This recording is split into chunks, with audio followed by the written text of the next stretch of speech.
You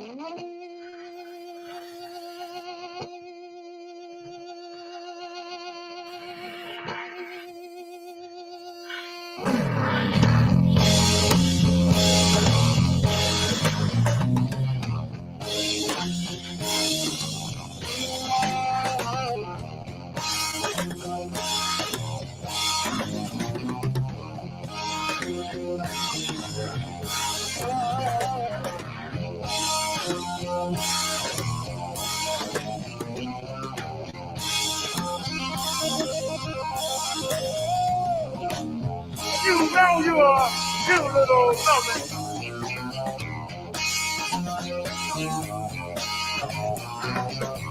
And you know you're a sweet little something.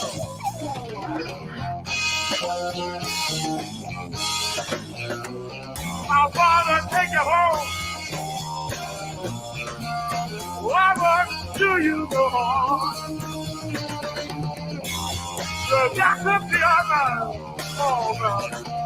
Oh, sugar. Foxes.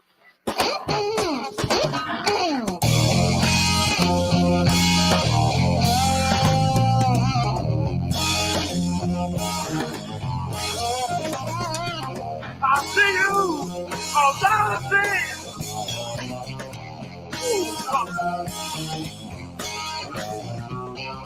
That makes me wanna get a bit.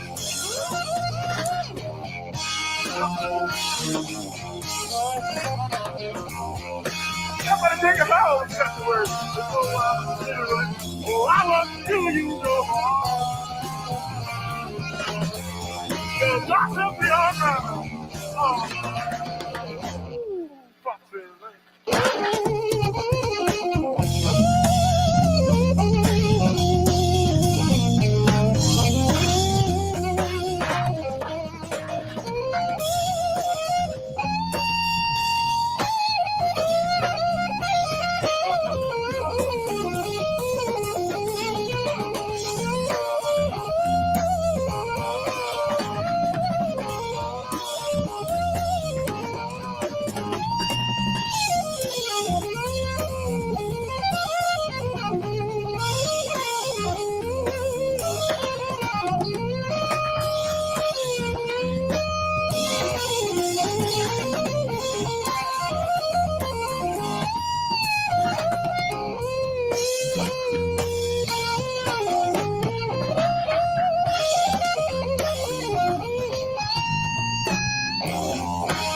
Take a home.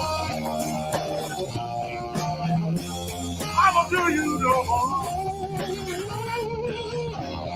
The doctor be alright. Oh, foxes. I'm trying my best to do it.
Hello. How are you? Good to see some friends. It's just me. You have me right now. Uhlicks kind enough to let me hijack his channel whenever I get in trouble. So you know what that means. I'm in trouble. Oh no, what did I do this time?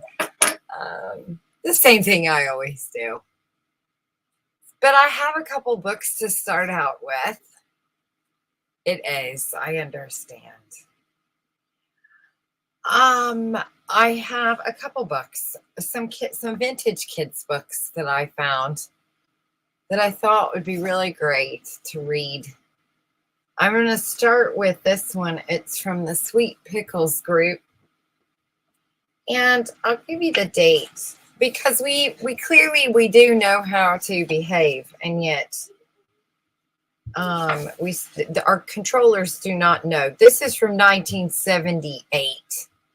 So you would think, it even says it was printed in the United States of America, for crying out loud. How come they weren't reading this book when they were kids? I don't understand. So let's see. It's from the Weekly Reader Books presents Who Can Trust You, Kangaroo? It's written and illustrated by Richard Hefter and edited by Ruth Lerner Pearl. Isn't that great?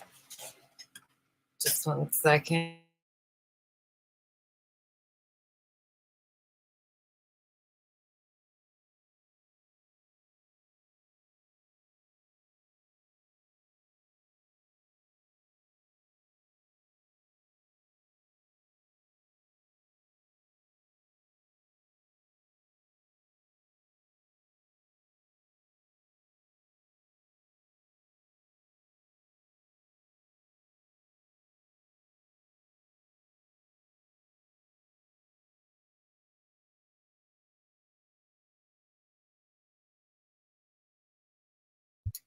I'm so sorry. I stream late like this when we have, sleepovers happening at my house. And we have a sleepover happening, and that was one of the sleepover attendees asking me about something they wanted to play with. Hello, Lulu. Excellent. On Cone's channel. Who's Cone? Well, whoever that is, fabulous. And welcome. Welcome. This is not my channel. This is a friend's channel who lets me use it. I do have a channel. It's Joanie Rotten here. You just type me in. I'm the only one. I'm just currently grounded from streaming, so I've come over here. My friend is letting me host gatherings at his place. Okay, we're reading this book. Who Can Trust You, Kangaroo? Hippo was jogging around Kangaroo's house one morning. Suddenly, he heard a cry from inside. Help! The voice called. I'm stuck in here. Hippo rushed over. Hold on, he puffed. I'll help you. Push open the door, cried the voice. Hippo pushed and pushed.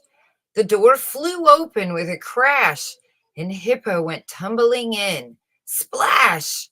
A bucket of water dumped on his head. Ugh, whoop, groaned Hippo. I'm all wet. What happened? Ha, ha, laughed Kangaroo. It was just a joke, and you fell for it. It was just an election. It was just a mask. Ha, ha, ha. Ha, ha. Well, what about your call for help? Asked Hippo. Weren't you in trouble? Wasn't there a war happening? I heard children were missing at the border. Nope, giggled Kangaroo. I was only kidding. I just wanted to have some fun. Excellent. That's not a very nice thing to do, grumbled Hippo. You should never call for help unless you need it. Ha ha, I was only kidding, laughed Kangaroo. And it's not nice to dump water on people either, shouted Hippo, or pollute their water. As he jogged off in his wet sneakers, Splish, splosh, splish, splosh. You're a dick, Kangaroo. Fish was riding her motorcycle past the park when she heard a shout. Help! Cried a voice. Help me, hurry, help. With the daily paper. So it's the way I read it too, Buffett. Okay. Help me, hurry. Fish gunned her engine. Room! And she swerved into the grass. Help! Screeched the voice from behind the bushes. Don't worry, shouted Fish. It's Fearless Fish to the rescue. Fish zoomed around the tree, shot past the bench, and flew over the bushes. Vroom! She landed right in the pond. Sploosh! Another person gets wet. Kangaroo sat on the edge of the pond, holding his sides and laughing and giggling. Looks like you need help, Fish, he laughed. Ha, ha, ha.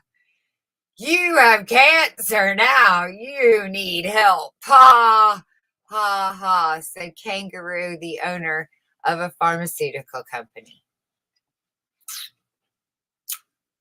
Was that you calling for help? Screamed Fish. Yep, ha ha, laughed Kangaroo. But I was only kidding. That's a not nice thing to do, yelled Fish. You ought to be ashamed of yourself. She's down to 3 people. Only 3 people find my reading. God bless you, every one of you. That's why we have a problem. Nobody's listening to the classics anymore.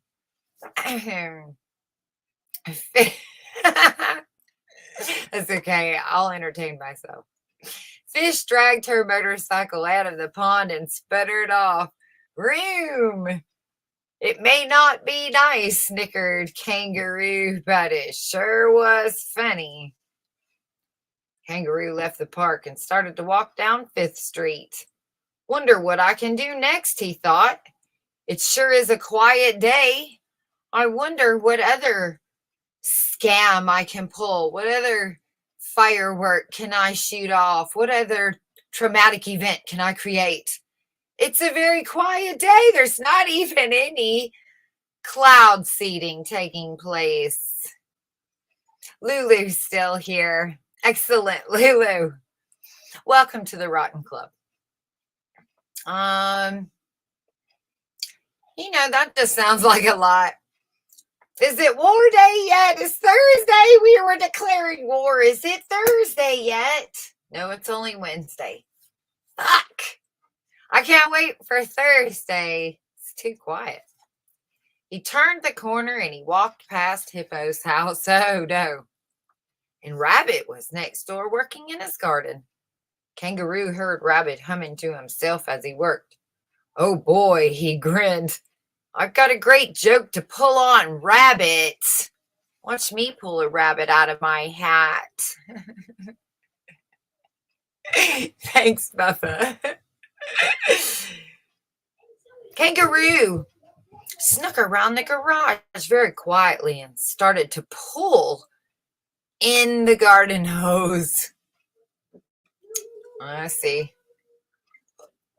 He starts to pull old Hippo's chain. Rabbit was busy hoeing and mowing. Oh, Rabbit's chain. Sorry, wrong animal. When suddenly he heard a shout. Help! He cried, a voice. Help me! And Rabbit dropped the hose and rushed over to the garage. The voice seemed to be coming from inside. Rabbit pulled open the door. Splash! Oh, he got someone else all wet. Like one of those dunking booths. You just keep getting dunked again. You duped. They got you again. Water rushed out of the hose with a swoosh and knocked Rabbit over and soaked him completely. Oh, he moaned. Oh, my, what happened? And Kangaroo was in the garage sitting on Rabbit's workbench and aiming the hose. He was laughing and laughing. Tears ran out of his eyes. That's what the book says. I didn't add that part. He really thought that was funny. You ever laugh so hard you start crying? That's what the elites are doing right now. Ha ha, ho ha, he laughed. You're the funniest thing I've seen all day. Hee haw. Oh, man.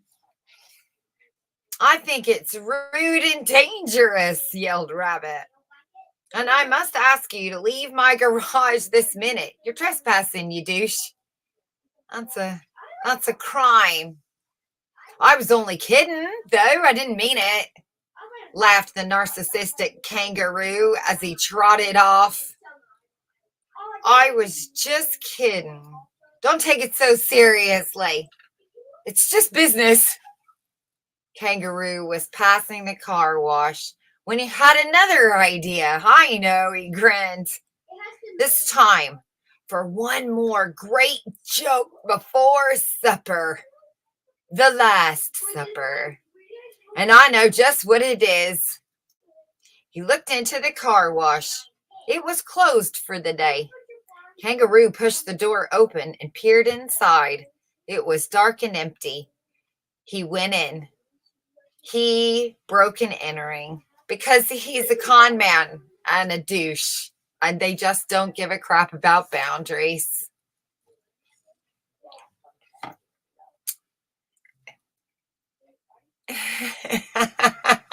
No one's pulling your chain. I hear you knocking, but you can't come in. Come back tomorrow night, try it again, because I know you're going to put another commercial to tell me I'm dying tomorrow.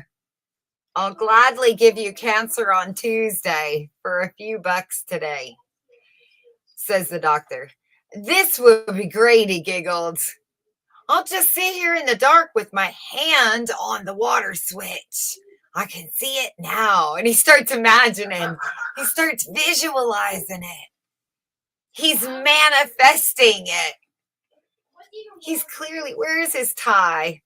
No, he's wearing, yeah, he's wearing, this looks like a sweater from a fraternity. Let's see. He says, I hear folks walk by. I'm sorry, my tongue was playing games with my brain. I hear folks walk by. I scream for help. They rush in. I hit the switch and blam! Exclamation point. They get all wet. Ha ha. Kangaroo sat and waited. He was thinking about it. He knew it. This is going to be fabulous. Rabbit and Hippo were talking outside Hippo's house when Fish drove by. They were starting to meet at the back booth at the pub or the bar or the casino or somewhere. I don't know. Where would we go back? What were those places called? A speakeasy or something. You know, whatever our ancestors used to do when things were getting riley. These guys were meeting under a tree and in front of a hippopotamus's house. We have to do something about kangaroos, said Rabbit. I'm awfully tired of getting soaked. Me too, huffed Hippo. He even got me today, yelled Fish. He's a menace. Fish is like, he got me, man. He tricked me. Nobody tricks old Fish Face. Gets away with it. It's the Australian kangaroo government. Yes, are we about to get wet? I see your comment, Jerry, but I'll have to zoom in for that one because there's a lot of words there. So give me a second. I'm almost finished with my book. I'm glad to know you're still here. It's not only that, said Rabbit. The things he's doing can be dangerous. Global warming can be dangerous. This is a scary thing they're doing. Let's all see if we can get him to stop, said Hippo. Okay. By the way, Hippo is a doctor in the book. So, and it is actually the rabbit that's wearing the tie. And the fish man, he is wearing like a scuba gear or an astronaut or something. So just so you know, these were the characters' clothing. And he's got stars on his pants, which make me think like super, I don't know what's going on there. Anyway, the doctor does have a red and a blue pen in his pocket, one of each, and 3 buttons. Okay, so here they go. They started off down the street towards Kangaroo's house because they were going to go confront him. They were going to have an intervention. They turned down 4th Street and walked past the car wash. And they heard a screech from inside. Help! Screamed the voice. Help me! Said Rabbit. That voice sounds familiar. I'll check, said Fish. She climbed up on the box and peered into the window. It's Kangaroo, all right, she said. He's in there with his hands on the water switch. Help! Screeched the voice again. Hippo smiled. I have an idea, he whispered. Come on. Rabbit and Fish followed Hippo around the car wash and quietly locked the back door. When he's underground in the bunkers, lock him in. They locked the front door. They locked all the windows and waited. And Kangaroo kept on shouting for help. Pretty soon, Kangaroo got tired of shouting. I was sure I heard someone out there, he mumbled. Well, this is no fun. I think I'll go home. Kangaroo went to the front door. He tried to open it. It was locked. That's funny, he thought. He ran to the back door. He tried it. It was locked. Hey, he shouted. What's going on? He ran to all the windows and they were locked. Kangaroo started to pound on the doors with his fist. Hey, he screamed, help, I'm in here. I'm stuck in here. Help me. Kangaroo cried and wailed and shouted and banged on the door. Help, he screeched. Help me.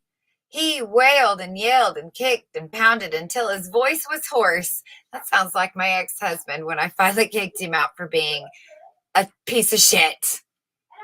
Please, I'm so sorry. I love you. I'll never do it again. Then he started to cry like a big pussy baby. I'm stuck in here, he sobbed. I'm stuck in here all night. This isn't very funny. Suddenly, he heard a voice at the window, and the voice said, No, it isn't funny, is it, Kangaroo? When the joke's on you. And this is the best part because in the books, this is the last page. That's Okay, said Kangaroo. Let me out. And Rabbit and Hippo and Fish were dumb, and they unlocked the door because they had empathy, something that the kangaroo does not own, and he will, in fact, lock you in there next time and let you drown. Anyway, I'll read the story. That's the alternate ending. That was the director's cut. Now you know how we feel when you play tricks on us, they said. I hope we can trust you from now on. Sure you can, smiled Kangaroo. That was a pretty good trick. I'll have to try it out on someone else real soon. Hee-haw! What? The end. Man. That's the story of, people keep asking, what's going on in the universe? What the fuck is happening? Right here it is. Here is your new sci-fi book. Sweet pickles. Who can trust you, Kangaroo? Anyway, do you hear what's going on in the background? Hold on just 1 second.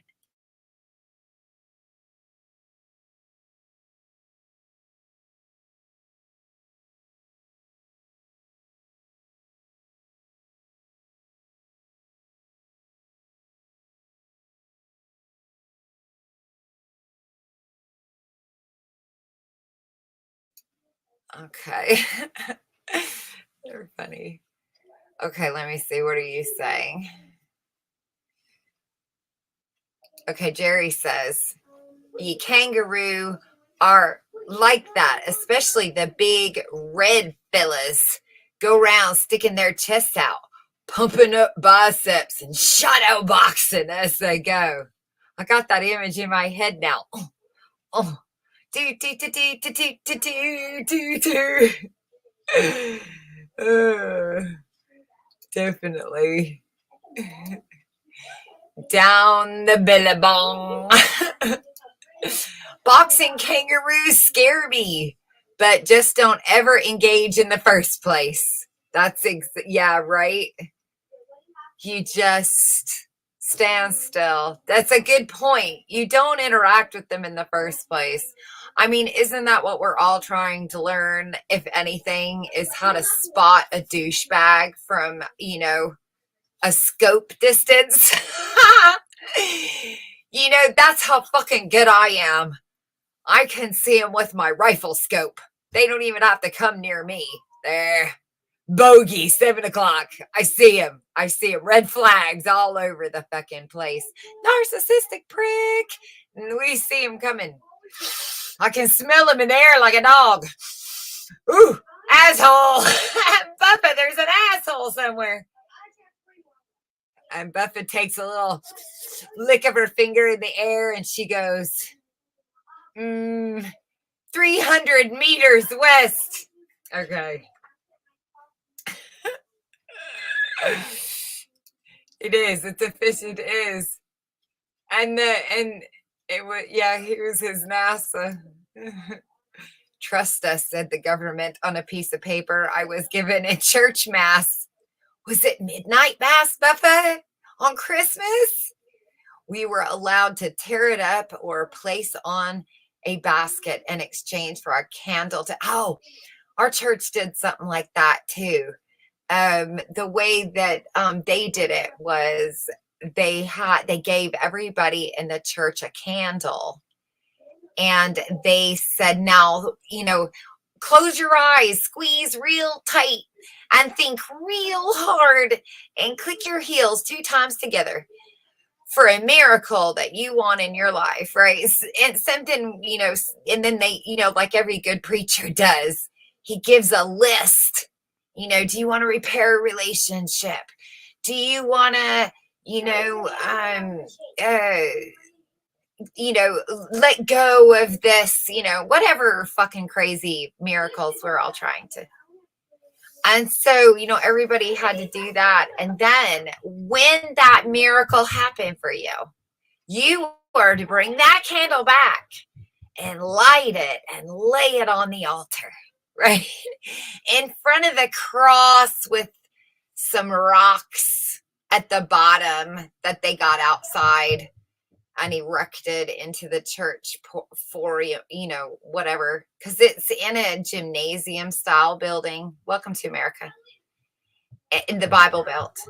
And they, and people, so like all year, like a couple months go by and there's no candles. And one day there's like a fucking candle. And you like walking in church and you're like, shit, somebody's miracle's been answered.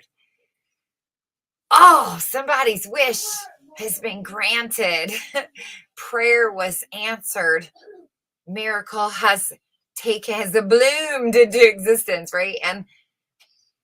And so then, of course, the pastor would say, would you, whoever left, it's supposed to be anonymous. You could sneak in before church.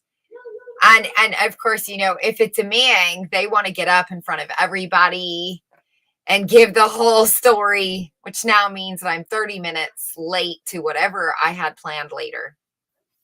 It's this kind of stuff.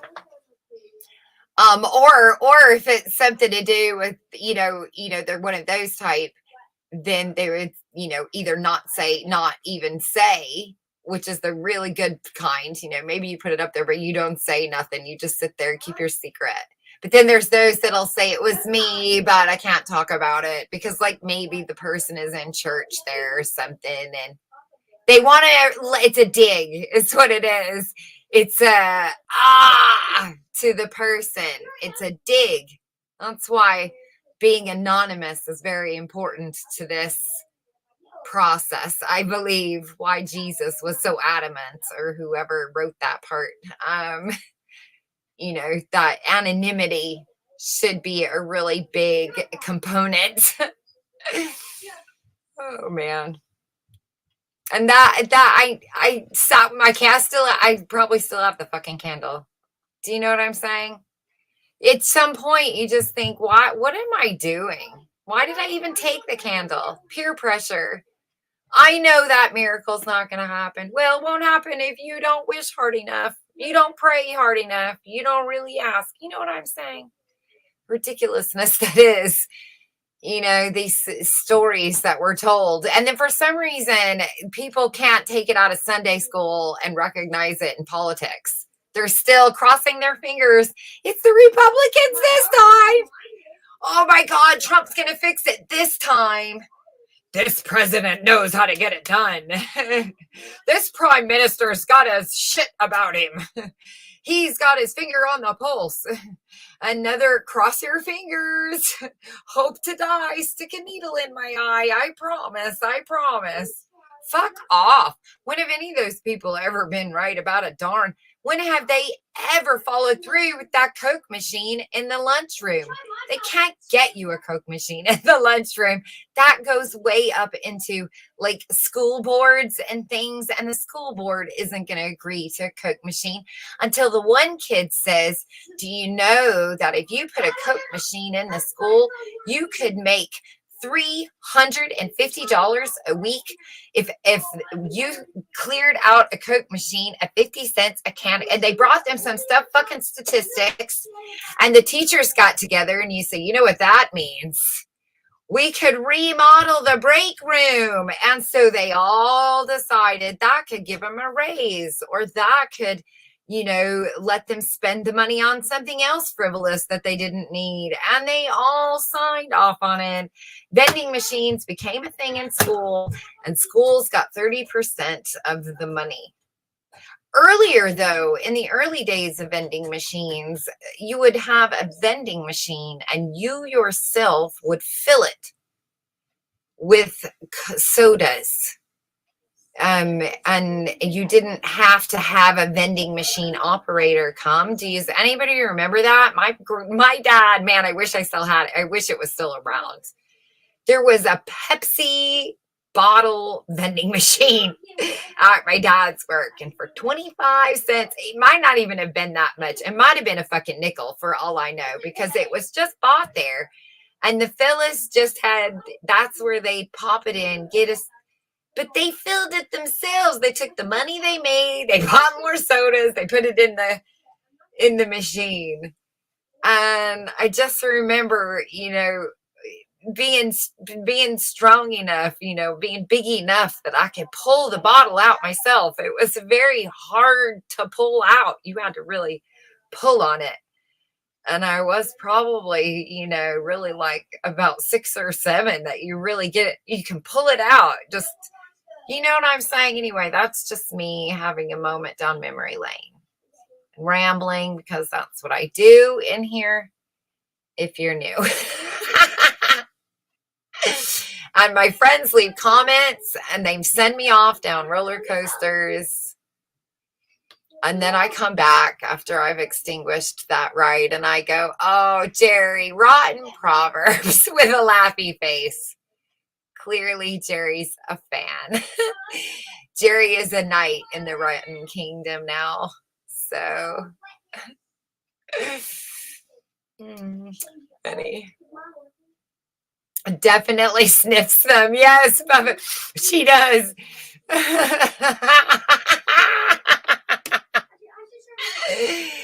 Oh my goodness, that's it. In the kitchen to cook after cooking a curry. That's funny. Do you do a candle after you cook a curry? I remember. Okay, so I went to a Christian university, or it was a college. It's a university now. When I went in the early 90s, it was a college. It didn't have that title yet. It was still working on getting its master's programs, but it was a theological college. And they had a seminary there. And so you had all these different cultures going to school. So our campus was full of all kinds of people from every African nation, every Asian nation, everywhere, all over the entire globe. I was extremely blessed to have met, people. I worked at my school library too, so that gave me access to everybody.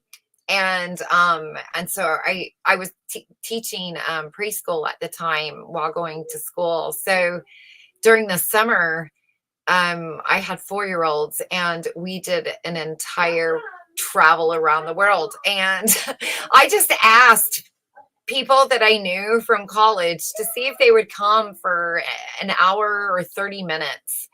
I mean, my center, the center I worked at, was within walking distance of campus. So it was right there off, just set off campus.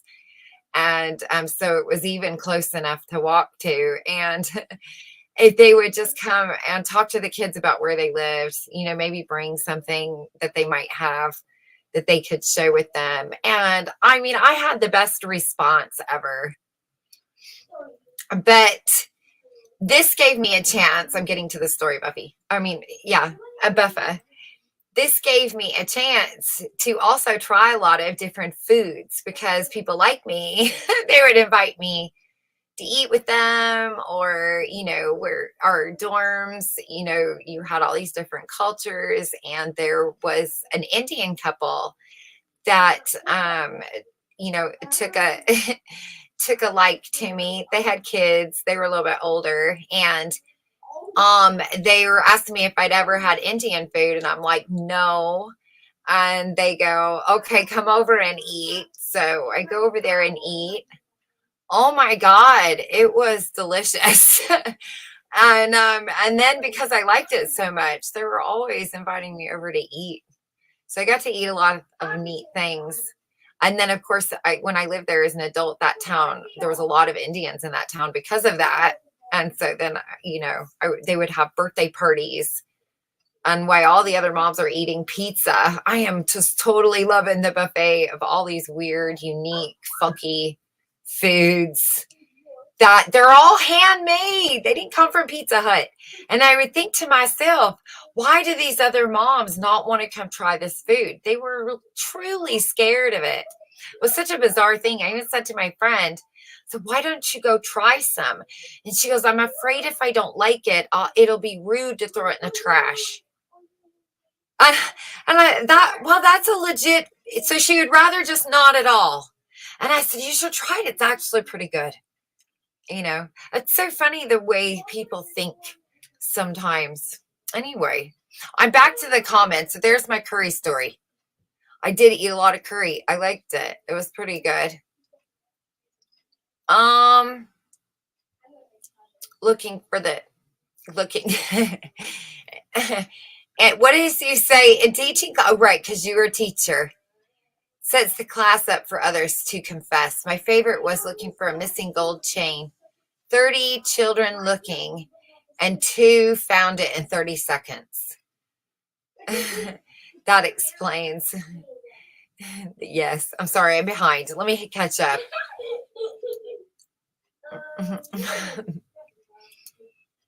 What are you so surprised about, Jerry? I've said multiple things that deserve those faces. Oh, yes, the Brussels sprouts. I love Brussels sprouts too. Hey, Renee. Yes, I'm on it. I'm on. Bonjour. I love it. Hello, we're back. Okay. 10 minutes. Oh, man. That was fun. That was we read the book, right? I just realized we're done. That was it. That was the segment. And so we've come to full circle now. We can move to another topic. I have another book I could read about honesty. Um, it is also a vintage book. Let me see what year it is. It's in very good condition. This one here. So let me see. 1980. Yes, I can definitely tell. I mean, I'm trying to look at them now, pay more attention to them, because it's almost like you can tell. I can see them in the store. Because I like vintage children's books, but I do have like specific types that I'm drawn to, and behaviors, of course, are one of them. Yes, Buffa says another book. Excellent. Okay, so before I read this one, though, we're going to do a break, a smoke break, a pack break, a potty break, whatever kind of break you might need. And while we have a break, I'm going to play a song. Let me see. Where is it? Oh, no. Hang on. It's not showing up in my... Oh, I know why. Okay.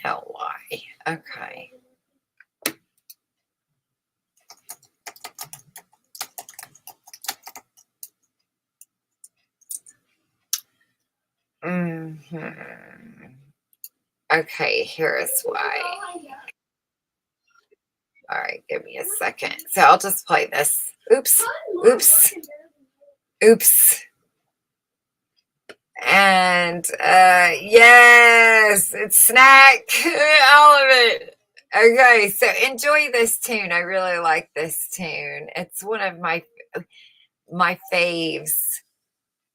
Was it this one? No, I was gonna play a different one by them. I just remembered. Oh. No, I'll play this one first, and I'll play another one later. So, yeah, tune break.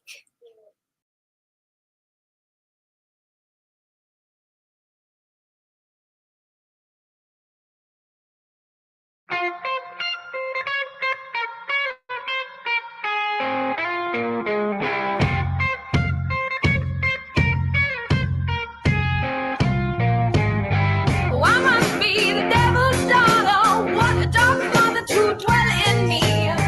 Oh, I must be the devil's daughter. Such a dark father to dwell in me. That's the child that I am. Well, you can see it in my swagger, in the porous lines of my hands and my lips that bud like daggers. Look out, young son. Look out, young son. Look out, young son. When I bloom, you come a crawling. Look out, young son. Look out, young son. Look out, young son. When I bloom, you come a crawling. I think I'm on a mission.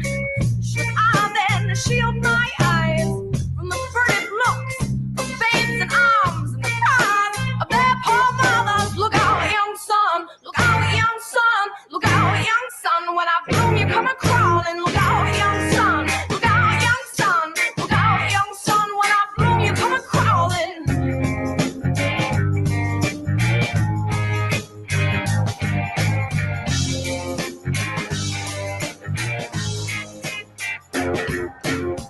My mom never speaks of him, except when she's drunk and desperate. Even then, it's just a brief retelling of his rough love and abandonment. Flew into town one night, and the crowd like waters parted. He headed straight toward her and aimed to finish what he started. Nothing like him, I outgrow with what each night delivers. It's time to make my judgment known, turn lads into believers. Look out, young son. Look out, young son. Look out, young son. When I bloom, you come a crawling. Look out, young son. Look out, young son. Look out, young son. When I bloom, you come a crawling. Oh, I must be the devil's daughter. What a dark father to dwell in me. Oh, I must be the devil's daughter. Such a dark father to dwell in me.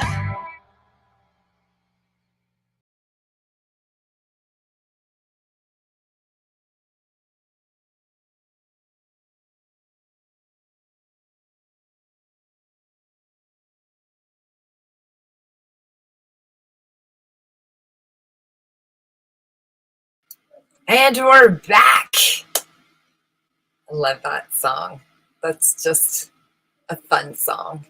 And it reminded me. So before I do the book, I'm just going to blabber for a minute. So it reminded me. The other day, I was having a conversation with someone, and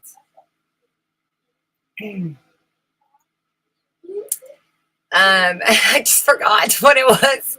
I got so excited about remembering this conversation that I forgot what it was about now. So now I've embarrassed myself.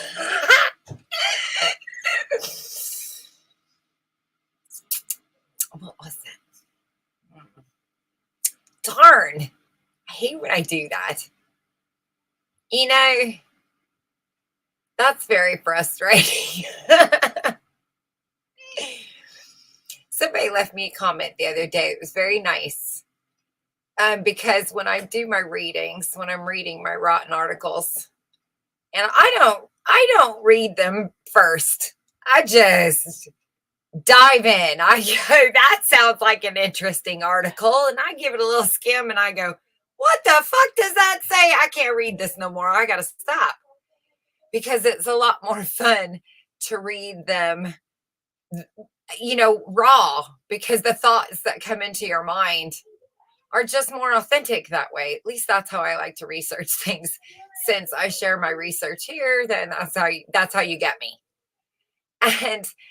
And you know, I don't know what the fuck I don't know how to say these words. I think they do that shit on purpose. They specifically don't want me.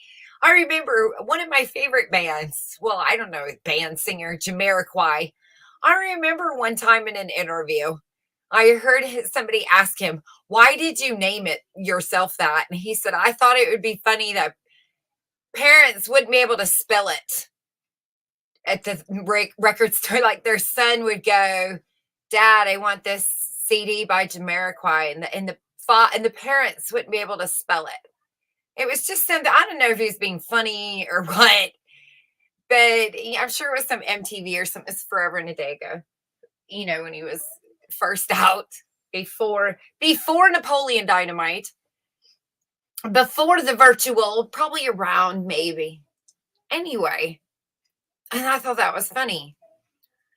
I think that's what these bastards do. I think they do that on purpose so that you can't say it right, so that you sound like an idiot, so that nobody will listen to you and take you seriously. So people will assume you don't know what you're talking about.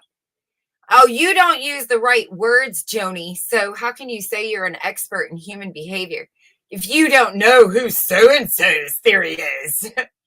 Well, let me tell you something about so-and-so's theory. It's a regurgitation of somebody else's theory, and so is yours. And how do you know what I know? Truth is, I know more about human behavior than the whole fucking lot of the psychology majors at Boston University or something like that. They only know what a book says. They haven't lived anything. They don't have never sat down and identified shit. They're going to go out in the world and start taking notes from some psycho on a couch, getting paid $200 an hour, and haven't learned jack shit. That's facts. What do you know? Nobody's ever said that to me. That's just me talking to myself. If I ever did come up against somebody, you know, and they wanted to whip out a cock at me, you know, hey, what the fuck do you know? You haven't got a degree. I got a big cock to whip back out. We could cockfight in the street for at least an hour. I could hold my own, is what I'm saying. He might win in the end and go, well, you can't say cockfist right. Ha ha ha. Fair. There, you got me there. I can't pronounce the fucking word. You got me. Damn it. I don't know that specific theologian. Oh, theologian. Fuck. You won this round. But I'm going to go home and think, what an idiot. Guy knows fucking nothing. He's name dropping. Anybody can name drop. You got to know the concepts. You got to get inside. Jesus. It was you, wasn't it, Charming? I believe. If it wasn't you, I don't know who it was, but it was one of you guys. And it really made me feel good. I have to be honest. It really did. To say, I think it's cool that you fuck up. Thank you for allowing me to fuck up. Thank you for not holding it against me that I don't have a pyramid behind my back of squares and a frame in order to justify how much knowledge I have. And truthfully, this is how I wish to be treated, which by default means, since I follow the golden rule, this is how I wish to treat others. And that's why having the people that are in my social circle are so rad, because they themselves have knowledge that I don't possess. You know what I mean? And that's just the rad part. I don't want to know about that stuff. I'm not a huge fan of math like that. I love math. I think math is like it, man. But I don't want to do math. I would really like to leave that right up to you. We're all in a community and they ask you, can anyone do math? And we all raise our hand. Yeah, I can do math. I'm okay. I can do Pythagorean theorem. I can build a box. Okay. I can do that. And then they go, okay. Well, of all of you that can do math, who wants to do it every day? And my hand would go, oh, no, wait, you did. I should have waited until she was finished before I rose my hand. You see how excited I get? No, I don't want to do it every day. But if it ever needed to be done in an emergency, okay, I could build a box. All right, I can do it. And I might need a few extra pieces of paper and a nice eraser. But given enough time, I could figure it out. But I don't want to figure it out. That's what community is, isn't it? I know how to plant seeds. I know how to water plants. I can't be outside. I'm allergic to the outside. You can blame God. You can blame the human species for being dicks to me, causing me to have these problems. Nonetheless, I can't go outside. So I will be totally rad if you, Steve, who loves to be outside and tan and buff and do gardening and short shorts, 70s shorts, I'm all for it. I will water the plants in the windowsill. And give you you're doing great, Steve, through the window as I admire the view of my garden.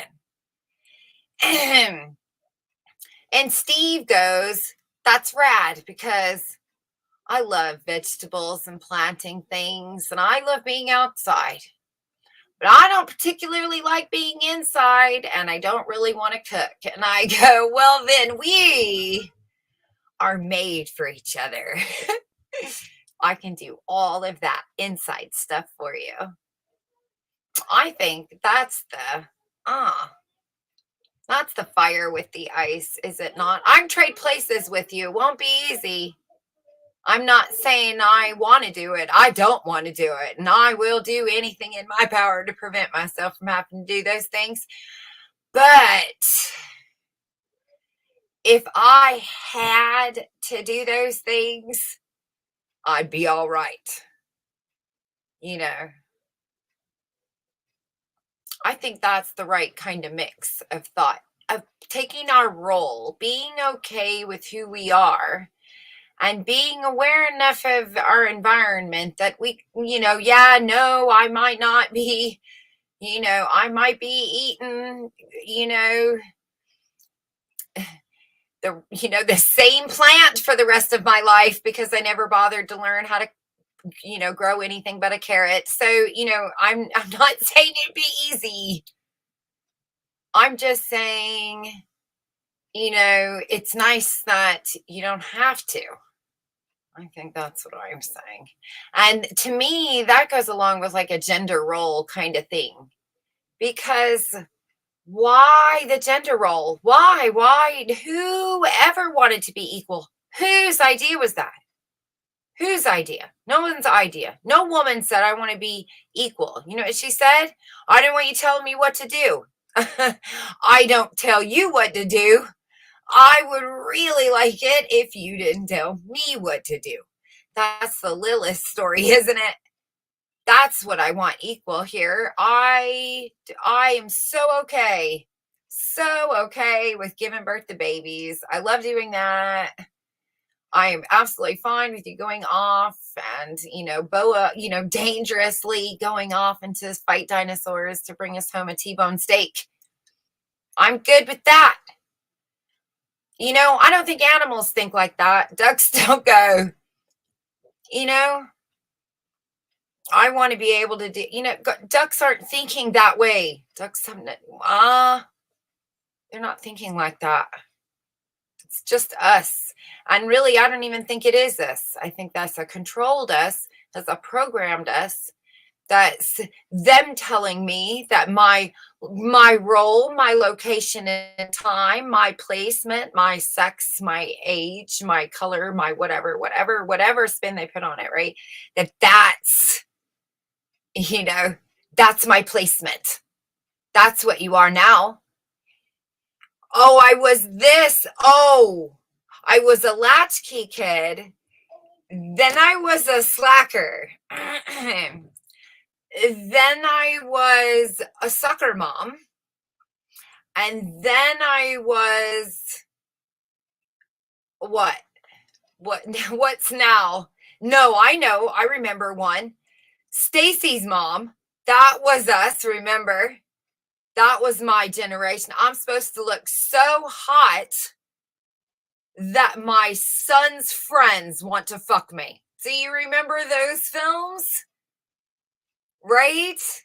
This is and then I was, so first I'm Stacy's mom, 10 years later, I'm a cougar. Ha! What's next? Are we going back to losers? I don't know. What's the next? Oh, I know. I'm a chick. I'm a Karen. I'm a overindulged, what is it called? White privileged female of the middle class. That's how dare you have an opinion, Karen? Do you see that move? Go fuck off. I got plenty to say, you little pricks. Anyway, don't care if you call me Karen. You'll be crying when you know we're right? We start getting like that. That's just me being an archetype. You can be at a totally different time in your life and relate to everything I've said. Just change the names have been changed to protect them, So it's just name your generation. What were you called? What are you called now? I know when the millennials get.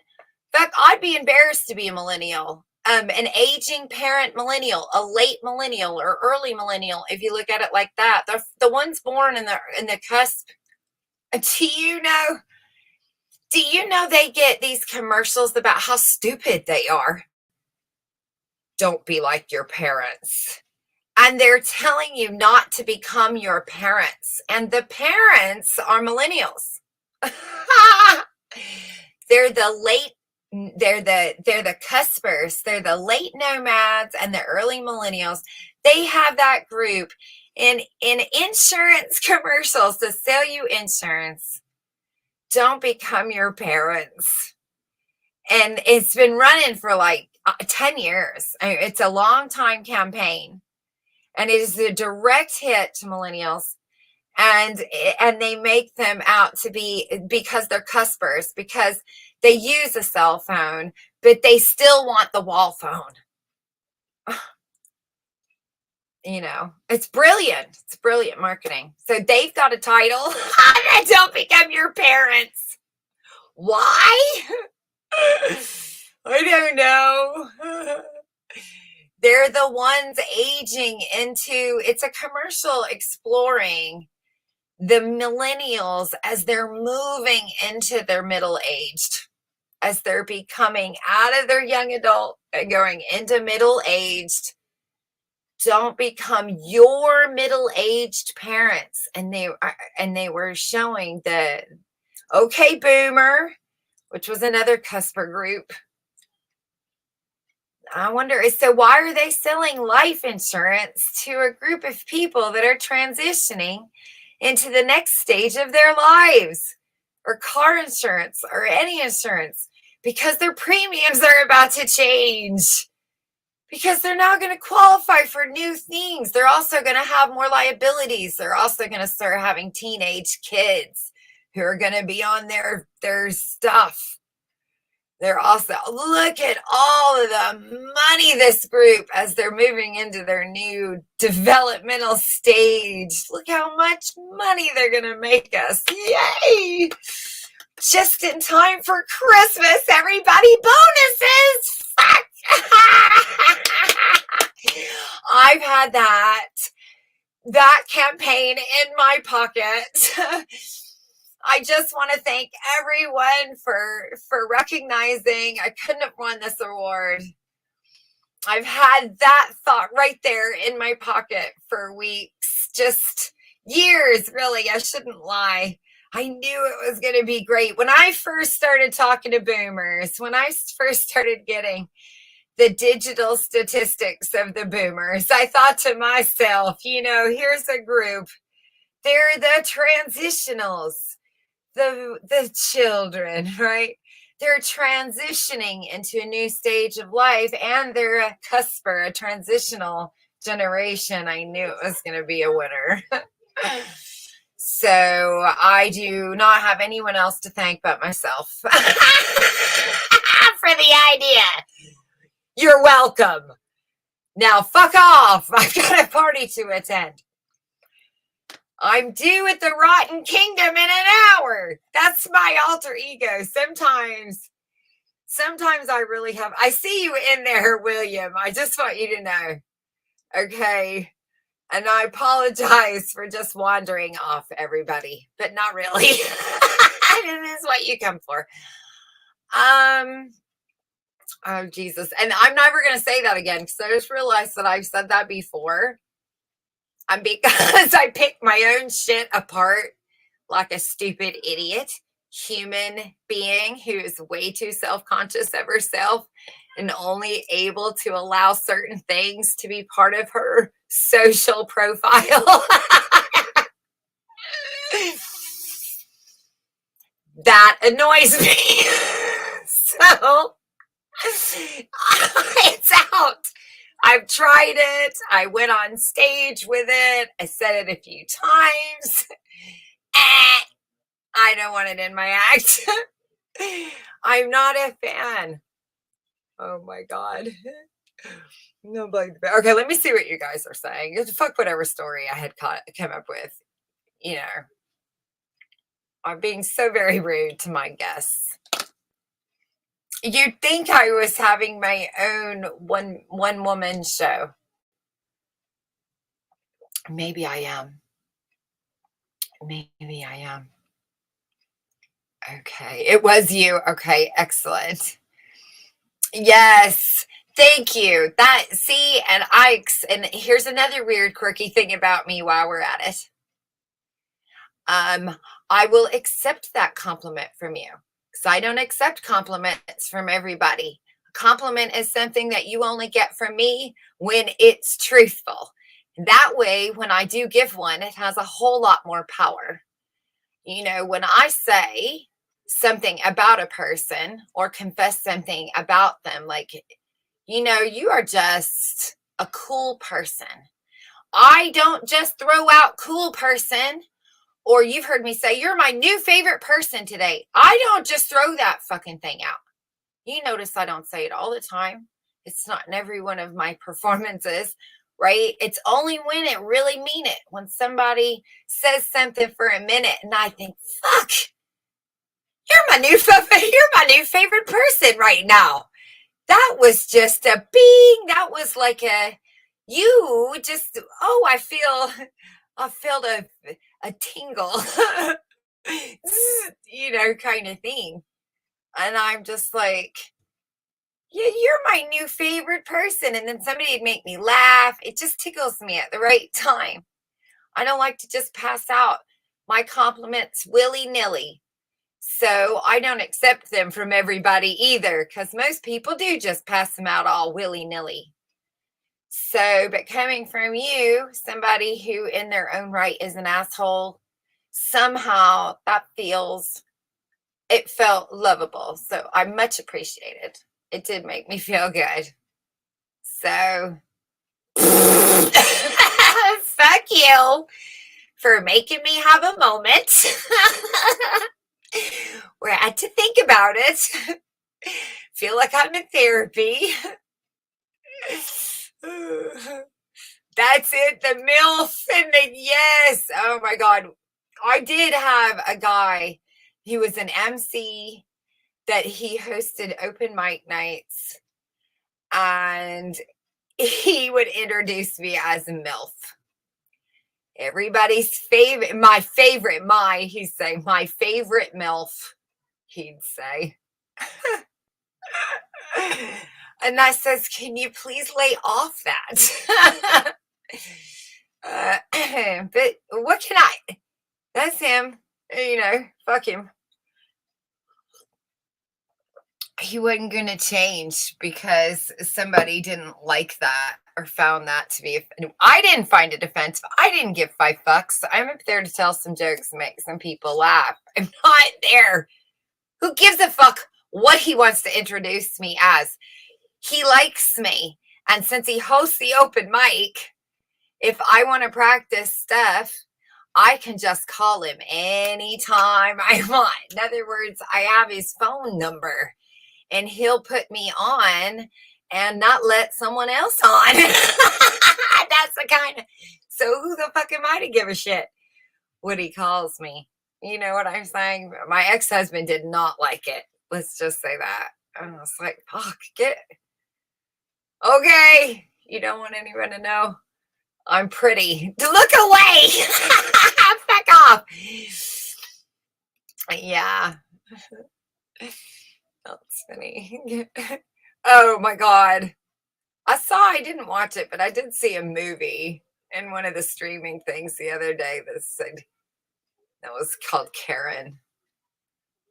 20s, 30s. Take out insurance for £5 now because the older you are, the more expensive. That's it, Buffett. That's exactly what the commercial, because we're talking about these rites of passages. Excellent. They fell asleep at the wheel. Not the boomers on these media platforms, but some have, most yes. I've explained it to friends, mums, successfully though. Shared. Oh, excellent. Thanks, William. I know I'm not for everybody. I don't expect to be everybody's favorite person on YouTube. It really doesn't bother me. I wouldn't do it. That's because I would be that self-conscious that honestly, one person might bother me because that would feel a little stalker, like who is this one person? What pathetic life does this one person have that but when there's 8, somehow it just feels more like some friends together. I've invited some people over. You accepted the invitation.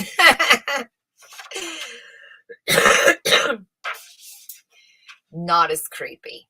Okay. This book was called Honesty. What is it? Let's see, from 1980. This again is distributed by Children's Press. This one was from Chicago as opposed to New York. So a lot of these older books will have specific locations, Chicago, New York. here in America. So, so those were the two main, especially for these kinds of, the main ones. They're the main ones. Okay, and it's got some information about the book here in the Library of Congress, but it's 1980s, The Child's World, Inc., Special Revised Edition, 1981. It was printed in the U.S., it says. So this book was originally 1980, and this is the revised. So apparently the first one came out, and they go, oh, still some people in politics acting like dicks. So we need to revise it. And they did. They did a little revision. They called it, What is Honesty? And let's see if we have any other ideas. It starts out with some kids playing baseball. What is honesty? Honesty is playing fair, calling a ball, a strike in a baseball game. Playing fair on the playground. That's honesty. So now this book is going to be written for kindergartners back then. So we're talking 4 and 5-year-olds. And so about 5 years old. It's going to be an early reader book. And they're beginning school. And this is where they're going to be unsupervised. Excuse me, hang on.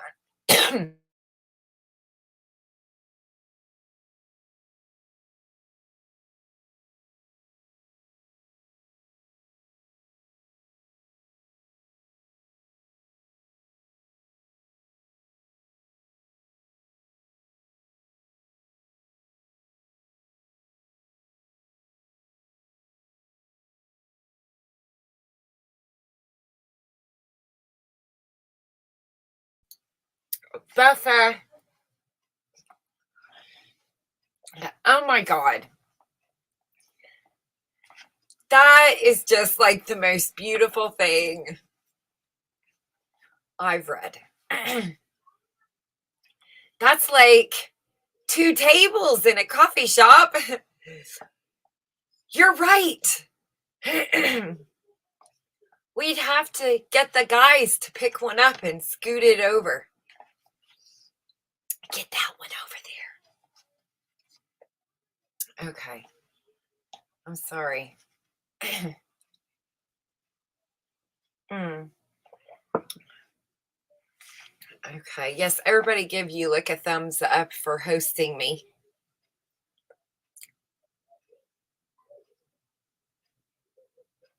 Okay.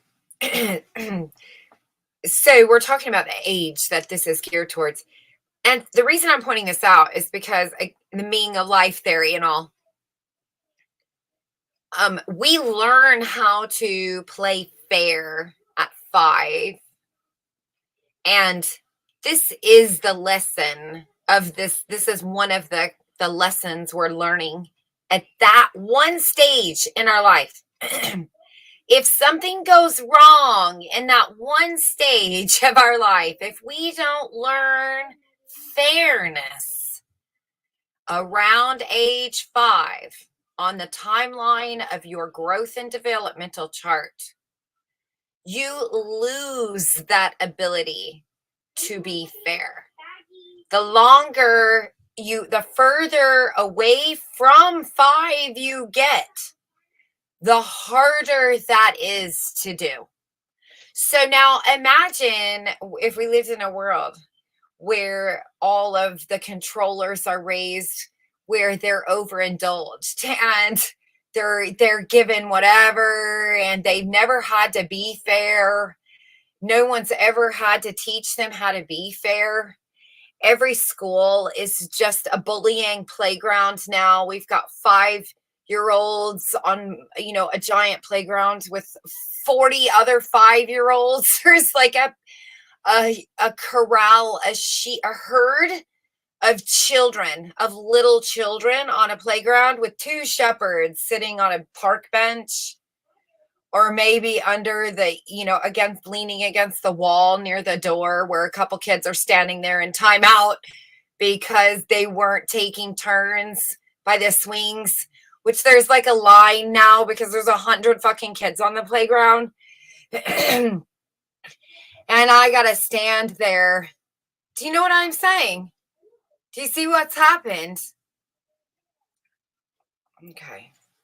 So we've got to learn that concept then. If we don't learn it then, and we have a generation that didn't learn it then, a whole generation who didn't learn it. None of them learned it. Not a one of them. You know what kind of adults they become? Adults who can't be honest. This is a book about honesty. How fucking amazing is that? Abracadabra. Did you see my trick? No? It'd take a minute. Hang on. Do you get the joke? No? Give it a minute. It'll sink in.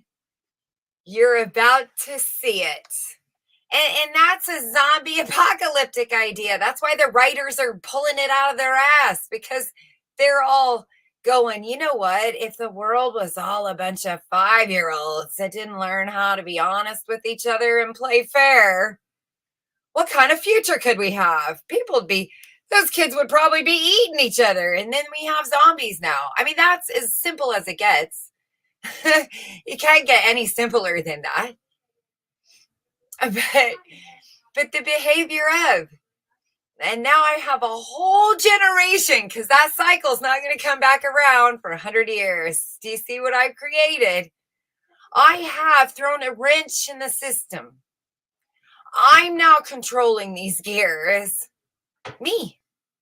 The devil, if that helps. The guy in the suit. It's, it could be Al Pacino for all we know. Why not? I think Al Pacino as my devil is a great idea. Either that or Will Ferrell, because he played a really funny devil. So either of those two could be my devil in my dream. Why the fuck not? Okay. Anyway, so this book, talking and learning about fairness, or in the other book, we were learning honesty about trust. Can I trust you? Telling the truth and being trustworthy. And telling the truth is honesty, being honest. Honesty stems from learning how to play fairly. And you can't play fairly when you're all the same age. There's nobody guiding that fairness. In the older times, we had generations of kids hanging out. We were, you see it in the movie. It did exist once, because we have movies about it, and go watch your little brother, and they'd be tagging along, and you'd be watching your older siblings. You'd have responsibility over your younger siblings, and you would have these other examples. You were still allowed to have family and friends, that were perverts. They've also convinced us all, that Uncle Charlie and moved everyone away. And now there's no other men in these kids' lives. And you want to know why these little girls keep falling for online predators? Hello? There's no strong male role models in their lives anymore. They're broken homed and have no men they can trust in their lives. And either they didn't have that, or they weren't given that opportunity, either by moving or the fear, that mongering that happens with, and rightfully so. I mean, honestly, I can't, I couldn't argue. I'm not going to go up to the podium and debate, the world's condition with the piddlers or the Nazis. Is that what you guys call them? I probably can get away with saying that word. But anyway, you see how these developmental stages as children, these are direct energy weapons. These are direct hits. They've already happened. You didn't know it. None of us knew it. We were doused with a radioactive chemical, and it wasn't from the sky. It was through not being allowed to develop in the way that a human develops, not being allowed the ability at that age to learn about fairness. That's how they did it. Maybe that's super design. I don't know, but it worked. It certainly worked. I mean, I see it everywhere. It's amazing. It's amazing. I have to be honest. I'm quite a fan of the devil's handiwork, which is why I had thought of that song earlier. Because, and I think that's actually something that was written with the comic books, is that once you came to admire your enemy, you knew you'd met your match or something like that, right? I don't know. That's kind of fun. Okay, so we'll get back to our book now. And Uhlicks here. Hello, Uhlick. Hi, hey. It is the aliens. And the aliens are wearing politician face masks. They're getting facials underneath there. Hey, y'all. I love it. I'm drifting off. I've been a busy chef day for me. Oh, that's fabulous, Buffa. We'll drift off. I'll try not to get too excited. Spelling wrong, so sorry. The more I try to correct, I'm messing it up. That's a drifting. Sailing away from the busy mom. Oh, you guys are having a person. Okay, I'll just leave you guys to your personal conversation there. I don't want to keep reading your note as it gets passed through. It's like you're passing the note to me to give to her, and then she's giving it to me to give to him, and I'm being a nosy cunt and going reading it first. Here you go. I'm like got my ear thing still plugged in at the telephone line place. What? I'm the nosy neighbor across the street and Bewitched. You know how I'll say, I'll ask a question, and then I'll say, I'm being curious, not nosy, which means, I'm not a nosy person, but sometimes I want to ask personal questions because I'm a very curious person. So I'll say that, because that way you can just tell me to go fuck off, and it's clear you won't hurt my feelings. That you can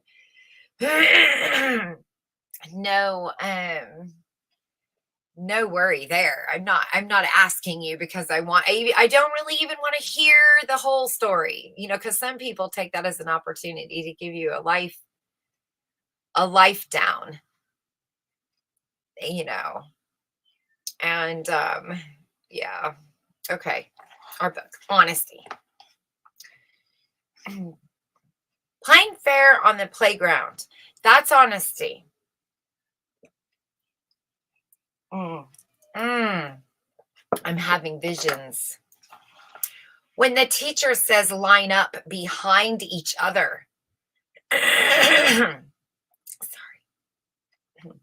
Honesty is not sneaking in front of others, but going to the end of the line. Don't cut. No cutsies is what that is. Being honest means that you don't cut yourself to the front of the line. You don't pay extra money to get to the front of the line at Disney.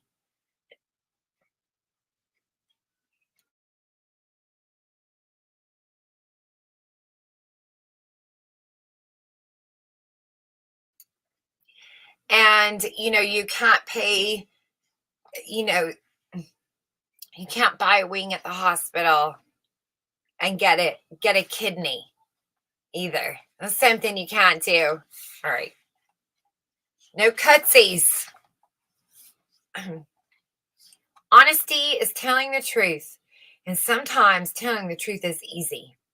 When I had 2 chocolate cookies in my mouth My brother asked, "Who ate my cookies?" "What else could I do but tell the truth?" he says. Yes. This is what we call in business getting caught with your fingers, your hand in the cookie jar, or known at the club as getting caught with your pants down. And you kind of, yeah, you caught me, officer.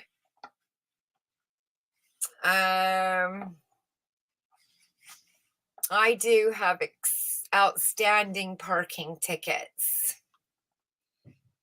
But sometimes telling the truth is hard. Like telling mom you ate the piece of pie she left in the refrigerator. Or telling Big Brother that you dented the fender on his new bike. Oh no.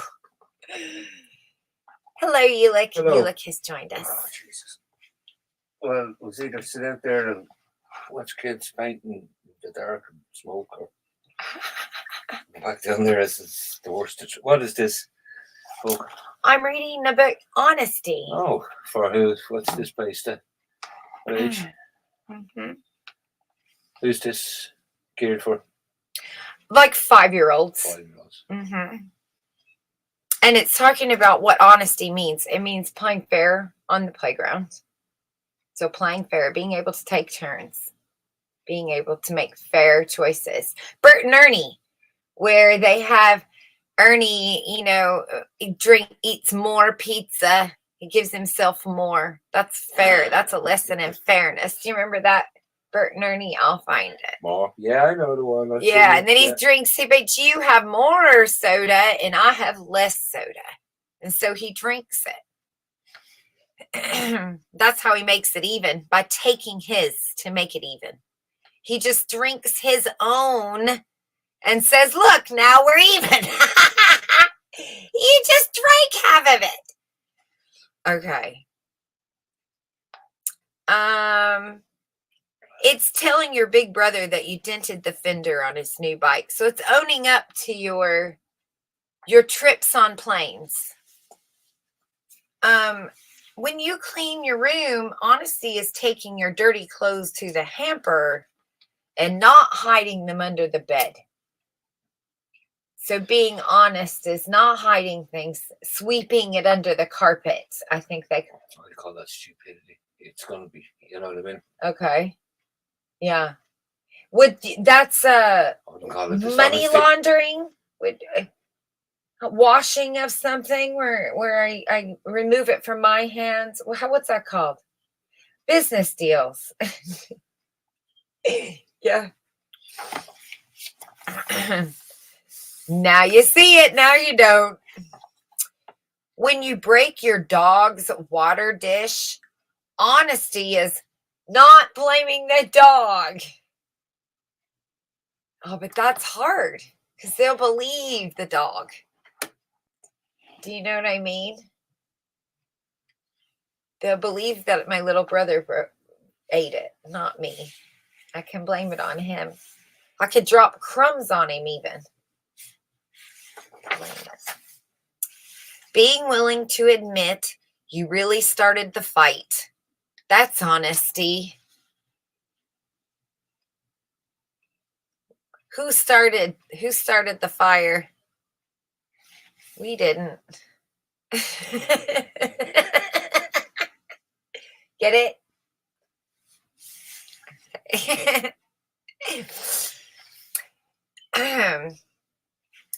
People trust you when you are honest and you apologize. And then don't do it again.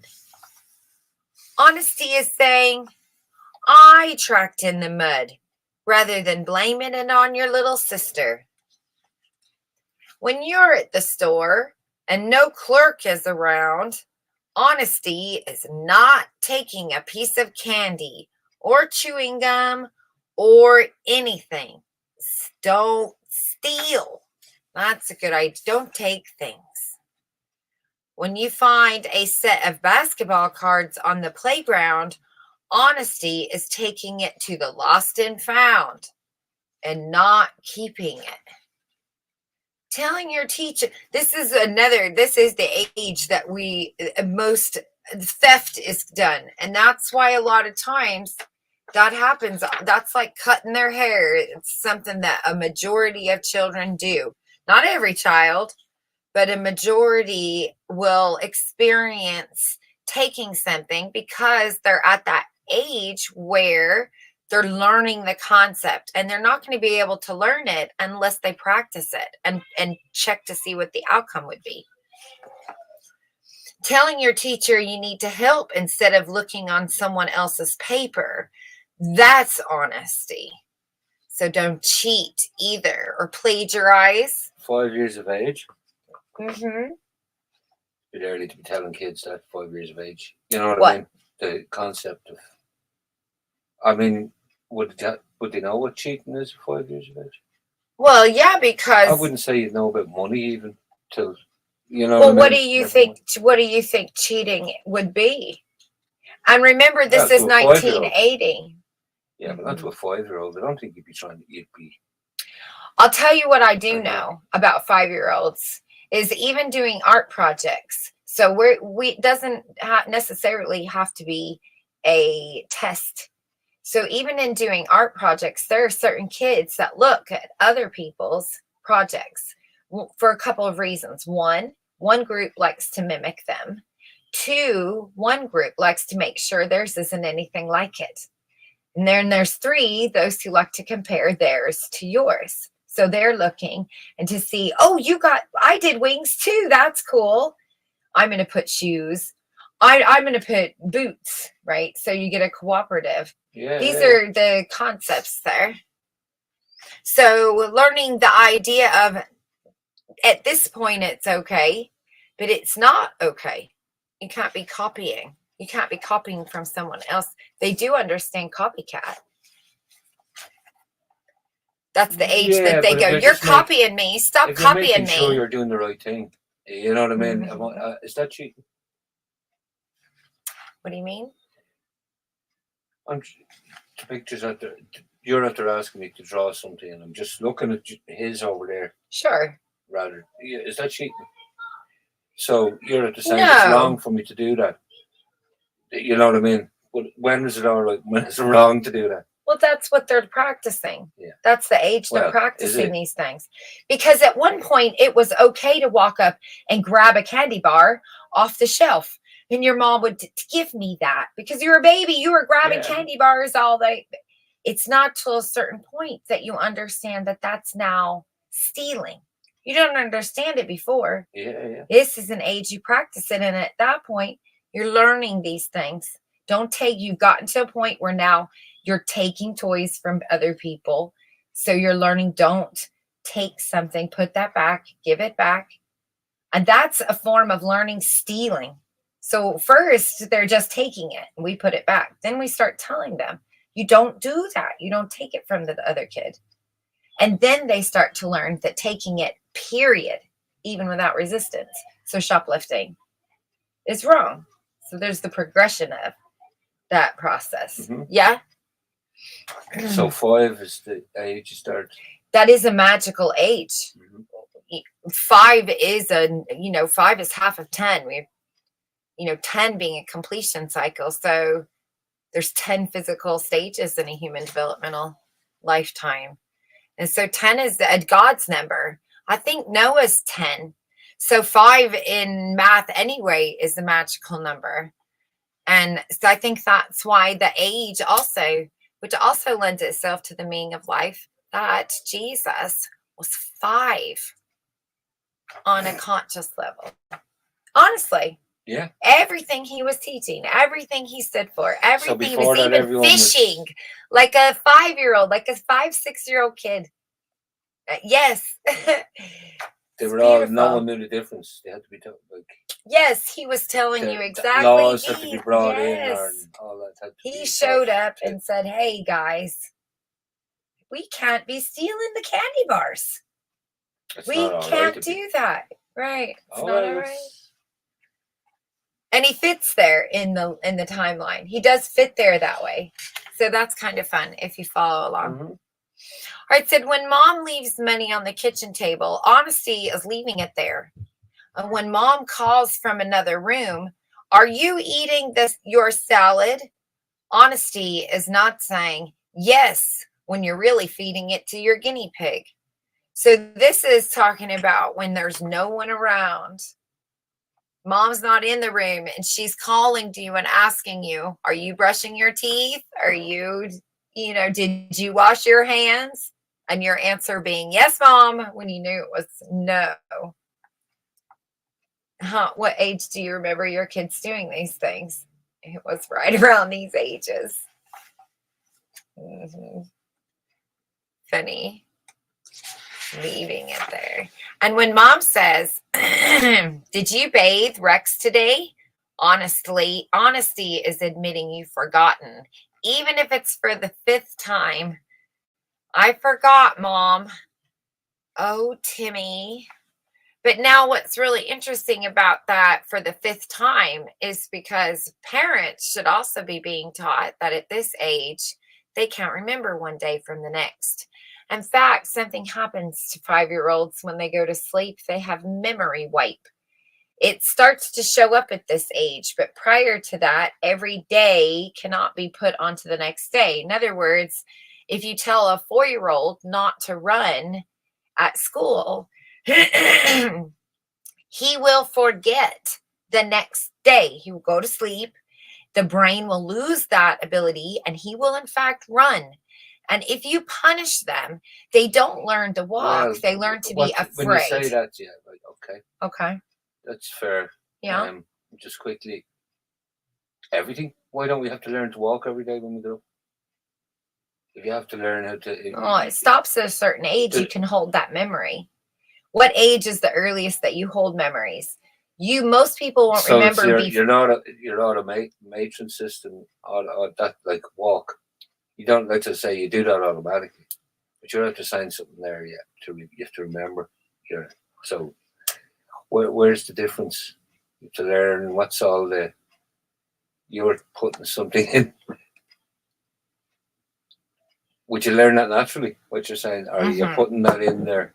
You would learn that naturally if the world was the way. No, I don't think so. I think cooperation, if done right, is why so many societies could stay like natives.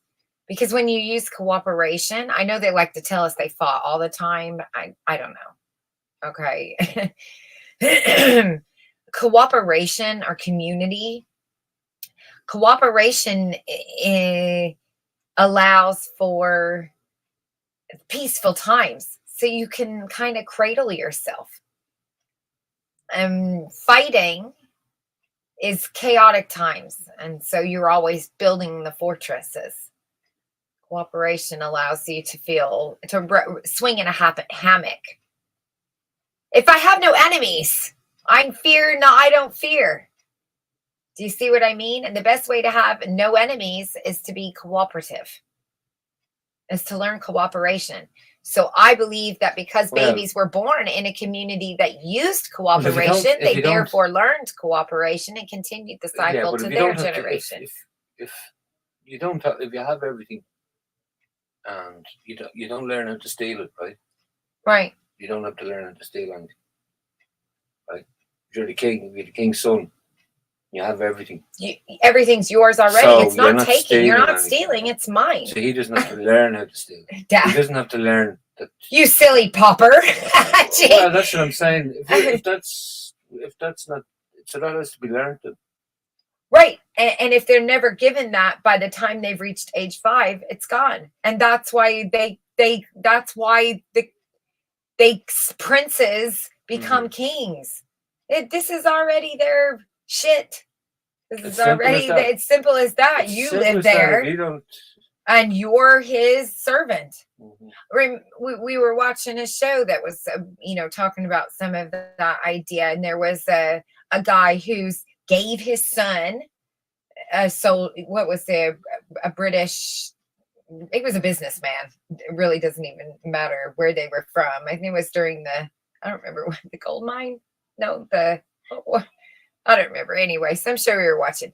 And he said, this is your town.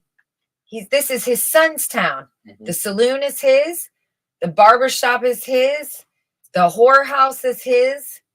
He owns the town, and all the people there are his property. And he's telling the son that. He said, why are you being friends with these people? He said, I gave you this. This should be thriving. What are you doing? Whatever. You know, they think like that. I said that to the guy the other night. I said, if you want that, then you act as if this is your fucking neighborhood. This is my apartment complex. Nobody fucks with it. I don't want to see you fucking with and this is where you get the guys that want to sit out at the front gates of the zombie compound. So you know what I mean? Bread for purpose. Yeah, bread. Like, I mean, if you take away a child from his parent, and you look, I mean, there's certain things you block out, you allow that, you don't allow that. You know what I mean? That's what I'm saying. You're bred for purpose. Sure. So, like I was saying to you, you're not getting taught. Teachers aren't teaching what we were being told now.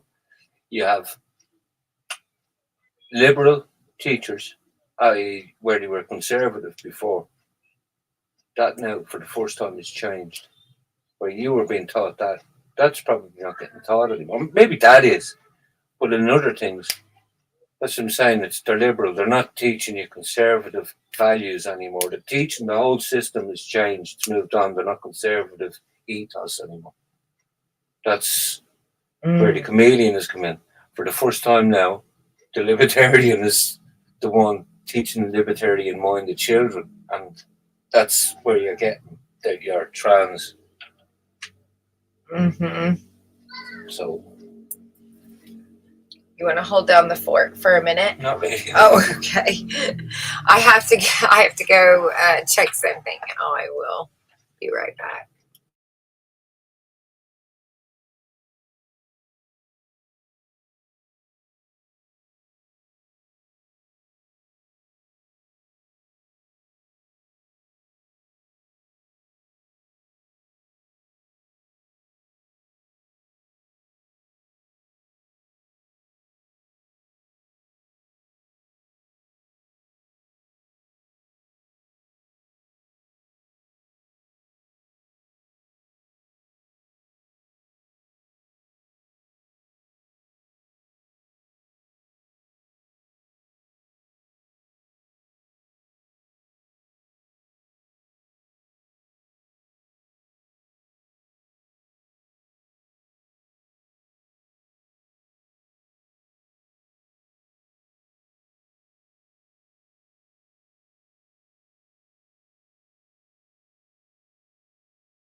Okay, I'm sorry.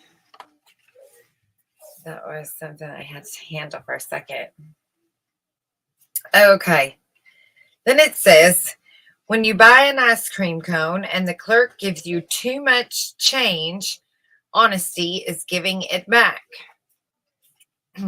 When dad helps you gather autumn leaves and your teacher says, oh my, look how many leaves Roberto found, honesty is telling her that dad helped, not taking all the credit. That's what that means. Honesty builds trust. The trust is the most important thing about friendship and love. Can you think of other ways to show honesty? Honesty builds trust. It says about the author. She has authored many books. Jane Belk Moncure, author of many books and stories for young children, is a graduate of Virginia Commonwealth University and Columbia University. She has taught nursery, kindergarten, and primary children in Europe and America. Miss Moncure has taught early childhood education while serving on the facilities of the Virginia Commonwealth University and the University of Richmond. She was the first president of the Virginia Association for Early Childhood Education and has been recognized widely for her services to young children. She is married to a doctor who is the vice president of Elon College and currently lives in Burlington, North Carolina. And then the artist also went to some school in Chicago, and it still has the library thing in it. Not fun. That's cute. Anyway, there's our honesty books.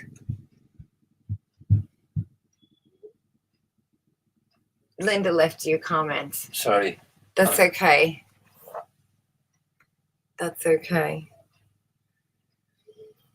Oh, so there's our lesson in honesty. I don't think that there's very many people who Explain your channel again. Yeah, what happened to you? Oh, is that what it says? Well, it's just hey, Linda, cheers for just. Oh yeah, I'm grounded. On because I shared.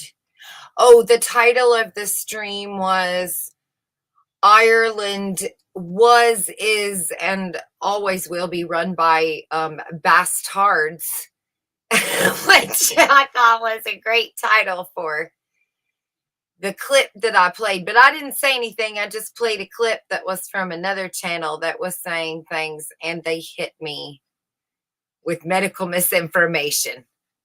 So I don't know why that was the trigger, but you know, it's still there on their other channel, but I can't play it here. But you made no commentary or nothing? I made no commentary.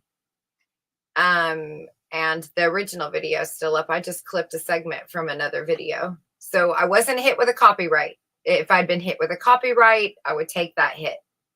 I keep getting hit with. And what was the medical misinformation? I have no idea, other than the guy in the comment. Well, you watched it. I watched it. I know exactly what. Yeah, the guy says, you know. He said what the reporter was the famine in Ireland was a Holocaust. Yes. As the papers were reporting it back then. Mm-hmm. And now he didn't even say genocide. I was surprised he didn't say genocide. Because no, I always say it was a genocide, but he said the words in the papers were Holocaust. Yeah. And he just also said there was a scandemic or pandemic going on here at the moment. He did reference to the CB. Yeah, well, that was it. But it wasn't. He didn't go into detail about it. And I didn't add anything to it. So if he didn't get hit with the medical, why did I get hit with the medical on the same thing? So silly. So it's just me they don't like. But I don't take it personal. I'm okay. So that's just, you know, what had happened there. Oh, charming. Of course you are. On your medical misinfo too. Almighty Google doesn't accept sarcasm. Oh my God, that makes me think of a movie that they had like a robot that had a sarcasm setting on it. And so he was like, turn down your sarcasm setting a couple, you know, to 70%, because he was just a little bit too much. Too soon? Was it too much? Did I go too far? Did that hurt? I'm sorry. You know.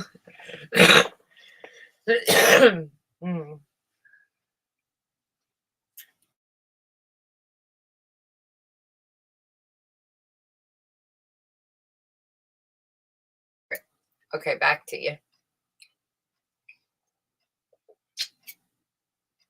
What were you gonna say? Nothing. I forgot already. Oh. Mm.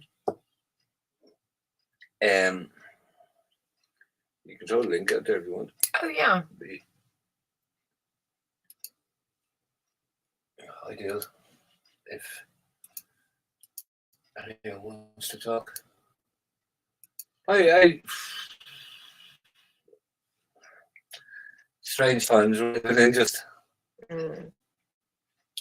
I came to another realization. I think my experimentation is done with trying to find people that are interested in new ideas.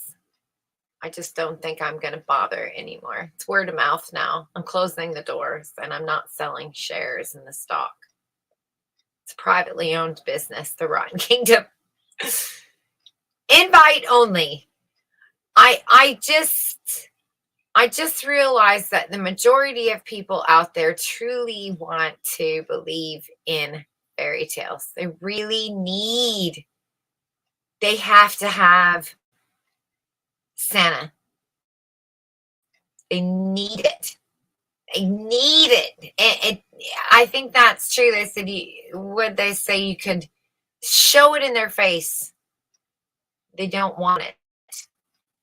They don't want to know the truth. People really don't want to know the truth.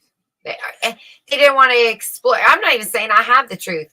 They don't want to explore anything that isn't science fiction. All of that. I'm listening to people with soul traps and things, and I'm thinking, what if there's a different way? Why is everybody else's nightmares like Nightmare on Elm Street, but I'm in someone else's nightmare? What the heck?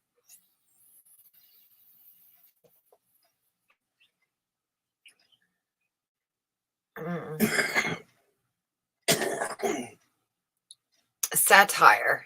Okay, that's allowed. Does anybody want to chat?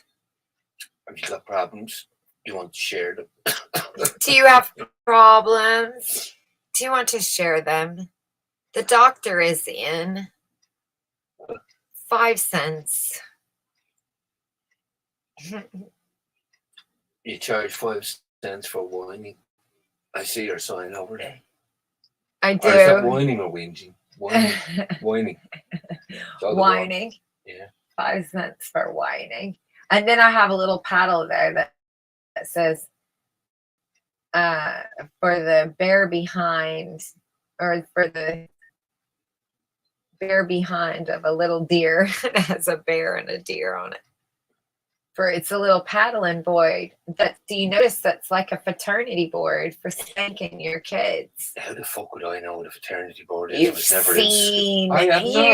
Surely you've seen a film with a fraternity in it, where they have their little spanky boards. Yeah, I'm sure I've seen them. The spanky board. The minute I see them jock films with someone with, them jackets on them with the different colour sleeves. Yeah. Straight away, it's turn off. Here we go. I see. Yeah. Well, everyone is brainwashed. Is all of the same. Letterman jackets. Yeah. Yes, the Letterman jackets. That was time for. Oh, here we go, American shit. All American football family. That's what you all went through. Picket fence and a dog. Come on, you were jealous. You wanted it. Ooh, go team, go. We had banners. It's the same as on your uniform. We had fun. You might as well have. We had football in the side. Yeah. We took your football and we made it better. We perverted it in such a way that it is now the most boring game on the face of the planet. I would rather watch golf. No, but it reminded me of, we're all indoctrinated. You see these other countries like Russia and that, and they show the marching armies. And they show an American they show us. It used to be all in your... We got, what is it, meatballs and... McDonald's. We were good for a while, weren't we? Yes. Come on, we played it great. That we were stereotypes, but we played that role well. We're like Keanu Reeves. Do you see? We're the kid. We are. Keanu Reeves is a great metaphor for America. We're good where we're good, and the other parts we suck. These are the missing link. Billington. These are the missing link.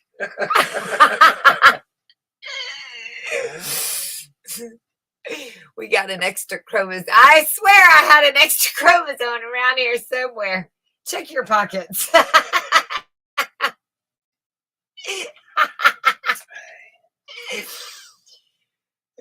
Well, you're on about that one there, honesty in these books. We're missing one in that sense. Okay. You know what I mean? Like, and that's used missing link, the one that they experimented on. Yeah, here it is. Roll it out. Oh my God. And they gave us, man. They gave us. Well, we spoke in your face. Travel X. In your face. We are bigger and badder, and we're younger and stronger. And we're going to eat you for breakfast. Get out of my way, you little peon. I've got some nukes to test. I have a moon to conquer. I got a moon to land on. For Pete's sakes, I'm busy. He's like a big, I just see America as like a big toddler. Dun, dun, dun. Get out of my way. You're in my seat. But the controller then, you see, that's you use the real controller, the one stroking the fat child, you know? Oh. That's the one. The one that drops coins in his pockets. Uncle Sausage Fingers, is that what you're talking? Got some sweets. They're in my pocket. Reach in and get some sweets. Well, that's the way. Uh-huh. Who said I like it? Aussie football now. That's a mad sport. This is true. Okay, wait a minute now. No. William is saying something. I need to have some verification here. I'm not sure I've heard of this. Scotland gave you America, he says. Is this true? It might be. I'm asking legit. Well, it depends on which book we're reading out of. So there's a book in Scotland that says Scotland owned America and they gave it, like the continent, and then they gave it over. You just go up the road here and you see the Scottish Rite. So I take that as they have the right to do whatever the fuck they want. When I see them, the Scottish are the inventors of insurance. You need insurance. Extra 20 quid and I'll insure your trip to America. I'll make sure your baggage gets on the boat. Who's the first one to fall for that though? Insurance, just in case you don't get there or something happens. The Gardenberg, or the Gardeners clan, or what were they called? The first businessman's gathering, the Garden Hall or something. Gardenberg. Who knows? The Scottish Rite. I know it's true because I read it on Wikipedia. I read it in a book on the internet. Let that get around your head now. There's the Mandela effect for you. That is a way to change history. What an easy way. With a click of a button, they could literally change every copy of Tom Sawyer right now that's on the internet with a click of the button. Mm-hmm. The only person that's going to have her copy is one that has one on a shelf somewhere. That's interesting. There's a Mandela effect. One day the Bibles do say something different. What? That could be a sci-fi movie.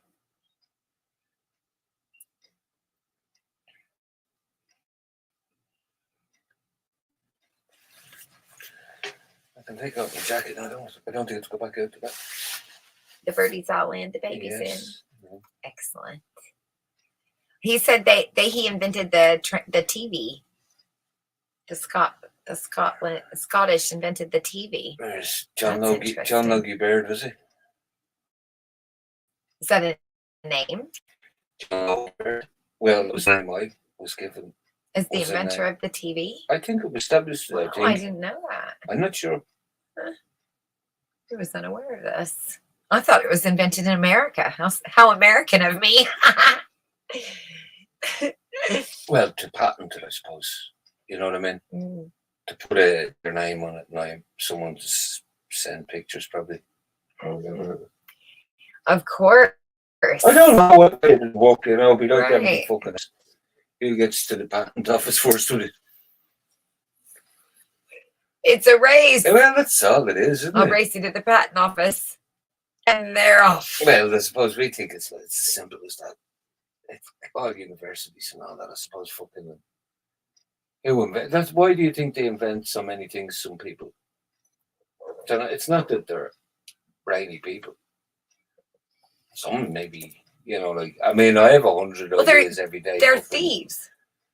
They steal other people's ideas. Well, you need to. It's a Masonic thing. Kings always stole other people's ideas. They used someone else's, the general's ideas for the war. The king didn't win the war. That was a war between generals. Those were the guys that won the war. Never no president or king won a war.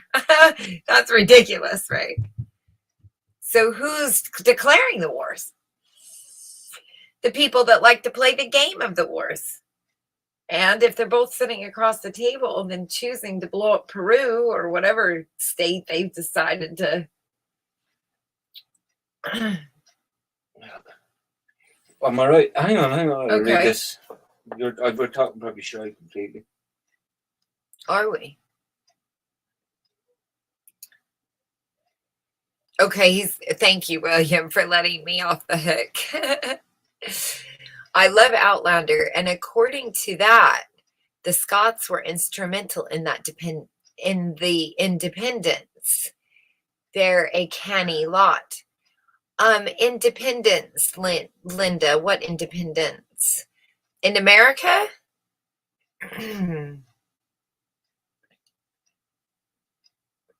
Oh, I've never watched the Outlander. I'll have to see if that's on. Look at one. Finish one first, will you? Okay, which? Yeah, that's why I'm writing it down. Yeah, we've been watching a series. Well, you've been watching adverts. I know that's true. More fucking adverts on than there is, so it's not worth watching. It's a show about commercials with commercials about a show.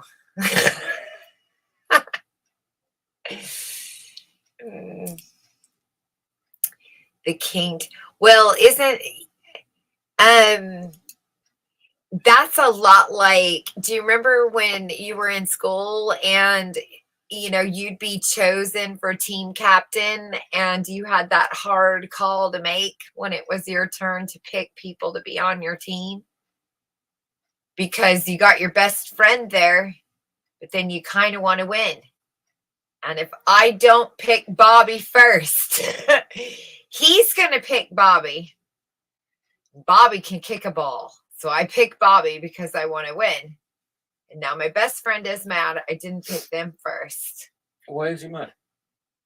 Because I didn't pick them first. Why is he your best friend? Because I chose winning over our friendship. Because typically they don't play that well. So well, they're if you not were his going best friend, to. that wouldn't bother you. Right. Being honest. Well, if he was my best friend, that Right. wouldn't bother us. You know Well, what I mean? there's me, lots game of of different football. responses. If right? something when life and death would be a different story, but it's only a game of football. You have to think like that. If it was a battle, a fight, and you picked someone else over your best friend, if it made sense to, you know what I mean? That's it. Well, a good partnership works. Whereas that your best friend knows, pick Bobby. Yeah. They pick Bobby. knowing the other guy. And if that guy's a douche, which I've seen it happen, I'll pick your best friend. Now, what are you going to do? Now she's on my team. I separated you. I want to put her on the bench. And I already know she's first out. It's all right. I'm packed the league. but you're still going to be the loser. They still have to win a team. So what's that get you? No. You just pick him first. You get first. Yeah, but if you want to win a player and you have to pick him first over your best friend. I know this is You're still a literally loser. an imaginary thing. what I'm saying.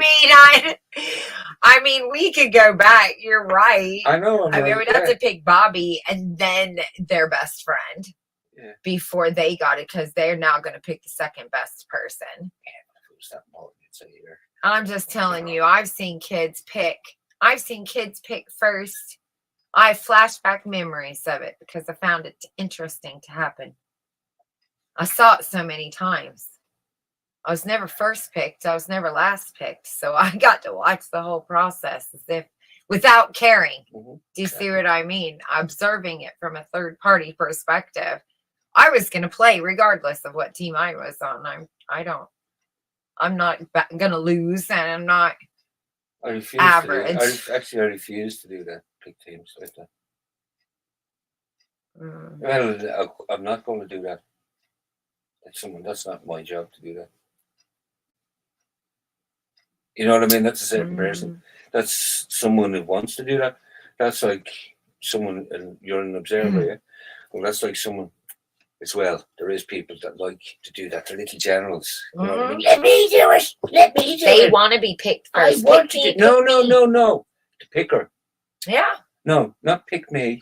No, I know. The ones who are the original pickers. I pick myself first. When the teacher says, who wants to be captain? They're the kids raising their hands. Pick me. I want to be captain. Yeah. I want to be captain. Choose me. Well, and then they have the control. They now get the control of the teacher. They now have that control. Yeah. That's very interesting to consider. That's what I was saying. Yeah. So I'm not one of them. They're the ones that they're looking for. They're your little generals. That's what I'm saying. Talk about me. I was sweeping the brush to be the millionaire. There's the generals, them little fuck sticks to follow orders. You know what I mean? They're the ones they're looking for. They're more important. They're the ones, hands up. They're the ones. Go down the line there and see who hasn't got their homework. Do you mean hall monitors? Yeah. And that kid in the class that would tattle on everybody when the teacher left the room? Them fuck sticks, yeah. Yeah, I know them. I remember them. Yeah. And they're the same as adults. Because they didn't learn anything different at a time in their life that learning something different would have made a difference. You'd see them later on in life. I remember one, and he was a politician. Okay. Believe it or not. A councillor later on. I've seen him. And I just seen his name popping up. And it didn't surprise me. Interesting. He was that type of fucking idiot in school too. You know what I mean? A prefect. A perfect, as I call it. But that's what we were. You know what I mean? Like he could nearly. I don't know. That's what they were like. That's so interesting because when I wasn't feeling well, I told you one of my favorite movies was on. And it's funny because I had just said about a month ago, I haven't seen in all of the old black and white films that they had on these streamings. I haven't had the bad seed yet. And so I yelled to the Google gods. I said, put the bad seed on. Sure enough, the movie shows that just a few weeks later. I'm not saying it's listening to me. I'm just saying that it's coincidental. So maybe I have precognition. But you watch that film and that's that little girl. She's a little narcissist. She's born genetically. This is her DNA. And she's perfect. And they keep talking about how perfect she is. But she's a murderer. And a little boy in class won a medal. Well, then she's a perfect murderer. Well, she didn't get away with it. She's not a perfect murderer. No. No. You're either the perfect murderer or you're not a perfect murderer. She's a killer. Mm-hmm. That'd be different. They call her a murderer. Well, killer. Yeah. Yeah. I hit him with my shoe. And then he wouldn't stop screaming, so I hit him again. Brilliant. Brilliant film. Oh, it's brilliant. Justifying her. Yeah. She was doing nothing wrong. Yeah, she told him to give it to her, and he wouldn't. Mm-hmm. And then he wouldn't stop screaming. So she took it. He said he was going to tell. It's her fault again. He was going to tell on me. She was going to expose me. They were going to shame me.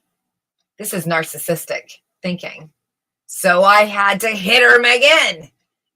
He was drawing too much attention. I was afraid someone would hear him. So I hit him again. And I hit him when he was down again. Good night, William. You away, William. Good night. And that's true, Linda.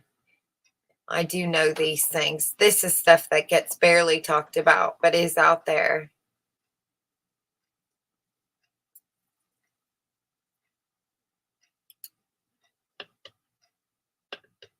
Did you see that comment? Obviously not. She says, oh yeah, imagine being in an army of a dumb king and trying to win a battle ranked lieutenant and sharing a mess with the troops. If you had a dumb king. In other words, you just know you're going to lose. Like there's no, what are we doing again? What did you just say? You want us to do what? Isn't that the question of following orders, like you say? Well, unquestionable that is, yeah. That's, you don't question. Well, but to give orders to people, you know what I mean? There's order followers, and then there's just them to give the orders. As to say, like, I'll pick the team. Mm-hmm. You know, them, I don't want to pick a team. I don't want to do this in the first place. I would never want of them. I've refused to do it. That's, you know what I mean? Pick the fucking, no, I don't want to pick the team. You fucking pick the team if you want to pick. But do you see how important just that process? This is this is amazing to think about, because just going back in time and just remembering what we all had to pick teams. Everyone had to be a leader once.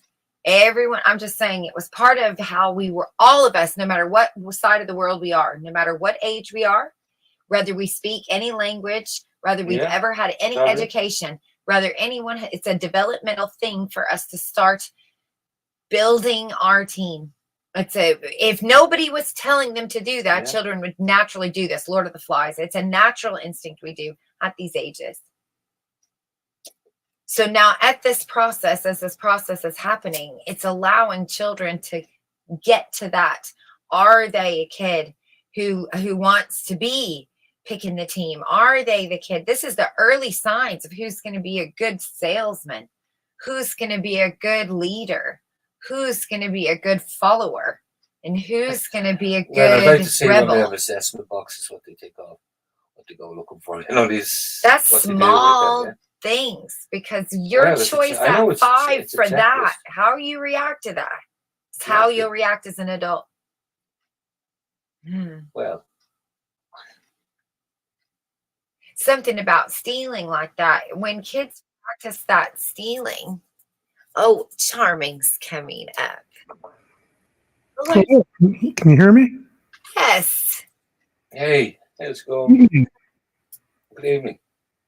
I want to ask you about, you mentioned that you were put in the slammer for having copied somebody else's video. Was that it? No, I did copy someone else's video. Well, I shared it. I wouldn't call it copying, but I shared it. And I got hit with medical misinformation.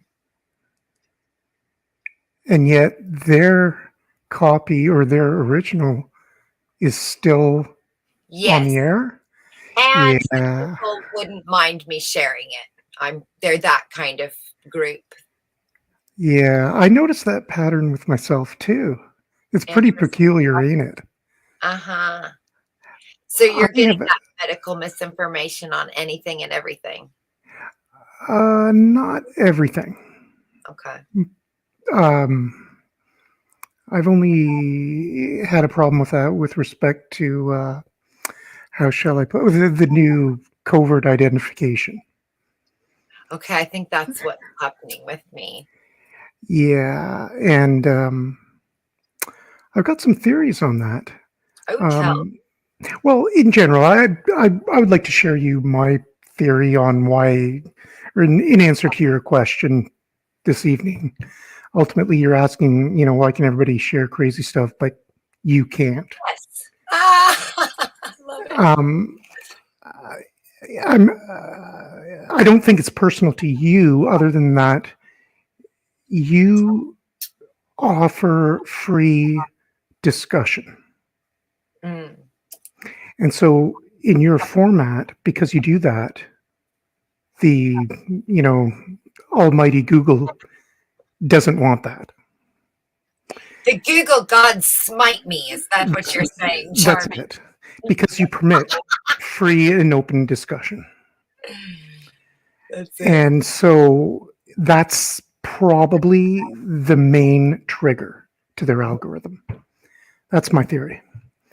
I'm just coming up with that after following a bunch of patterns on who's permitted and who's not, because I've encountered being dinged for having provided clips of other people's videos, and I get dinged, but they don't, and their original videos are still available.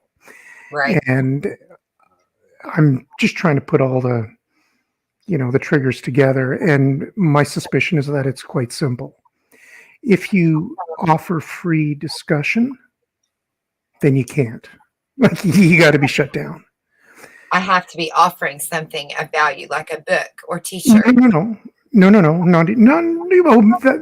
not mainly that. It's just that if you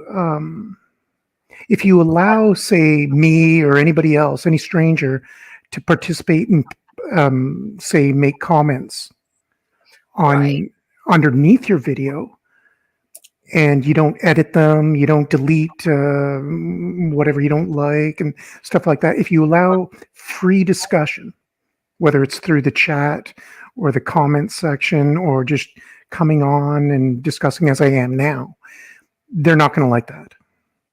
True. And I believe there's a lot of YouTubers who are controlled, and they have to delete certain things. Otherwise, they don't get their free, or so to speak, what seems to us, their truther sort of platform, which is just controlled. So there's something else that they're not allowed to discuss, and they have to make sure that they censor or delete or edit out these other things. And so perhaps to us, because we're not looking for all these other things, Right. to us, it seems like they're pure truthers and they're honest or whatever, but they're actually controlled. They're controlling a narrative about something else. Mhm. That's my theory. Because I've noticed that it's quite annoying. I would just copy and clip and repaste, and that would get dinged. Mhm. But The the original original video's still wouldn't. there. Well, I did get hit for medical misinformation, or whatever they called it, with the forever chemicals. And Oh, that's you see that one? Oh, you know what? I'm glad you brought that up. because I'm- I got that from Bloomberg, and I didn't get hit for copying their stuff. They didn't hit me with a copyright. It hit me with a conspiracy, I think was the label, or whatever. I don't know. Okay. Medical misinformation. That's your chemicals. Go ahead. See, that's the thing. If you and I wanted to load up the Bloomberg's original website again, and if we wanted to add comments below their article, they would censor them. Yes. So that's how they control their message. The only way of having some semblance or the appearance of a public discussion would be to go on their website so that they control who gets to comment or whatever. But by copying it, you allow me and anybody else I see. to add our comments underneath. Beautiful. You see it? Brilliant. Yes. Yeah. Brilliant. And you don't delete what I say. Right. So you're offering free discussion on their topic, and they can't have that. Yeah. Now, I'm glad you brought up this Forever Chemical thing, because right after you posted it, I did, my, hitting, pounding on the keyboard and sailing on through the interwebs. And this is nasty. There is something nasty going around this world through those Forever Chemicals. And I'm actually afraid to speak. That's how nasty it is. I would encourage you on your own to continue pursuing that research, because what I found in my country terrifies me. Wow. I really am afraid to speak. Would you email me, Uhlicks, or yeah, you know what? I was even in the middle of preparing an elaborate sort of video, much like yours, to share what I discovered, until I realized that this is scaring me.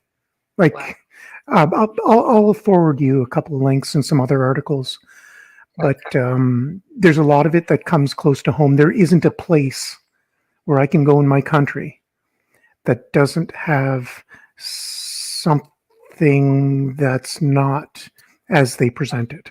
However, by sifting through all their articles, you can put the pieces together and surmise something. But there's tests hidden behind environmental impact research, so to speak, of these chemicals, and it seems like they've been around for a while. Yeah, okay, I've got it. I'll try to package together a series of links and send it off to you. It might email me back. Did you see it? Yep, got it. Okay. Yeah. And Tess, if you don't, I'll check it, and if you don't hear back from me, then somehow I've given you the wrong email. But no, if not, I mean, no, I have trouble with my emails also. Okay. So I've had weird, strange things happen every now and then. Mm-hmm. See, yeah, give me at least a week. User error, but I don't know how to do much. So yeah, these chemicals, they're all over, and I'm open to the possibility that these chemicals are given a different name and a different public chemical formula and definition and recipe to hide something else. That's how creepy it is. That's very interesting, because that really goes along with the concept of transhumanism. It goes along with the prediction that this species is altering the genetic code that is us. Well, is so far separate now that we need to reclassify ourselves. All of that that's just a slow death, is it not? No, I actually think it's quite worse. I really am afraid to say my true thoughts on this, but I believe you're optimistic. And yeah, I believe it has the appearances of being the opposite of what you've just said.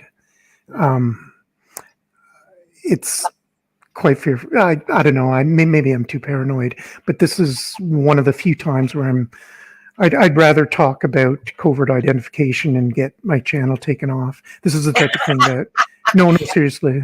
Yeah. Basically what creeps me out is all of the different public agents that are involved. Agents, that's the definition. People who sign confidentiality agreements and walk among us. Mm-hmm. and who are not allowed to talk about it Right. and Yeah. earn a lot of money to be kept quiet. hmm Uh, see, they're Were all there, over. have you noticed a lot of discussion lately coming out in the business world about how many celebrities and high-end business people are now openly discussing their underground bunkers, building underground? It's making the wave. It's coming back through for another ride. We've heard this before, but it seems like growing. It's like birthing pains. They're getting closer together.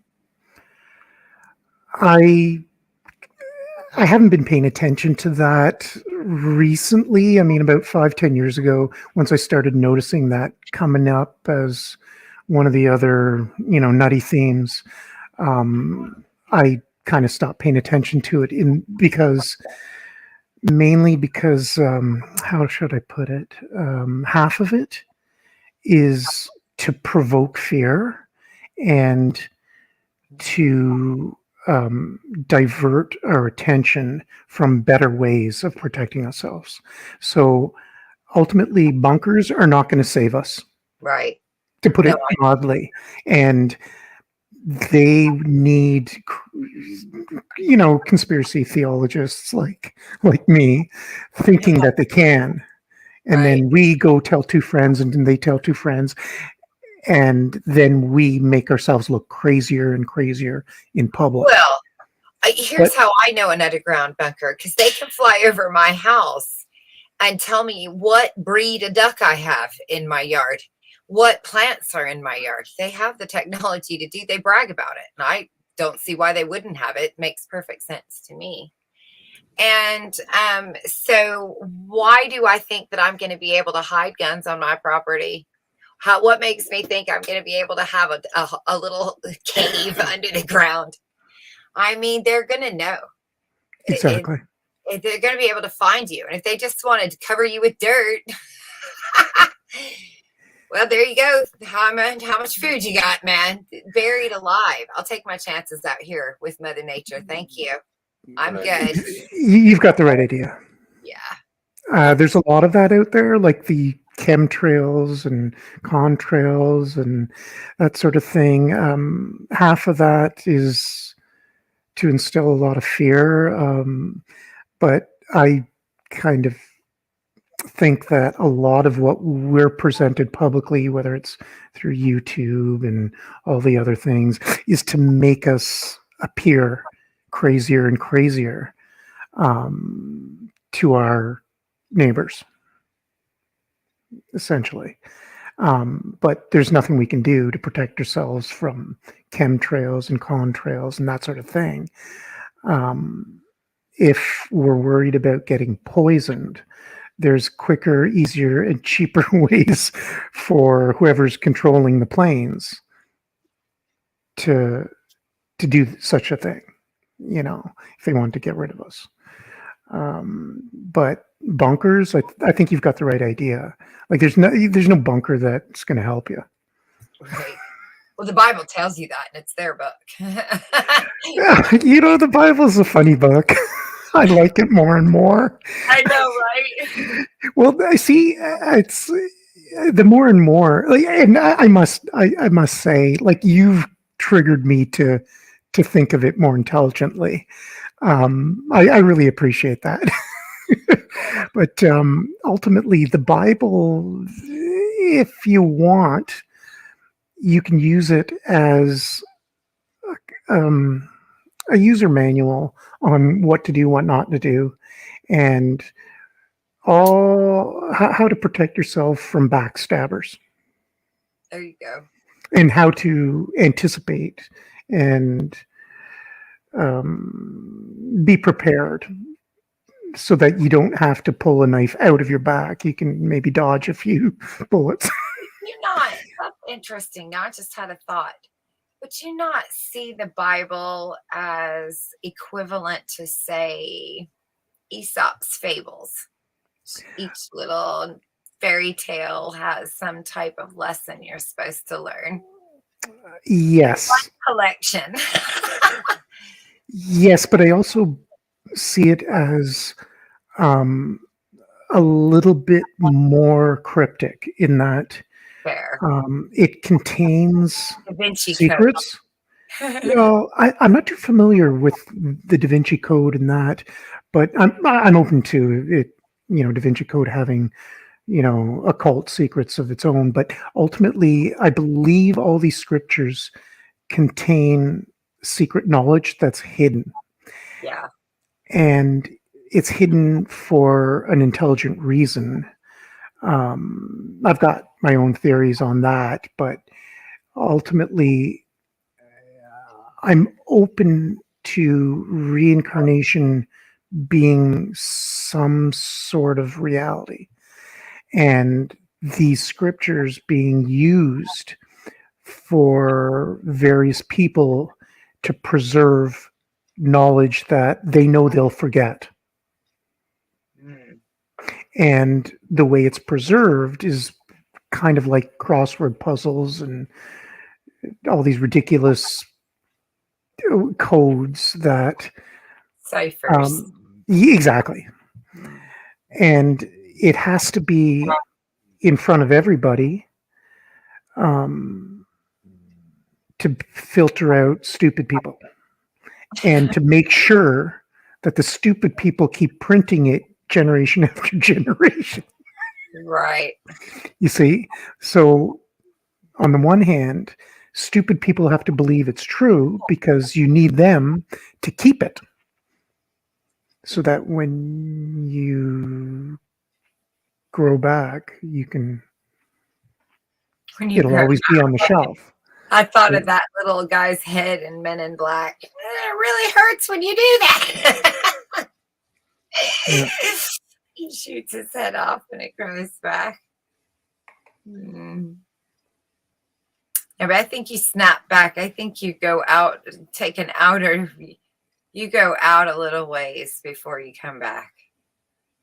You're ready for school to start. It's that kind of an idea. So long, my God. I want to go back to school. Ultimately, I You think you'd sorry, go sorry, ahead. do you think you'd have taught at school if you weren't given it? You'd have been saying, "Oh, get me to the school." No, that's the reference I use. But I do think school is a part of our evolutionary development. I think we would instinctually, it makes perfect sense that we would develop schools. It seems like a very normal thing children would do, even without schools. Like it didn't come out of nowhere. Obviously, it had a developmental beginning, which means that it was evolving and developing along the same pace that humans were. I don't think so. What do you think? It just sprouted out of nowhere? Yeah, Hey, I let's think put all the kids at a desk. Well, yeah. I mean, even them I going do off actually- to I practice do actually hunting think is a that- form of school. No, but I think to put people behind the desk, what you were saying there, to put them all in the building and put them all in and give them, well, like But that. we convinced them that they could be better, Well- that they could make more money, that they could leave the hard life of farming. And let's not forget the number one culprit for why we're all educated in 2023 is World War II and its avoidance of the draft. No, Vietnam. Was it Korea? I don't know which one it was. World War One, two. It was World War II. They had a draft then too, didn't they? If you could avoid the draft, if you're drafted, but you're enrolled in college, you don't get drafted. So when they had a war with a draft, what did everybody that had any type of money do? Send their kids off to college. That caused a pattern now, because now these kids are all college graduates. Towns would get together to save a boy from going off to war. They would invest enough money to get him in college so he could avoid the draft. If you were enrolled, you didn't have to go. So the only people that went were ones that either wanted to go or couldn't get out of it with enough money. Then you have a pattern now. You got to go to my alma mater. You got to go to my alma mater. Now you can't even be a mechanic if you don't have a degree. Now everybody has a degree. And that's because we drafted it. War. Nobody would care. We would still be doing the same thing we did before. That School, one I know. ripple, that one stone caused all of the millennials to be in debt in a generation that no generation before had so many college graduates who couldn't get jobs. Well, why? That's why. They gave you schools. I'm telling you, there was no such fucking thing as there. It's not a natural thing. I think it would be, though. I don't. Well, that's what you're saying. I don't. Well, you wouldn't consider the kids going off or the children making bread with mom. You wouldn't consider that school. That's natural. Exactly. But not every fucking kid in the fucking. Let's get every child from around to that house to learn this one person. I That's wouldn't one you? natural. I'm tired. Well, And this woman wants to come and collect the kids in town so that they could learn to read, no. so that I could get a letter from my pawpaw who has moved to the States. I can't read it. No. No? I see things a little bit differently. Go ahead, Charlie. I got to make this comical, but yeah, I'm Remember, I brainwashed just said by here's a thought I wanted to say to you before. yeah. Reading, by the way, wasn't a thing that no one done till the 60s. I just learned this. Okay. The Bible wasn't given to everyone until the Protestants gave that, by the way. The Catholic Church didn't give the Bible to everybody. It wasn't for everyone to read because no one could read, right? Right. And then it was given out for everyone. That's what the Protestants did, by the way. They gave everyone the Bible. So it wasn't an elitist thing right? Anymore. So no one could read. So why would you want to be? That's what I'm saying. It wasn't the thing. No one needed to. It wasn't the thing to read. Well, So I have a different. it wasn't a natural thing. We were given something that's unnatural to us to read as symbols, right? Sure. Yeah, but I mean, it's unnatural for us to do Right. that on mass. Mhm. That's what I'm saying to you. The education system it wasn't for our benefit. It was for the elite's benefit. Mhm. Right. Till they controlled it. You know what I mean? They weren't giving us that for our benefit. Mhm. Come on. Well, I see things a little bit differently. It's fine. I'm quite, I'm quite pessimistic in my perspective on this. I try to put myself in the shoes of the King of England. Now, me Okay. being a Canadian, I'm raised as a citizen of the Commonwealth, and we have the Queen's smiling face on our money. So I try to put myself in her shoes. Okay. And what would I want?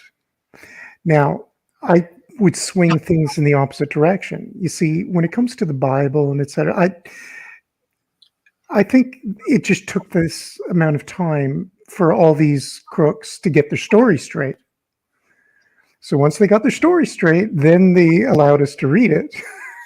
But before that, they had other people telling different stories, and they went through great efforts to kill those people off. So now that all the stories are straight, the sheeple and the lowlives were allowed to read. And so ultimately, going back to the spirit of what you're trying to say, Uhlick, is that you and I, and we can all teach our children how to read ourselves. Like, we don't need to send them to school to read. Sure.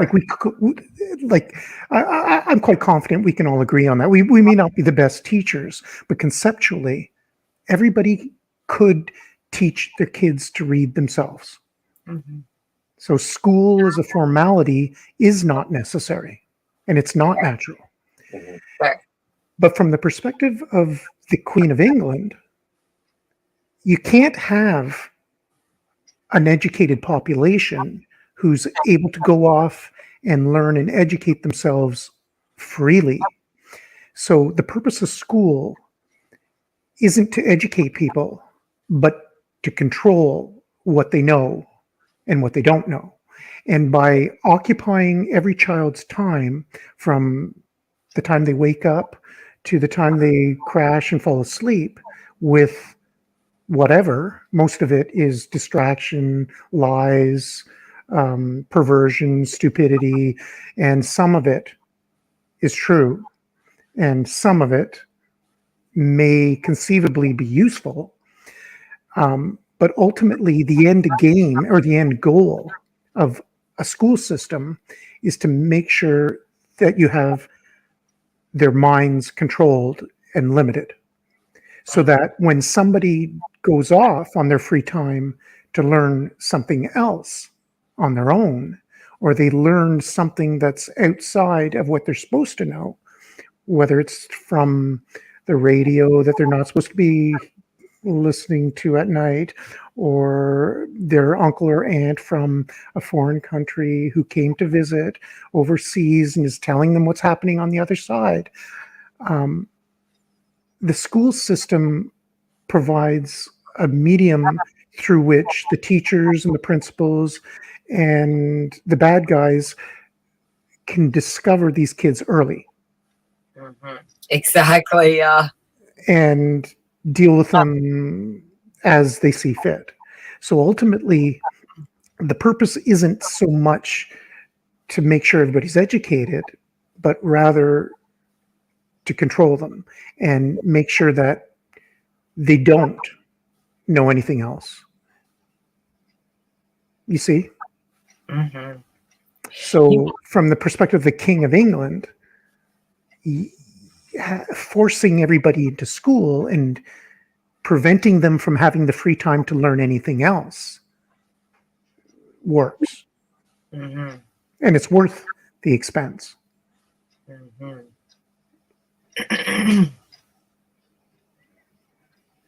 Definitely.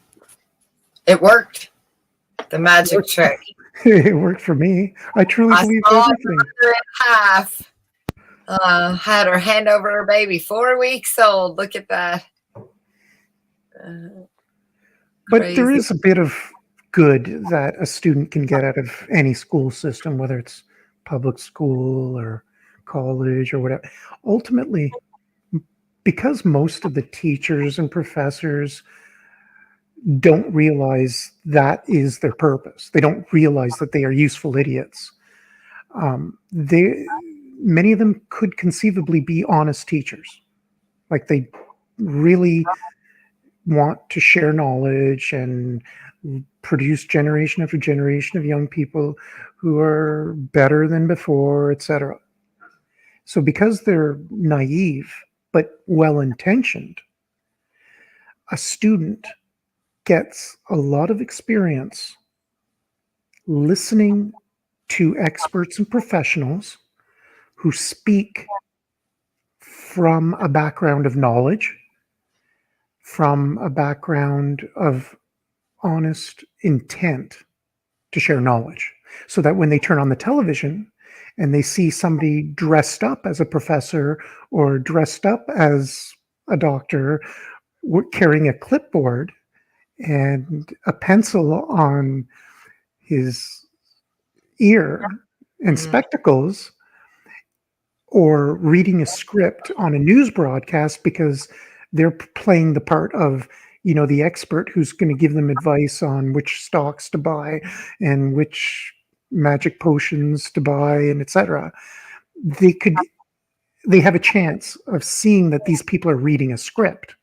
So by sitting in front of a classroom hour upon hour, year after year for decades, a young person has an opportunity to recognize the spirit of an honest person, even though they may be stupid and not realize that they're spreading lies. Right. You see? So I kind of like to offer some bit of lemonade. Mm. I think that's the best thing a student can get out of a school system. And they can get that even if they fail every class.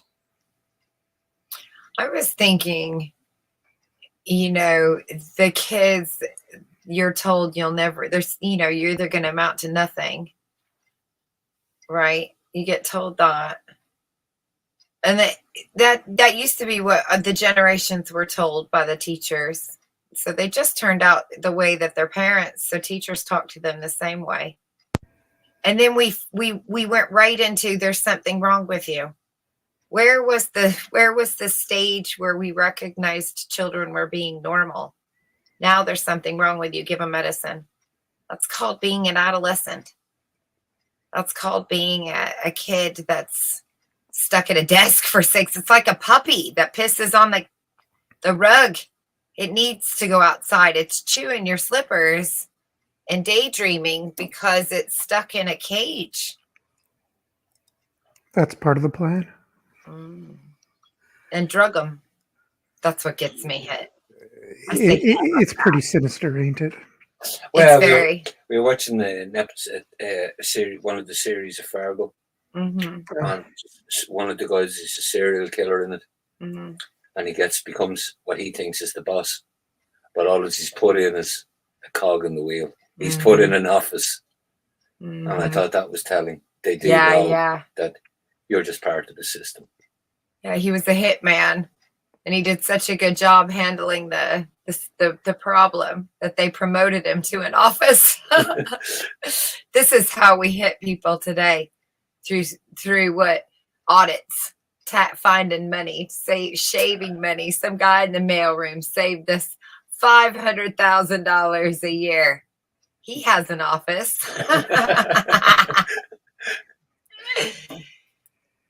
Yeah, it's a new economy, ain't it? Unfortunately, it's going to be quite dismal for the youngsters. That's true. It's going to be I think when we have these movies where we have a reoccurring genre, it's because so many people, when they close their eyes, have that behavior playing out for them. And since that behavior equals zombie, we have zombies. That's the hieroglyph. But it really is just the dog eat dog, the backstabbing, the dishonesty, the stealing, the meanness, the lack of anyone else but yourself, the narcissistic demonic takeover.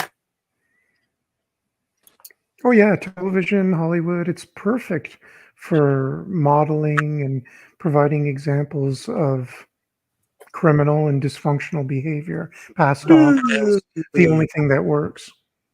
Hello, Jay. Welcome Hi. back. Who's the professor? Who's the professor with the sort of British American accent? Do you know? You remind me of. I watched the film The Sold. It's called. What was it called? It was about McDonald's. You sound like. I've got a joke before I fuck off. I have a sense of humor. Do you want to hear my joke? Of course we do. Right, you don't be offended, right? Oh, I can't wait. Okay, a Chinese paedophile walks down the road with a dog and says to a kid, "Do you want a puppy?" He says, "No, I'm full."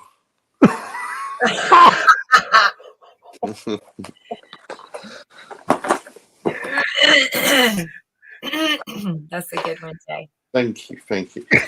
How you doing? How was your boxing day? It was all right actually. I've been enjoying. Yeah, all right. Cheeses and all that, but as soon as I eat, I get a bit of a thingy. But what? You've been going for a while. How's it going? Good. We've just been pondering the universe and all of its problems, Jay. This is our friend Sammy Anarchist Jay. Oh, I don't know about that. Fucking hell. Anarchy. This is Jay. Good evening. Good evening. Or good day, or wherever you are. You're on the other end of the South pole, coast huh? of England. Okay, so it must be daytime there on the other end of. It would be getting to be morning. It's probably about 4:30 in the morning. 4:36 a.m. Bingo. Yeah. Wow. How's Uhlicks McGee? I was going to change my name to Suck My Unit. What do you reckon of that? Oh, it's good, Jason. Oh, it's very good. Hopefully, we get a visit tomorrow from a friend. Okay. I don't know. He hasn't emailed. He hasn't messaged yet. So he hasn't, has he? Oh, I don't know. I haven't checked. There you go. And you're Did telling you this talk to man him you do today? check your emails. Me? Why would I be? Oh, I don't know where this is. No, I know he has my I know, yeah, number. but No. you're just telling this man, Charming Anagus, you check your emails regularly. Well, Well, I didn't know it had been sitting the last 5 minutes. Yeah, I'm I'm just just saying. That's I, all I right. haven't checked today, but I had no reason to check today. Till that's, just- all right. That's why I don't check my email at all. Let's just say I don't give it out because I don't bother. There's no point in yeah. anyone giving me their email because I don't. It's like the phone. It's like having a piece of paper that you never look at, isn't it? There you go. Well, I Yeah. don't. I'm not. The only emails I get are from people, so I don't. It's Yeah, it's not something I don't. It's not. I don't sign up for stuff, so I don't have. There's one thing that's come into there that I need to get rid of. Mhm.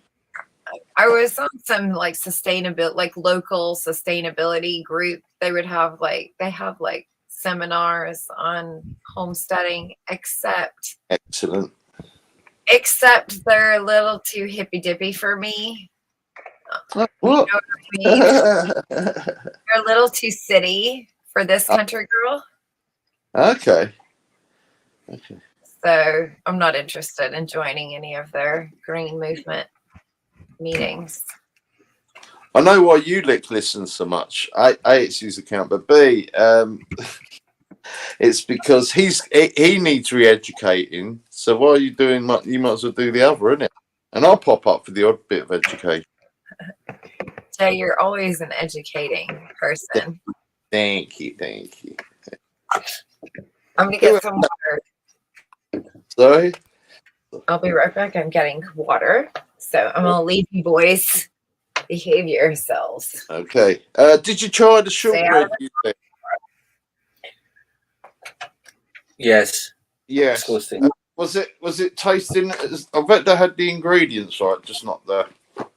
Well, we did Sure. just put it this way. We had a hillbilly neighbour in last night, and he had them all. He was glad of them.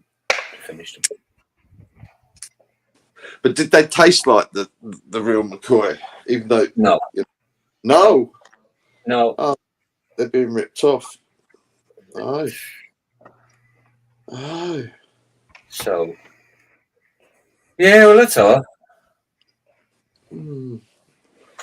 Okay. Hang on, I'm a mile away from this microphone here, or whatever. What's that, Wayne?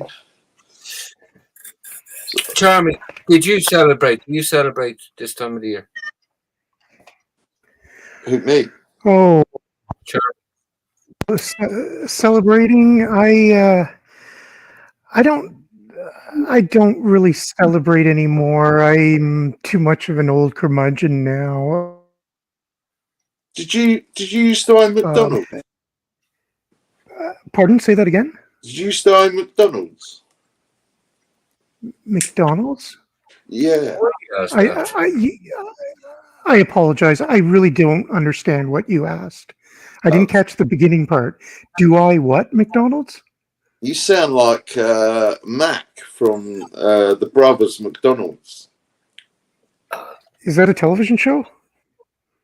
No, it's a real life thing. McDonald's. You not heard of McDonald's? The burger chain. No. The burger chain. Yeah, you sound like Mac. Sound like one. You sound like Mac. The Mac character from McDonald's. Yes. I gotcha. I don't know what it sounds like, Jay. What are you doing? I don't know. I don't Exactly? know who that is, but No. I've eaten there. I've spent. Have you I've seen the eaten a film lot at Founder? McDonald's. You've Yeah. paid to poison yourself there. I'm poisoned, Jen. I'm still talking. Yeah. The Founder.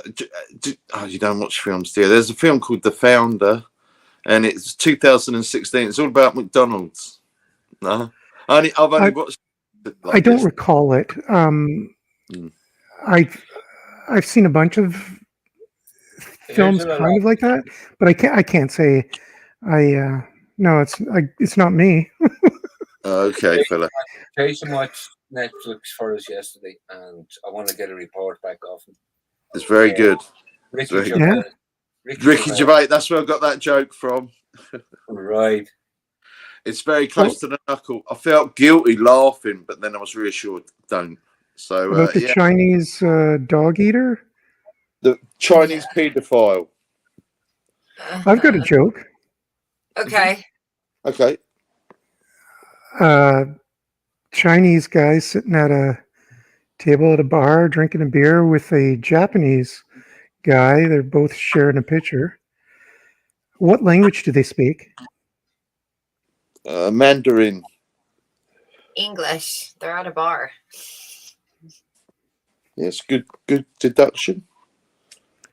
Yeah, see, it's not really a joke. It's a question. I don't understand what language they speak. I've never seen a Jap or a Chink talking to each other, but it seems like they do speak English. Oh yeah, Ricky Gervais going totally woke. It was hilarious. Really funny. But if you were a Chinaman or if you were a Jap I'll be covered and in you had to shit. speak to the opposite, what language would you want to speak? English. Of course. Why? English, says the English man. Yeah. See, this Well, is mine. Your joke sucks, man. that's right. That's the intention. I'm just using this as a comical segue to open up a further discussion, which is okay. What have Chinese people and Japanese people been doing for so long that Sure. today they can't get along and they have to speak a white man's language that was only discovered a few hundred years ago. So they have to speak Whitey's language. Whitey's language. Right. And right. Do you remember back in the day the Doctor jokes? Do you remember them? oh Like, yeah, Doctor, I feel like a pair of curtains. Pull yourself together. Do you remember them sort of jokes? yeah. Yeah, well, I've got one. I've woked it up. Yeah, I've woked it up, right? Okay. Doctor, I feel like a pair of curtains. Well, then you are. That was good. Yeah. Yeah, you got. I got to apologize again. I didn't understand that. Then you're what? Forgive me, I'm retarded. Sorry, I didn't catch it. You're what? Like I honestly didn't understand the last word. Maybe you're missing the hand gesture, but Oh, No. no. Okay. Yes. Cute. Thank you. So I highly recommend the new Ricky Gervais Armageddon. Really fucking funny. Excuse my language. Very, very funny. Very funny. I think I seen one to see on earlier. Did you do a Gary Lineker one? Yeah. Yes, he did. Yes, he did. Oh, that was so funny. Yes. Yeah. The kiddie strapped under the thingy. Yeah. Where's Gary Lineker? He's down there on the left. Yeah. Down in Dover, Yeah. It says he's on. You just got to watch it. It's on Netflix or wherever. But yeah, it's funny. Netflix. Oh yeah, it does. It just does some amazing stuff. Charming. The more you're around them, the more you start to understand the language they speak. yeah. Oh. I struggle. Like We invented language. What are you talking about? I'm bilingual. I now speak several. I'm actually multilingual. I can speak several languages. I'm okay in Scottish. I'm pretty good in Irish now. I'm pretty good in English. There's just a few that I have yet to perfect, but I'm getting there. Okay, and I want to hear the Mancunian. are you guys familiar with the old comedy group, The Young Ones? Yes. Yeah. Now, are you familiar with their side project in the 80s, the heavy metal band Bad News? Absolutely. Bad news for you and you and Okay, you. okay, good. How far did that go? Was that a big thing? It went to like 2 or 3. I think it was 2, 3. I think it was 2 different things, but it was just it was a thing like a comic strip. It was It's just like dead that. on Yeah. TV. It didn't go any further from TV, I don't think. But yeah, they Was went it on popular? stage. Like, does everybody know about them? Well, I don't know about it them. was just it was like a Spinal Tap thing. Yeah. Johnny, like, So it was a joke. It's just a joke. Yeah. But was it popular? Like, if you walk down the street and ask a random person if they the same question I just asked you, would they all be at least familiar with it? Well, it depends the age bracket. I mean, you've got to be my age, I suppose, to remember stuff like Yeah. Okay. that. How old are Is you? it- Are you older than Dirt, sir? Older than what? I was Dirt. born in the early 70s. Oh, right. So, I was born 70. Third. what's wrong with Dirt? Yes. Sorry, mad. I like people, that have similar experiences in some ways. Like growing up in certain times, we Oh, all yeah. have. That's the generational uniqueness of that cycle. It's really being. I was the same age you were when that happened, or I was at least in the same. Yeah, you're in America in that system. I can see you as that Joanie and Chachi. Mm. I have you for that era. Oh, yeah. Happy days. Yeah. Yeah, but that's Americana. That's Mhm. what was sold, and that's what you swear. That was what we seen as. And we have there to goes accept your that. Letterman's jacket, because sure enough, the son That's had when you say his all college that. When you jacket. have all that stuff there, you're showing me that spoon, that stick, and all that. That paraphernalia goes all along with all that. Yeah, You know what I mean? As porkies, I call it. Yeah, of course. You didn't let the dog in for free, did you? That's from Bad News. Well, you said the dog, and You let the dog in for free. Was that off the album or the TV show? TV show. See, I No. didn't watch them on TV. But you saw What? Vlog. Go ahead, Jay. I say, where did you see the Bad News then? Not on tour. I was exposed to it from a classmate whose older brothers got it from England, Yeah. and so I'm only familiar with the albums and a couple of bootlegs. Okay. But There's another was sick- spin-off. Well, it's sort of more. It's called the comic strip. They had like a fistful of travelers' checks instead of fistful of dollars. Stuff like that. have you heard then before that there would have been Derek and Clive would have been the ones before that who were doing the risque before the young ones. Have you Yeah. heard those albums? Winston's bogey. Yeah. Winston's bogey. Yeah. And you Have you you can't. heard them? Clive, what's the name? Derek and Clive. Yeah. Derek and Clive. Yeah. This bloke walked down the road the other day and he said, "You can't." That's exactly how it starts, isn't it? That one. What did you say? What, he said, "You call me a cunt." He said, "You fucking cunt." That's exactly how it You called me a cunt. I said, "Yeah, he called you a cunt." He said, "You call me a cunt, you fucking cunt." Yeah. And what happened then? Well, he hit me. Yeah, that's how it ended. I remember that. Very good. Very good. Hurts less when I stand up. But that's what we were listening to as kids, is our Yeah. sort of alternative comedy Yeah, on and off, right. which is That's that's how you gamble stuff. before we wouldn't get to TV. They did eventually. Did they do the? I'm sure they did. Yeah, Radio would have been the thing back then as well. sure. A lot of them actors can say do the monologues with each other. Mm-hmm. So And they only played that kind of stuff on alternative channels, and they'd have like the pop channel, I think there was and one. then on the AM you could find, or at the end of the dial, we had it end of the dial 80 album 88. And it would play like that's how we'd learn a lot about a lot of bands from you guys, because they would play these off bands at the college. Mhm. Just like, and they were boring. The DJs weren't any fun. These are future NPR people. Wow. That was the Pixies. Oh, the Pixies, yeah. And then next you're gonna hear. I mean, they were boring, but they would have weird.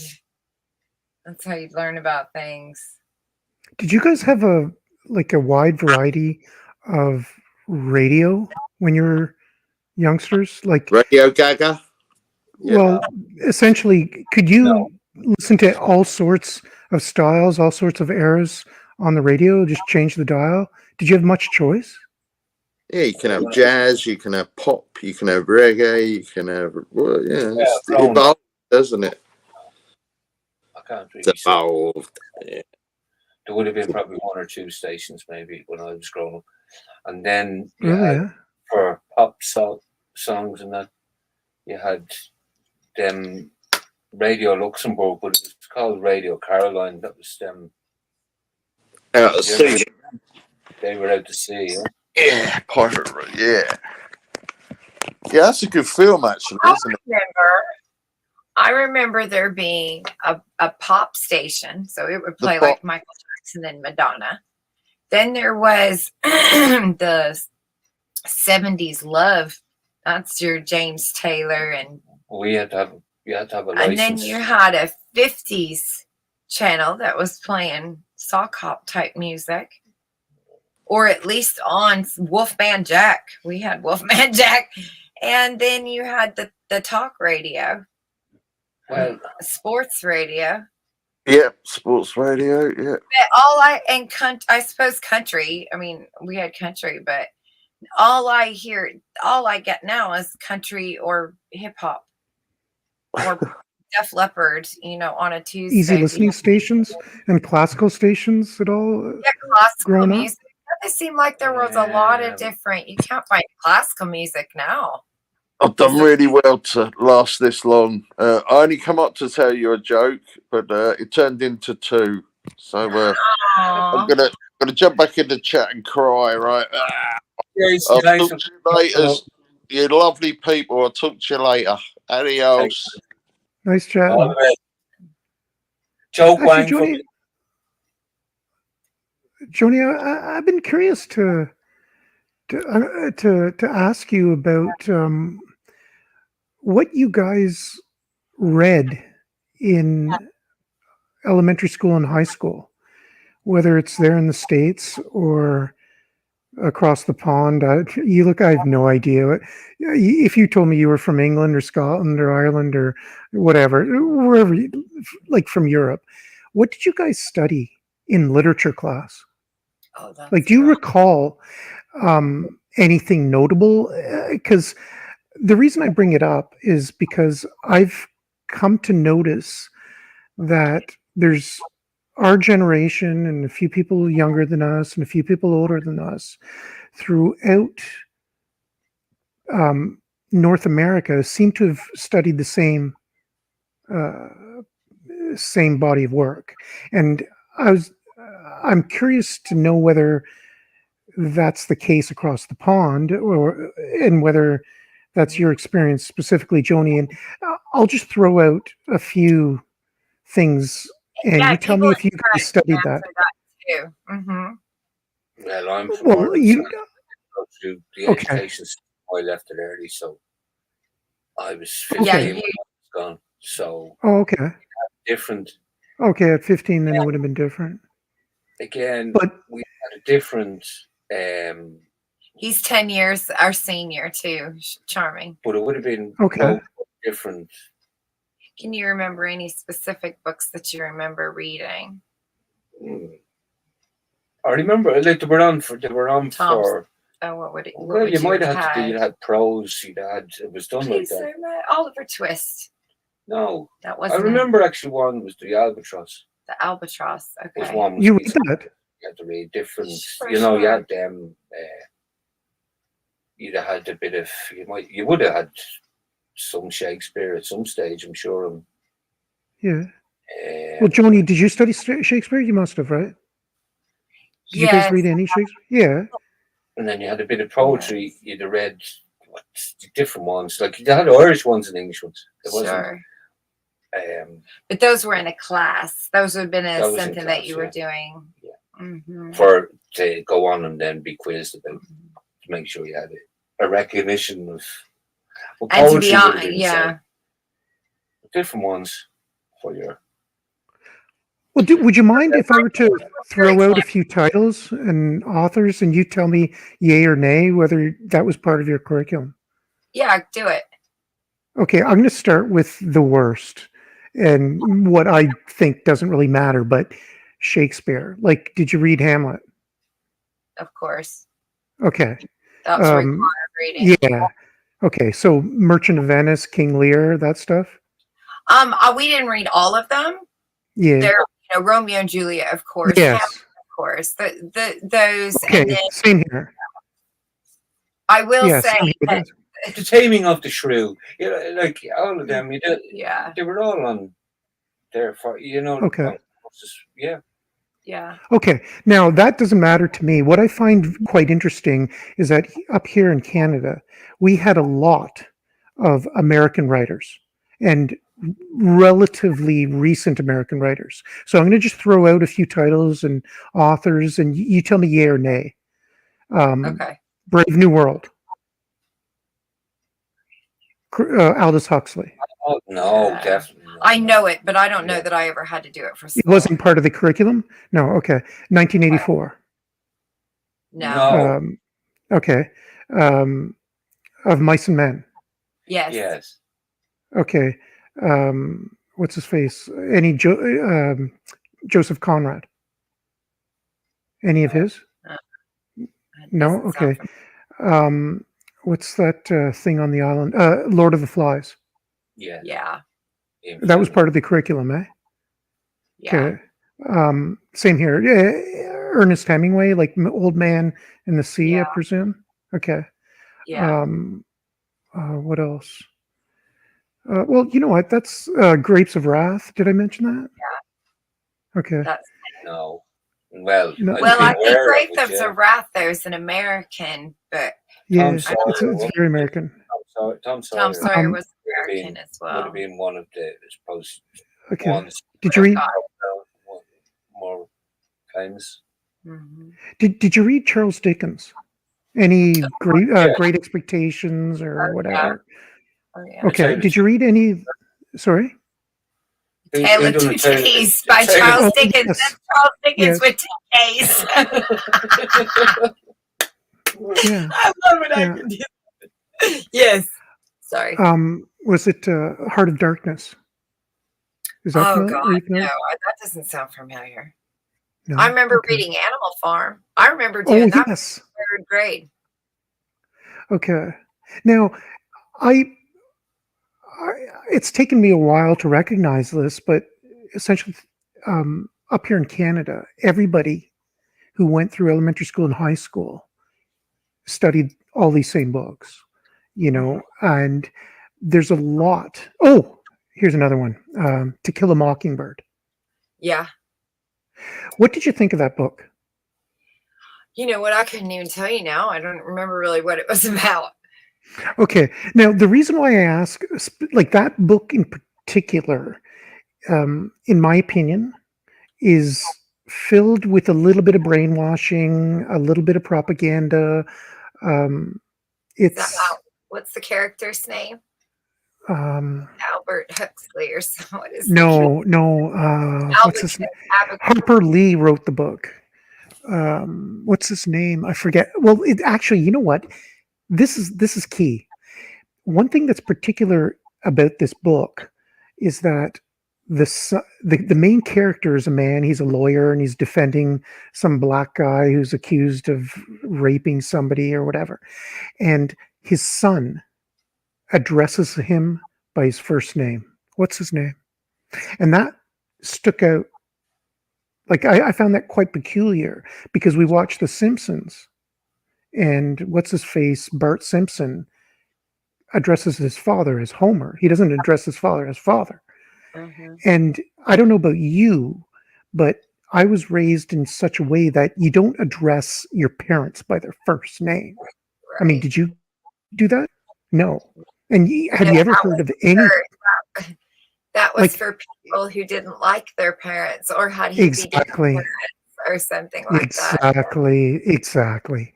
And that's a good example me when it comes to this book. But there's other things in that book that, we could spend all night talking about the brainwashing and whatever. But I'm curious about your experience with books in your curriculum because I'm noticing that throughout all of Canada, everybody studied the same American books. And a lot of these American books were relatively new. So you have an author from the 40s or the 50s or the 60s who writes a book, and then everybody in the whole continent has a copy, which is kind of odd. Well, oftentimes, Charming, when somebody writes a book, now the publishing house, how it becomes a Golden Globe has nothing to do with how good the book is. No, but it's entered into the school Schools get curriculum. An donated. American author's Will book. donate the books. So Yeah. if they want to promote Moby Dick, then the publishing houses send a copy to the schools. It gets put in the curriculum, and then they get a big fat tax write-off, and all the kids are reading Moby Dick, and it becomes a classic everyone remembers. Indeed. It's the publishers. It's the It's the publishers. publishers. It's. I was in Ireland, right? So I had H. Collins was all my books. That's who all my schools bought the books off. Right, that's the publisher. So it was simple for me. All my history, all my everything, Came from one language, publisher. all came from the one publisher. Wow. H. Collins. It was only taken. H. Yeah, Collins. I was taken over there. I was looking into it there last year. I was looking it up and seeing who. Baltimore Fats is very good at that. He goes into St. Paul's Cathedral around London. He's based all of the Civil War in America and all these publishers who do are 10 of them, I think he names. Who they are. There's one actually, I'll give you his name, see if it comes up on yours. They were big. Murray? John Murray, I think is the name. Uh-huh. Oh, yeah. Yeah, there's a publisher's name. Have a look at it and see if he comes up on here. Interesting.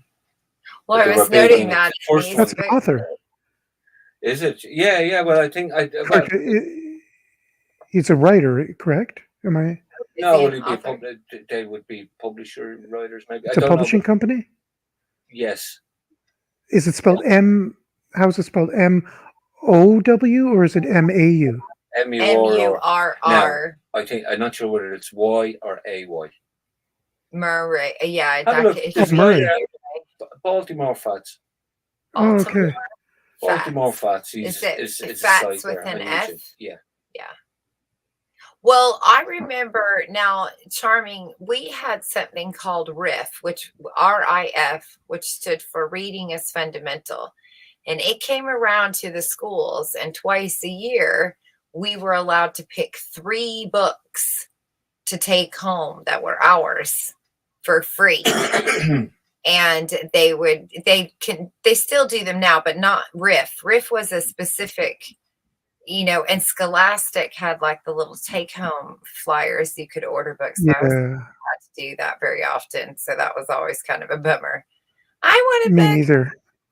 but you weren't either. We couldn't afford it. That's exactly. The other kids got to buy the books.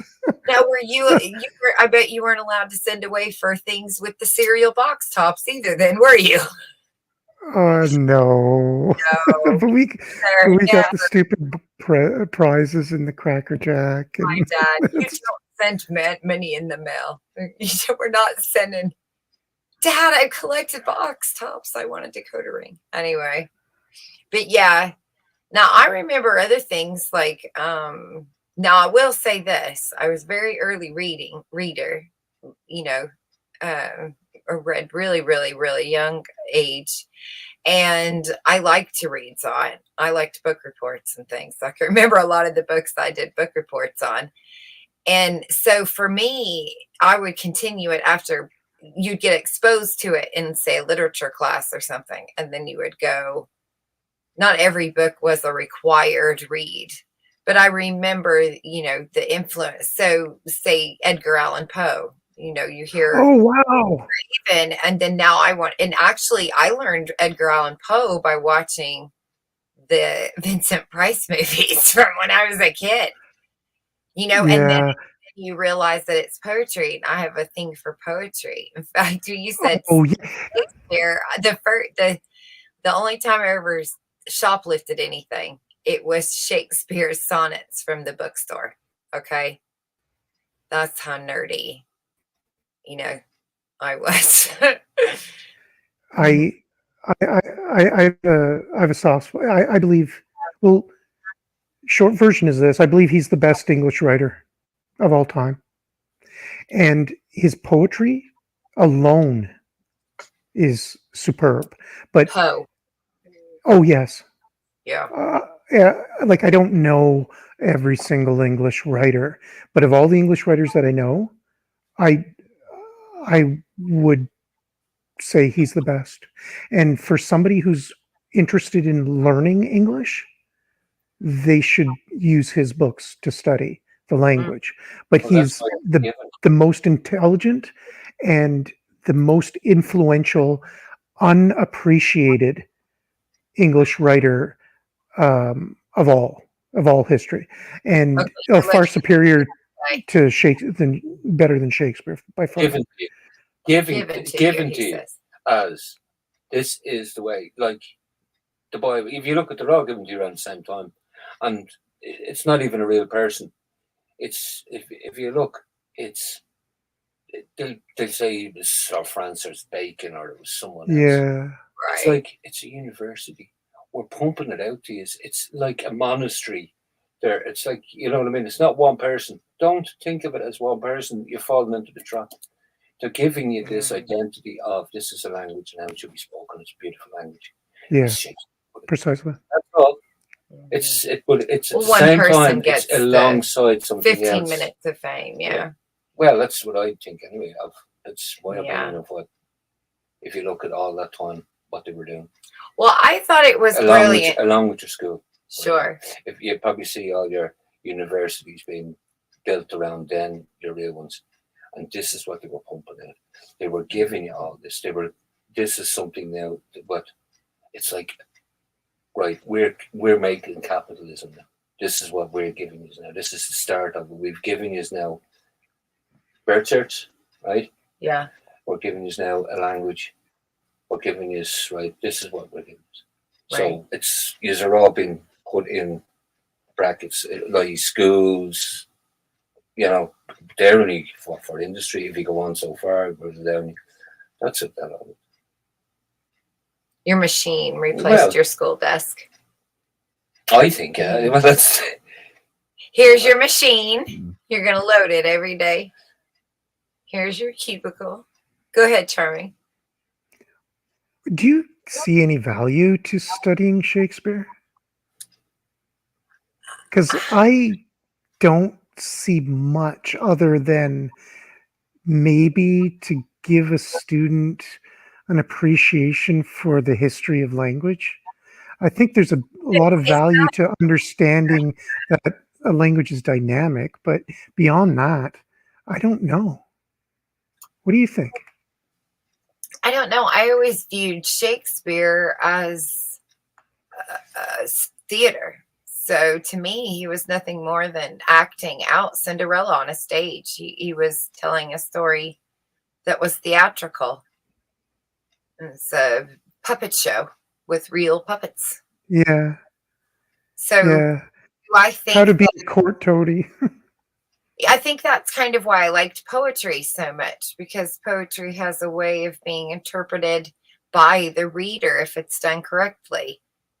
and you can see, your own personal turmoil, or you can see the Spanish Inquisition. Which do you see? Hmm. Hmm. It's like a black dress. It transcends Yeah. seasons, whatever you're doing, whatever you're experiencing. And maybe I think what happened with Shakespeare is, for the time, he was a great director. He was like the Francis Coppola of his day. But we've given him this godlike icon that he honestly can't live up to. Do you know what I mean? Yeah. There's so many that are as great, if not better, but because he's Shakespeare, we all got to learn Romeo and Juliet. We all know to be or not to be. That's Yeah, the that's question, out of the question. right? I mean, what is that? Who wrote that? My daughter's comes up with more mind provoking. That's a great comment. I get it, but I've heard commenters in chat say things that give me that idea. You know what I mean? What made him It's so? funny. I've been recently pondering that quote, and I think it's well, maybe I'm reading too much into it, but I like to invert it. I like to find an answer to a different question, and that is to be and not to be.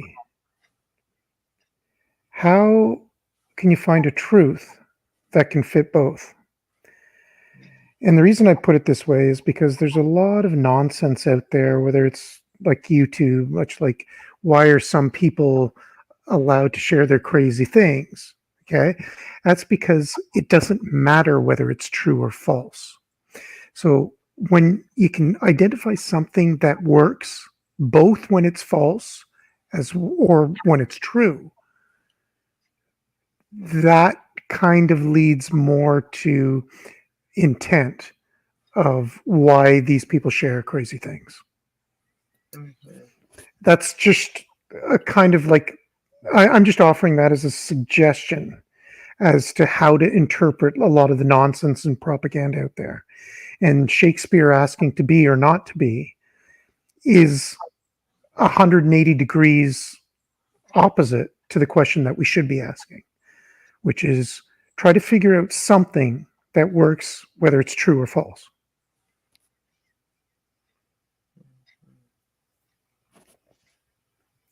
Well, that would be the in between zone. If Yeah. Yeah. I can choose to be physical, I can choose to not be physical, but either way, I still exist. I'm still choosing to be Yes, something, that's right. and then also choosing not to be something else. Yeah. To be good or not to be bad. That's the question. Well, both of those means I'm good, right? Not being bad means I'm good. Brain twister. That's an either or. Yeah. Yeah. That's I'm not playing. I'm saying. Why do we think it What do you means think? to exist or not to exist? To not exist means you're existing there. Would that be the mirror reflection? Yeah. One thing about Shakespeare that I found interesting, one of my teachers said that what we have as a text is actually, like like you suggested, is there's a bunch of authors and we're piecing it all together and calling it one thing, but the actual actors on stage at the time were often doing improv, Right. and every time they performed it would be different. They would take the show after doing it over and over again. They'd get bored and they'd have fun with it, and they'd try to throw each other off by changing the Right. the lyrics or changing the guitar lick or doing an improvisation of some sort and changing the actual script. And many people who were watching the show were there specifically to transcribe it because many of the scripts were not published. People were watching the shows and they were writing it down and compiling it. So what we have as a text didn't come out of the actual pen and printing press from Shakespeare or whoever. It was a bunch of other people who were transcribing, and it was always changing. Right. What were you going to say? And in that sort of context, I'd figure it's a useful piece of literature to study, to understand the dynamics of drama. Exactly. And that's typically where you learn. I also grew up, my mother liked to do local theater. So I kind of grew up sitting there listening to her rehearse.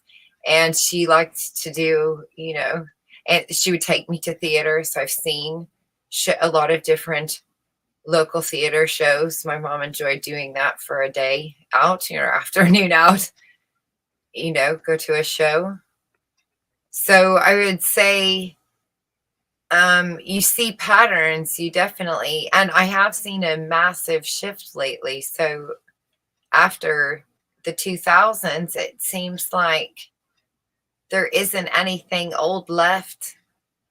I might get a reference in a commercial to a Madonna song or something, but other than that, we're really being wiped out.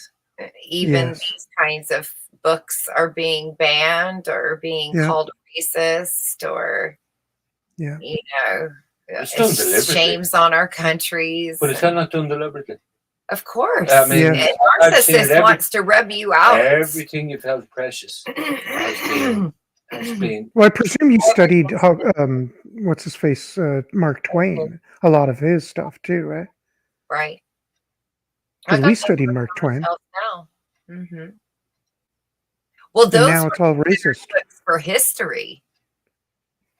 Tom Sawyer and Mark Twain, these kinds of books, Little House on the Prairie, these the Animal Farm, these were sold to us as part of history, as if they're inside these books as a little snapshot of what it was like to live during that time. And here's a little story about a boy who might have lived back then, a little girl who might have lived in the prairie back then. She's fictitious, but everything that's in there sets you back in time. So Indeed, now that's the way are removed. Mm-hmm. Go ahead. That's the way it was presented to us as well. Like we studied all that too up here in Canada, and now, like it is for you guys, it's all pulled off the shelves. It's all racist and thisist and thatist and whatever. Like, right. Just too bad, because I see. The thing is, we've also been presented fake history. Like, most of it has been whitewashed in the sense that the nasty aspects of the Civil War is kind of prettied up. Like the American Civil War was across the entire North American continent. It went up to Canada and down south, everywhere. And we're given a lot of these other pieces of literature and Hollywood movies to kind of seem like it wasn't so bad. But it was brutal. It was a huge genocide. Brutal. Thanks for correcting that, Linda. I'd like you to go and have a look at Baltimore Facts, what he says. And I was explaining to you here about there's other ways of doing that too. Okay. They made Baltimore seem to be a lot bigger than it was, more important than it was. Boy, are we talking about Baltimore, like the city? Yes. Okay. Yes. They seem more important than it was even. Right. The written word, remember? I thought it was fascinating. I've just discovered this myself. Okay. What he was saying, and I can't really explain it here, but I thought, wow, the written word at the time. Remember, we're in a different time here now, so we can't think of the way it was back then. The publishers of all these newspapers now, that guy was actually went back and had a look at what these speeches that were being given out, even they were pre-wrote. Yeah. But on the day that they were given these speeches, they were pre-wrote. So Read it and see. You just Sure, have to see. We sure. take it as history, but at the time when you see it, you say that doesn't make sense. Well, But you why think did they do that? And then you see the bigger picture when you hear Civil War. You say, oh, what people have thought of the Civil War doesn't even know, but they've sold it to you as that. That's what you've taken for granted now. So let's just say he's looking at these buildings and all and saying Baltimore wasn't that size even. Why did you do that? And then you put the bigger picture. With hindsight, you can see. Mm-hmm. It's up to yourself whether.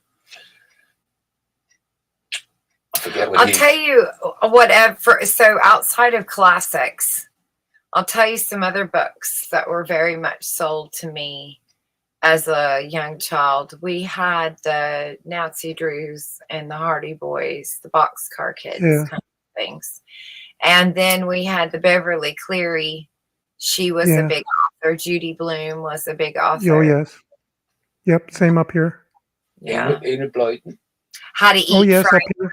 Worms. Oh, yeah. We read the. Yeah. And these were books that we would typically pick to do book reports on. So Mhm. they were bigger chapter books. Do you have any recollection of Alfred Hitchcock and the Three Investigators? Does that ring a bell? I'm familiar with Alfred Hitchcock, but I not the No. three, not enough. No, Okay. Three That was a Investigators. children's series, much like the Okay. Hardy Boys and Nancy Drew. It was kind of like Scooby Doo, but a little bit more intelligent. Sure, interesting. I liked Scooby Doo as well. But you know the age that you like mysteries. That's the age all those kids are, and those they're in their double digits.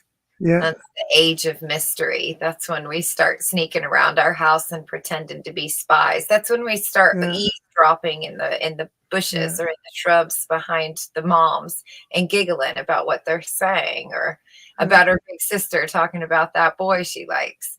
That's the age of that. That's why Nancy Drew and all them are Yeah. for those ages. It's a natural thing that we do.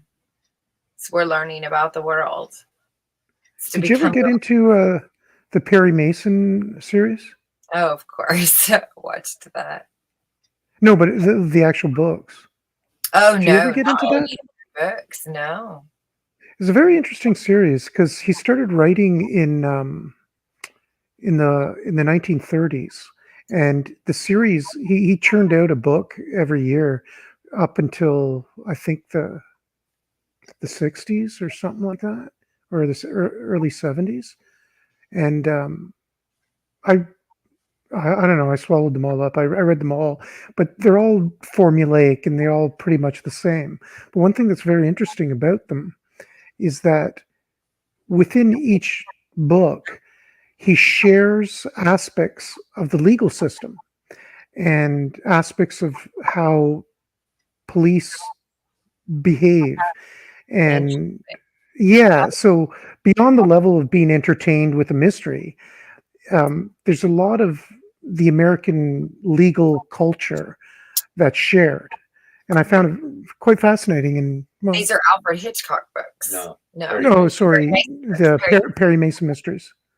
Oh, we'll Yeah. have to look for those then.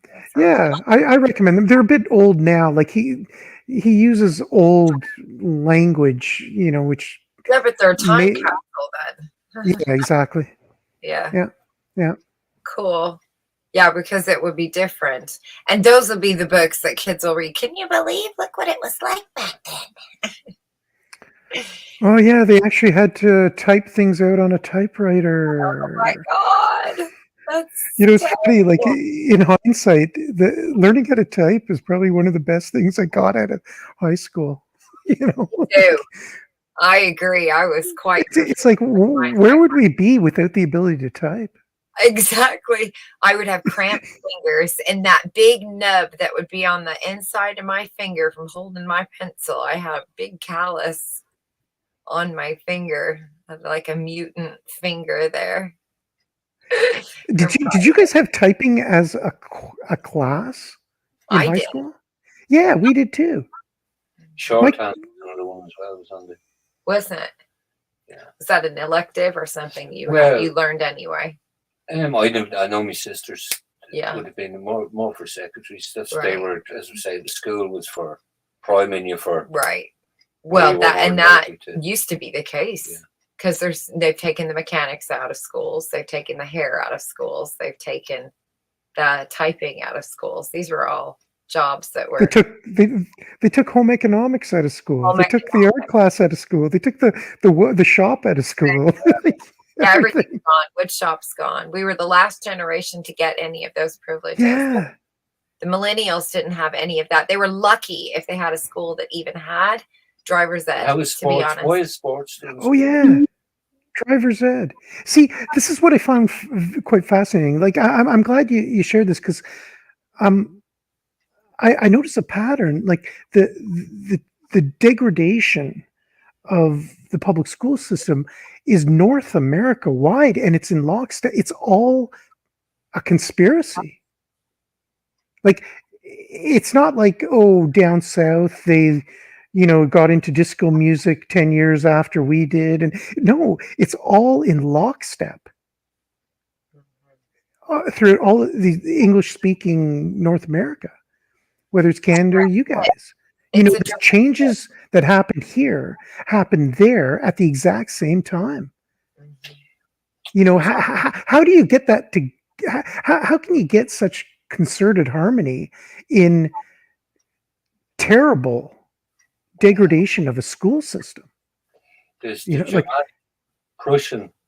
There was the Prussian education system as well that came into the. And we were saying that it came with Catherine the Great at that time. Great. And that's here as well. That's one we didn't have, but you don't know when we read up on it. That's also incorporated in America, which I don't know. I remember we were looking at that and I was saying, yeah, that's a different system than the one. I don't know what it was we hit on, but it's that Prussian education system that they used. That's here as well. I forget what way to use that one. Alongside. Yeah, it's been probably 4 years since we did our stream on Catherine the Great. We did a big dive into her, but we're all getting older, and those files get put away because they're not needed today. Though, but we did dive into that and found that we uncovered some pretty interesting things. Well, back at that time, yeah, that was a big change. That was when was that? 80 something. You look at all the stuff that was going on at that time in the world. Just gobbled up Prussia, disappeared. But that was all done deliberately, and all that education system and all went along with it. Yeah. Very interesting. Well, it ended up here. This is where it's all a mismatch of America. This is why you have 50 different fucking flavors of, and they're two big ones. That education system is a big one that you have in this, which is different. That we don't see it, but it's in there. Alongside that. I think too, our generations coming in being, video games coming in for a lot of us as we were hitting double digits, I'd say, in this room at the moment. I can't speak for everyone. Yeah. I kind of outgrown the desire to be interested in video games by the time I had video games. I had an Atari and all, but I'd rather do other things. But the one kids that did get heavily involved in that was our nerds. That was they were so rare. They had pocket protectors and they were the weird kids in school. Do you know what I'm saying? And so they showed that in films. And then now everyone is a techie. Everybody's fucked a nerd, and it's Revenge of the Nerds now. All their nerds offspring. I mean, I'm just being facetious, but you get the idea there. Complete. Actually, can you tell me, like, do you guys have tons of adults who spend hours upon hours playing video games? Oh my god! Up here, it's insane. Like, I make fun of video games and I alienate myself everywhere, and I don't realize that I'm surrounded by adults, like grown adults. They've got kids and they play video games hours upon hours on these online absurdities and stuff. Like, it's everybody's crazy playing video games. It's bizarre. Well, you can't. It's like a drug. It's an addiction. Mm-hmm. It's you can't blame people for making that choice of boredom or what do I do? Sit and watch mundane television. If there's a big plate of cookies, choice of no, the majority of people. I can't. Yeah. Let's just say it's like a religion. I'll go along and I'll do it. It's nothing else to do. If see a plate of cookies that you're not told you can't eat, they're just sitting there. I'm 6 and there's a giant plate of cookies and nobody's told me I can't eat them. So I'm going. Yes, but you can bake cookies. You see, what I'm getting at is that, like, you, me, we're all tapped into the same toy, and like, I'd rather spend hours upon hours reading, surfing, pursuing all these rabbit holes of stupidities, and just reading stuff and learning stuff. Oh, it's an illness. Play the same video, exactly, no doubt. I know your pain. Exactly, but I mean to play this over and over, and that's it. Like, oh my gosh. Well, it's taken, I don't know. 20 years. It's taken about 20 years, probably, for the gamers themselves. They're not stupid people, but it's taken them probably 20 years to realize they haven't fucking done anything different. That hasn't changed from day one. Maybe. Yeah, you know, like it was at the time. Yeah, it's groundbreaking. Why not? Jesus, this is Why not look at? It's like saying, "Don't look at that television. It's going to program me." Right. Don't be stupid. You know what I mean? You're a, you know. But I can raise my IQ by 15 points by playing this game. Well, it just doesn't go play along. 15 minutes and lower your age of your brain. My brain feels younger. I've played wordscapes. I think we just replaced one for another, though, because video games, especially some that are interesting to watch. I like video games. I like the kind that have a story. I feel like I'm part of the film. I don't play them. I like watching other people play them, but I don't like the ones that are kind of stupid. I don't want to sit there and just watch you shoot things. I like a story, a mystery to solve, something to do. You know, there has to be something worth sitting there. But but they'll give you a game. But that's the same as me disappearing reading a book when I was a kid. Exactly. Yeah. It's the same idea. They're just swapped one. The book for the controller. Yeah. Mm-hmm. Yes, but see, I'm going to be a bit nerdy here, but by reading a book, you learn how you're presented an example on how to properly write and express yourself in your own language. So regardless of what you're reading and how stupid it may be, you learn language arts skills. Sure. You learn how to write, you learn proper grammar, proper spelling, or whatever. So it's a little bit better. You also learn characters and archetypes, because when you're reading, you're creating the names, you're creating the accents.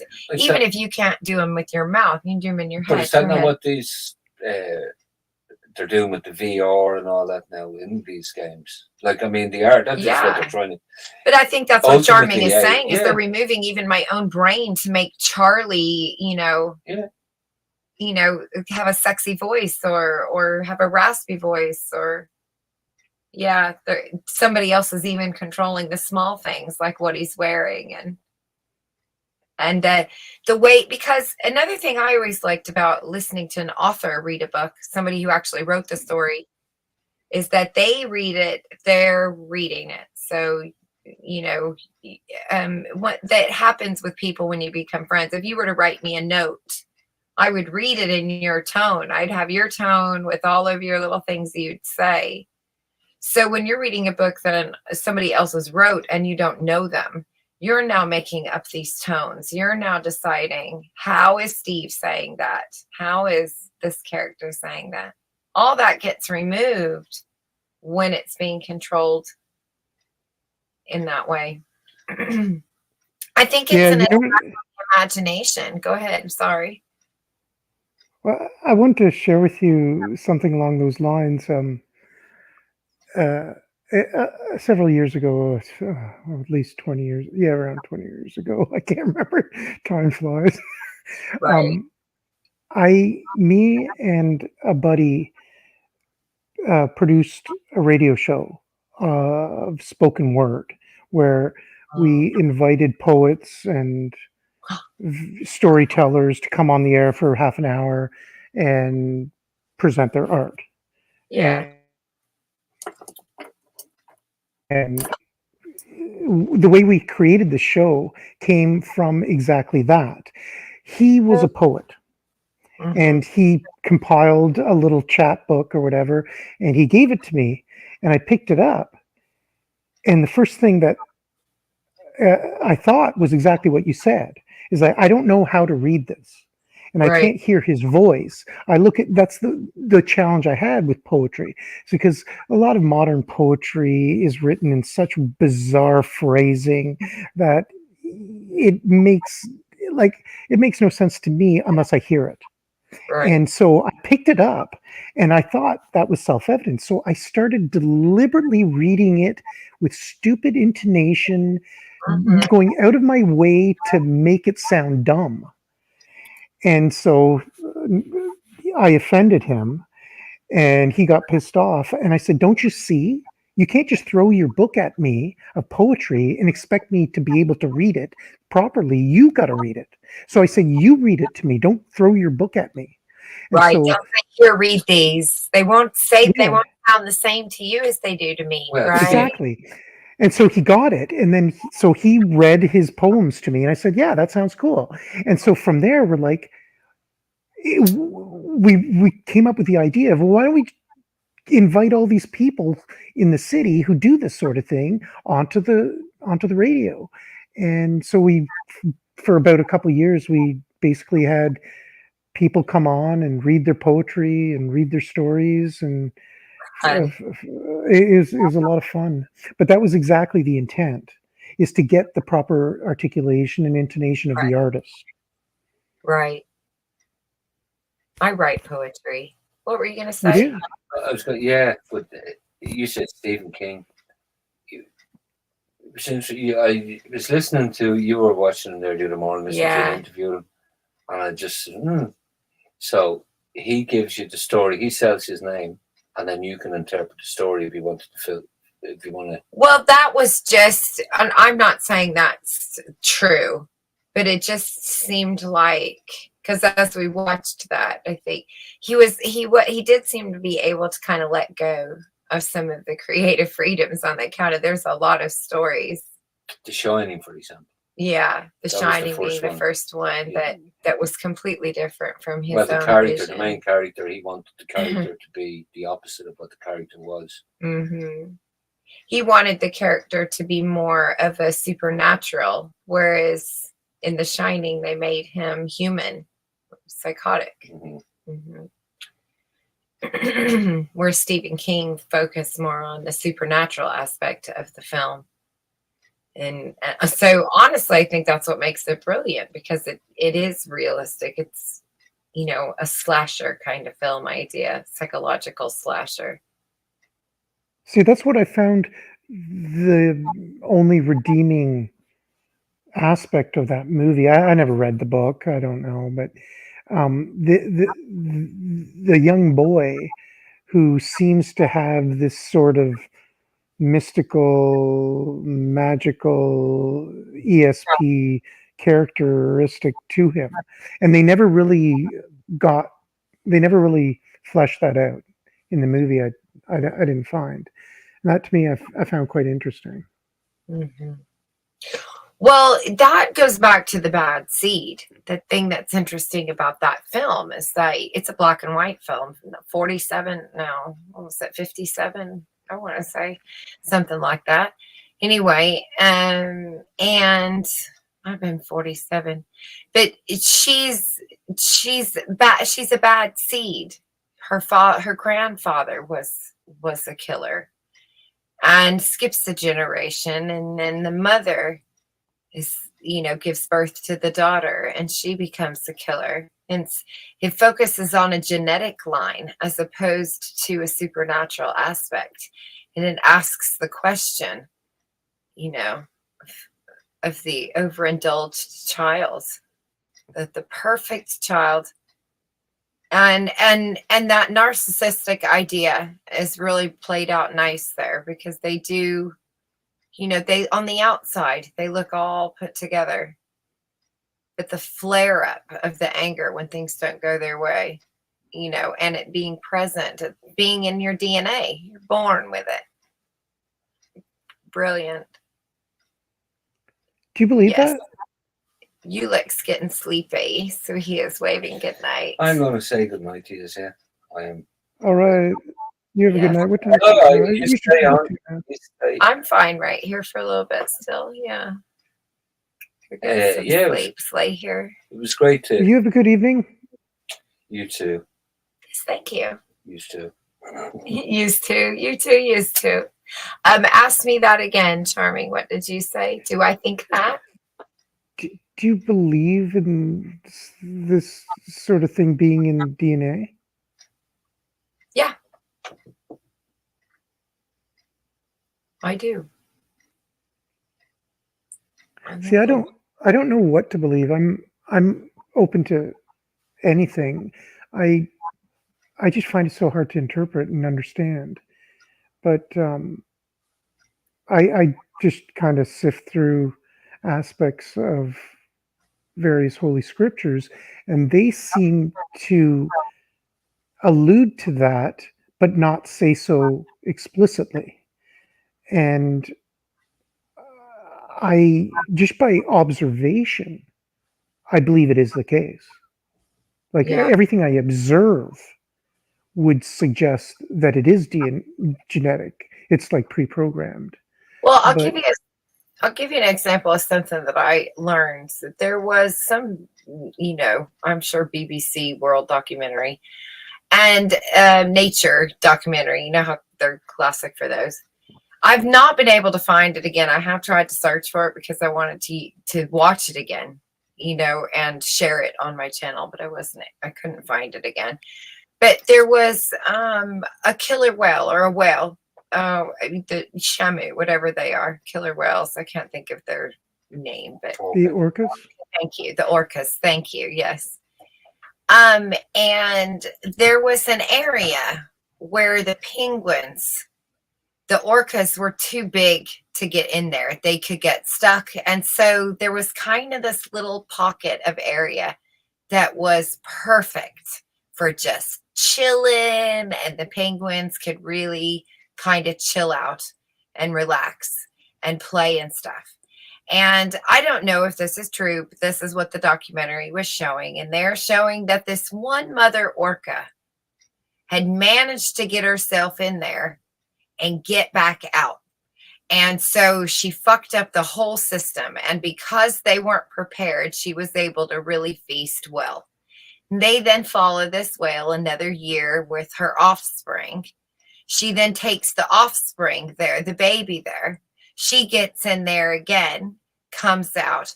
What they were saying was that because that mother had the whale after she'd already learned the trick of getting in and out of there, that baby will now be born with the ability to also do that. She shows the baby the trick. The baby can come back and feed. Now, not every orca whale in the group was willing to risk it, but she did, and her baby survived. She survives. Now, I'm just telling you the story that they're saying, but that right there is survival of the fittest, is what in a sense, Darwinism, the idea that you would definitely pass that down. So if it serves the need of my species or my lineage to be more aggressive in order to make it longer, farther than the next guy, then wouldn't you think that that would be somewhere coded in us? And if the right environment and the right ingredients, that everything was just done so, I can ensure that switch was turned on at just the right moment. And that way, I in fact create, a killer or a politician or a great, philosopher or an actor, you know. Well, I, how to put it? I encounter a lot of people who can't do anything more than copy. Fair. I mean, to put it bluntly. Exactly. So if Mama Bear runs off and escapes in the woods, well, Baby Bear just runs off and escapes in the woods, and it's probably the smart thing for the baby bear to do, but I don't think there's anything more than just No, but copying that and behavior following. You know what I mean? learn to escape in the woods, right? Which is one of the things I find so interesting about that toxoplasmosis virus and other viruses like it that are discovered that have a behavioral modification capabilities. Interesting. Actually, I well, I don't want to come across too much of an asshole, but No, stop it. I thought we were friends. but To be okay, no, let me put it. No, I'm gonna put it differently. okay. Try not to piss. Okay. Okay. No, hold on. How about we just roll back the tape? Go for it. And could you enlighten me because I'm retarded? Can you tell me? I'm used to with retarded people. Okay, you use too many big words for me, so Oh I need God. you to help me. Okay, can you just tell me what is a virus? Because I don't know. Right. Okay. I gotcha. That is the title or that's the noun, the proper noun that they have given to some type of microscopic organism that we all have inside us. These little, Aha. I think that they sell you whatever flavor they want to give you. But Do you believe they exist? No, I'm just going to cut to the chase. Do you believe they exist? I do believe they exist. I do believe there are microscopic things on this planet, spores, and even in plant life. So Okay. obviously, I'm going to believe that it has the ability. Now, whether or not it's a coronavirus, that we could, I won't debate you on that. But do I believe that there are tiny, tiny microscopic organisms that quite possibly could be running the show in ways we have no idea? And that's not conspiracy. I'm talking about Mother Yeah. Nature in general. Yeah. Sure. I think that sounds very plausible to me. Okay. See, I'll go so far as like spores and microbes and little Sure. tiny little, So you'll play there with me in the sandbox. Let's yes, play in the sandbox. yes. It's just that I believe the modeling that we're presented That's of the virus is most of what we're given and fed. uh, I would bet is fake, just to lead us to be super paranoid yeah. of being in contact with other people. Now, there could be other reasons why we should evolve, chemically and biologically, but not in the model and the mechanism that we're presented as truth. And I would encourage everybody to try to answer the question. Okay, microscopic, whatever. How small? Just work on that one. How small? Because in that direction, everybody will inevitably reach a wall that they cannot answer. And I believe that that's the area that will lead to more intelligent skepticism that will prevent you from wasting your time. That's all. I just don't want. I want to encourage people to recognize when they're being misled and distracted um, into things that are not going to go at best, and at Fair. worst will lead them to subscribe and maybe share useless, if not false, information that doesn't matter anyways. So there's a lot of things that, in my opinion, within the realm of public science, that whether it's true or false doesn't really matter. It doesn't matter, because what you should or shouldn't do can be discerned and identified without that information. And how to avoid being misled and how to avoid wasting your time could be better done if it's recognized earlier. That's all. Well, I like to think, okay, so two things come to mind when I think about possibilities that are not often discussed. There's an episode of The X-Files, and there is that film, The Happening. And What's the happening? Sorry, which one's the happening? okay, so The Happening is a film about the plants. So the plants do some kind of vibrational thing, and then humans start committing suicide or having self-harming, Oh, okay. right? Stepping in front of lawnmowers, shooting Oh, okay. themselves, getting in front of traffic, jumping off of buildings. It's the plants. They ring, they do some Oh, little frequency. They're all talking to each other, which lends itself to oh, things neat. like Lord of the Rings, where the trees talk to you and so forth and so on. So it's built off of that Awesome. idea. Yeah. Also, with even within, a few communities that believe, mushrooms and these type of organisms, trees, these organisms have a level of play here that we're unaware of. Yes. Okay. Now there's an episode of The X-Files where they're investigating something in the woods, and I believe that they step on some type of spore type. I remember when I was a kid growing up in Maine, and there would be these big, huge brown mushroom balls, and we called them poof balls. And if you Oh, tap them with yeah, a we stick, had them. Yeah, we had them all over. yeah, so We it's that used to. idea. And then they fall into a sleep, and then the plants, feed off of them.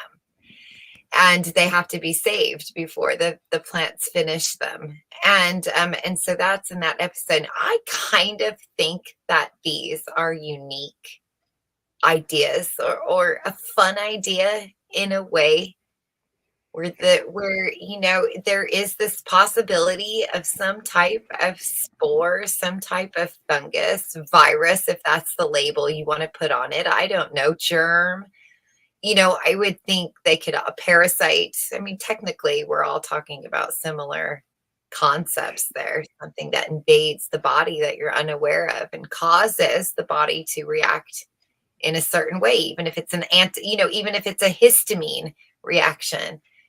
The Yes. body has a foreign substance. Yeah. And I think the idea of it being a nature made kind of mechanism, almost like a suicide pill, or something a spy would use. It's just kind of like Mother Nature saying, I brought you in this world, I'll take you out. It's these fun little things. You know what? I believe you're right. That's the short version. Now, I'd like to share with you my thoughts. First of Thank all, you for the link. you're what you're saying is being pre-programmed.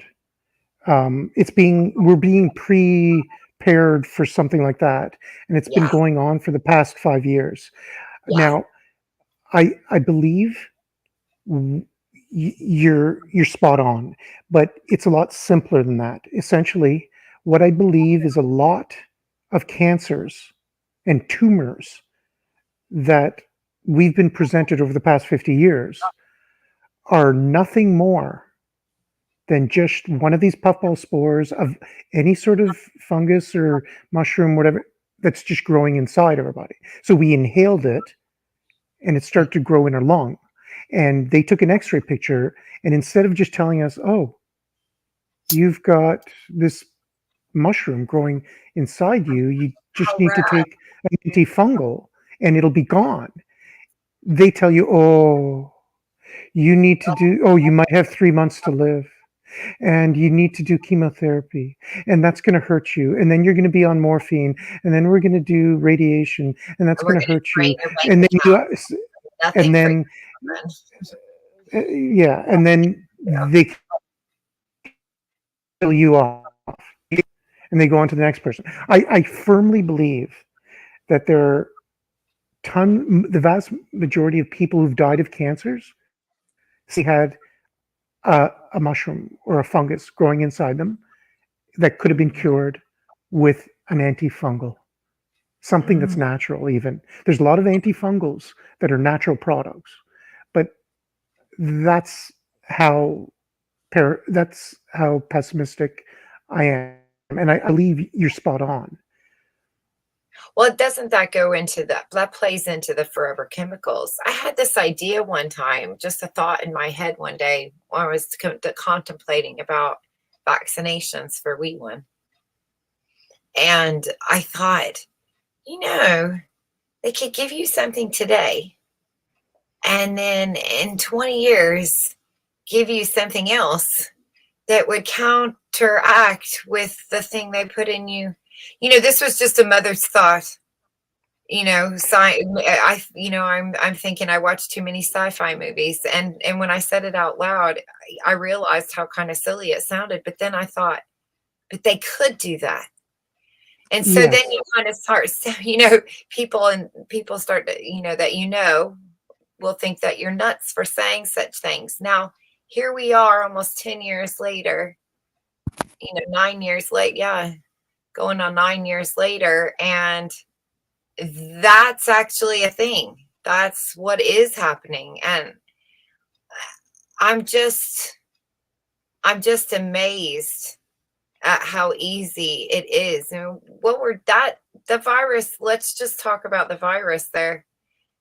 We'll put a proper noun on it. We'll call it Epstein-Barr virus. That's the name we're going to get of it. That's in 95% of human. That virus is just hanging out, doesn't even bother them. But if just the right environmental factor comes into play, the right chemical, the right mix of this or that, bleach and soft scrub and Tide and McDonald's and bug spray and it's like a chemistry set in your body. Well, Just dump in everything. And then we have a cancer, or a comorbidity, or however you say it. Go ahead.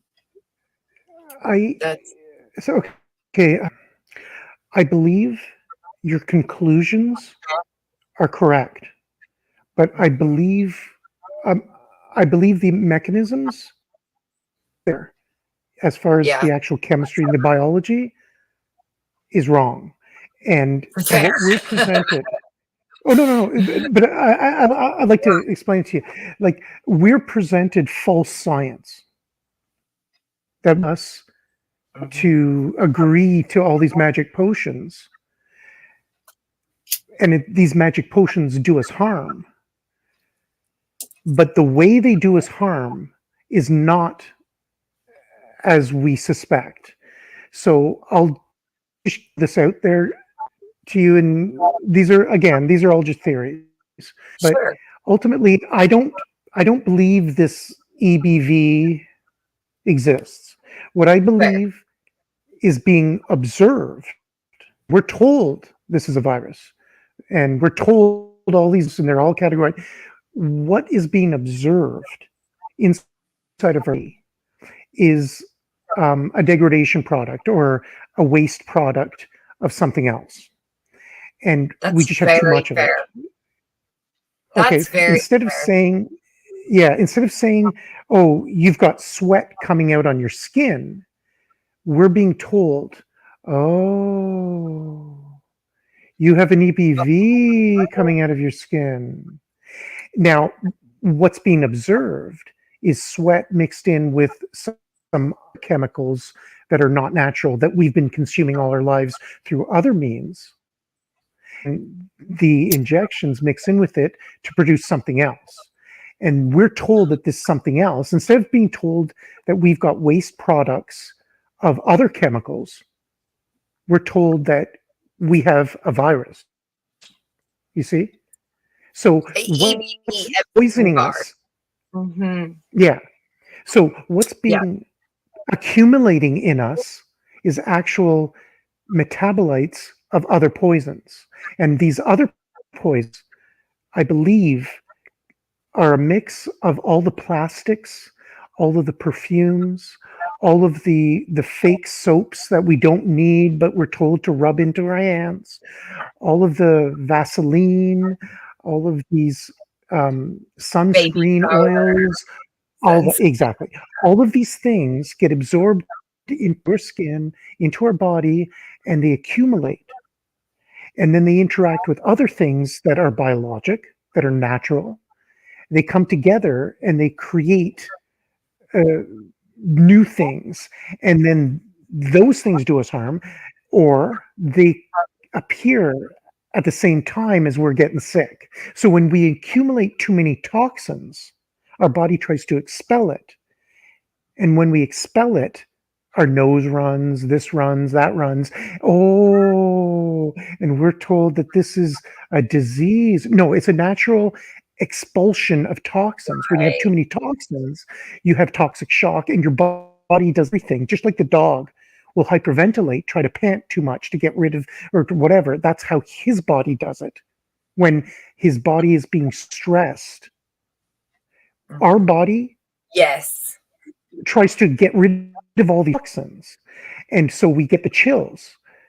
We do whatever. We sweat too much, and our nose runs to get rid of all this stuff. Oh, but the doctor tells us this is a disease, even though it's a natural response. So what they observe when they test and they draw our blood and they take a swab or whatever, they observe more of these toxins, and it's a virus, and we And they believe it.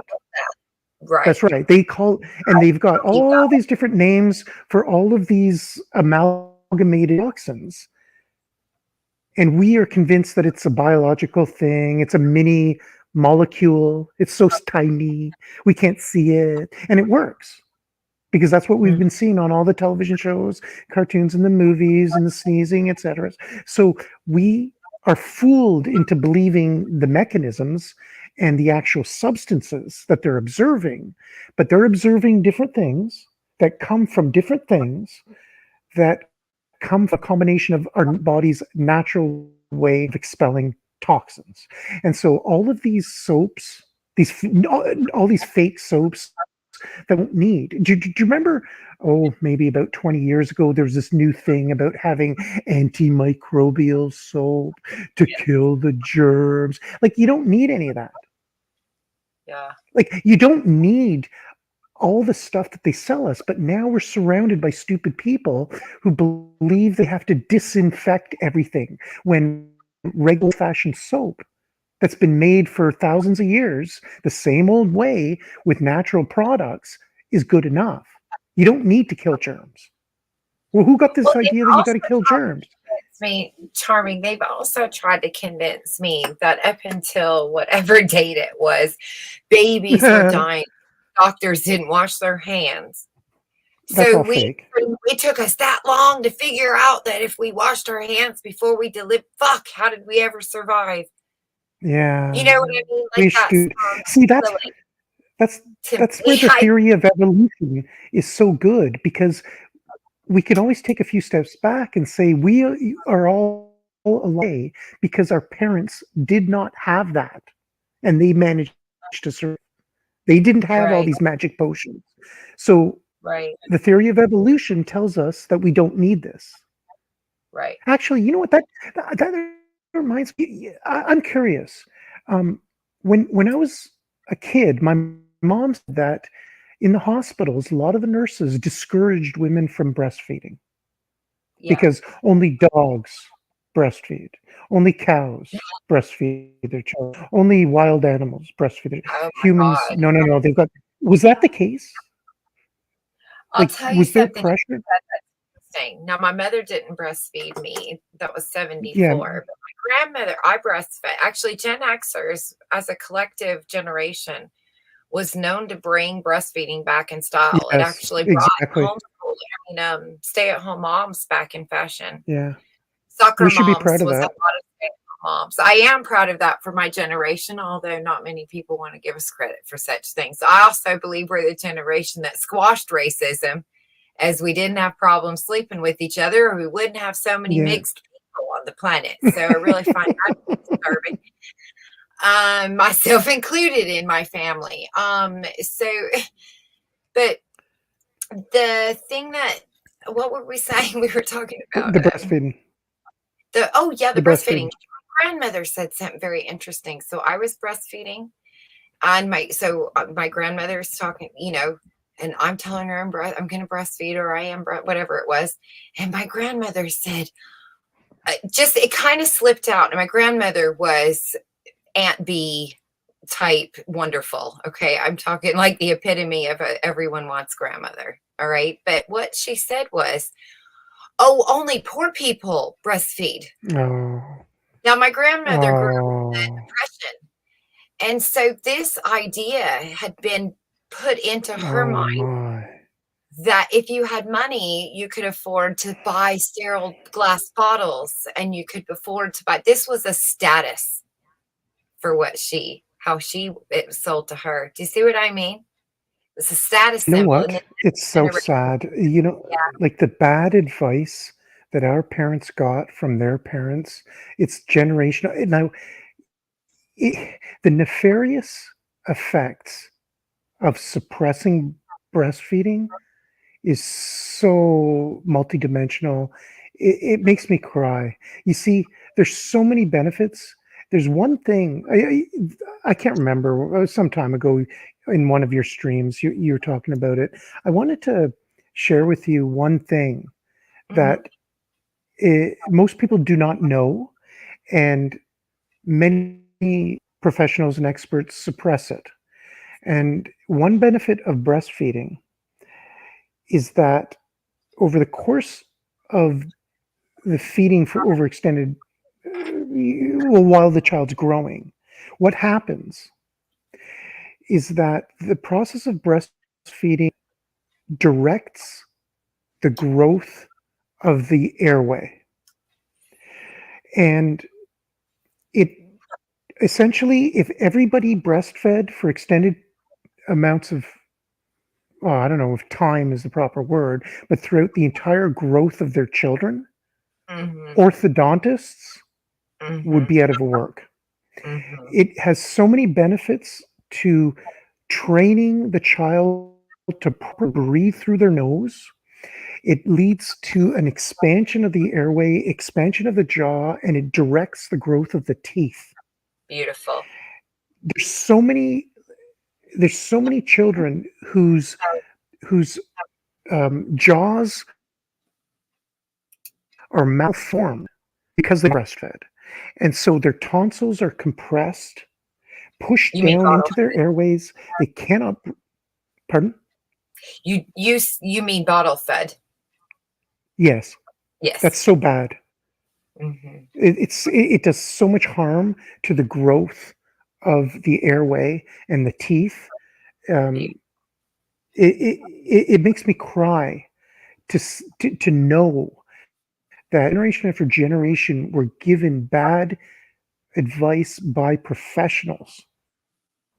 It's so sad. But ultimately, if everybody was breastfed until they had enough, there wouldn't be any need for so many breathing problems and fake asthma problems and dental problems that could be prevented. There's so many problems created by not breastfeeding. It's astounding.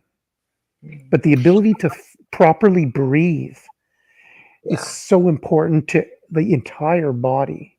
It's just a crime to know that professionals were preventing women from breastfeeding. Right. Forget Well, about if you just um, forget about the benefits, the physiological benefits of getting the nutrition, the mhm. best nutrition possible for the infant. That is a whole nother story. That alone is enough. But the actual physiological effects of expanding the airway, because the child, while they're breastfeeding, is exercising their nose. They're exercising their breathing in a way that they'll never get a chance ever. What's real interesting too about what you're saying is that it's also used like another level of that is on the attachment and emotional Yes. stability of a child. Yes. And that goes along with the breathing because, everyone knows that if you sit with your child, you're breathing, they'll slow down their breathing, they'll calm down. Yes. And, but we were taught I remember my ex mother-in-law getting on to me for holding the baby too much. And I Oh. looked at her, I said, she says, you're going to spoil it. I said, you can't spoil Oh it my by God. holding it. I'm not buying it a car. In her She's just mind, jealous. well, she's an She's jealous asshole. because She she'll raised bet. an asshole. It's, She's see, an it, asshole. Yeah. yeah. But in her mind, you could cuddle a baby you could love them too much. No. Giving because I didn't see that as spoiling. To me, spoiling. How can you kiss and love on your child too much? I mean, when is whole? In fact, what was really interesting is it got me thinking about these kinds of things at a young age because here I'm carrying the baby in a little carrier and I'm thinking I'm doing this. I had a natural birth, water birth. I'm doing these Yeah. because I thought to myself, well, if the women who came before me did it this way, I remember I had a lot of influence in my life in these things as well. My mom had a natural birth. They wouldn't, you had to have money to get an epidural those days. She remembers talking about people also cloth diapered. You had to have money to Oh have, yeah. had to have money Yeah. to poison your babies. Do you see what I Yeah. mean? Yep. Think about the chemicals that were in these items early on. And, but yeah, she could hear other mothers in the hospital screaming and wailing. And then she said, I thought to myself, I don't want to sound like that. So she Yeah. controlled her delivery, how she was. It's just interesting to hear them talk. Um, but you think if it worked for so long, why do we change it? And we would have carried it. We would have just had our babies attached to us. Also grew up in Arizona, so there was a lot of Hopi Indian. My grandmother liked the Hopi Indians and stuff, and you'd go up to the Grand Canyon, and that was everywhere. It was part of your culture there and the papoose. And I had a Barbie doll, or it wasn't a Barbie doll, but a doll that had a little papoose on it. That's what they wear the babies. Well, when do we start putting the babies down? I remember hearing a It's story funny. about it. Old West, they said, and I'll shut up. In Old West, it was some story about how they couldn't leave the babies in the cradles because the rattlesnakes would get in there. Why would they have cradles? That doesn't make any sense. Nobody would ever put their baby down in the Wild West. You would never put your baby down.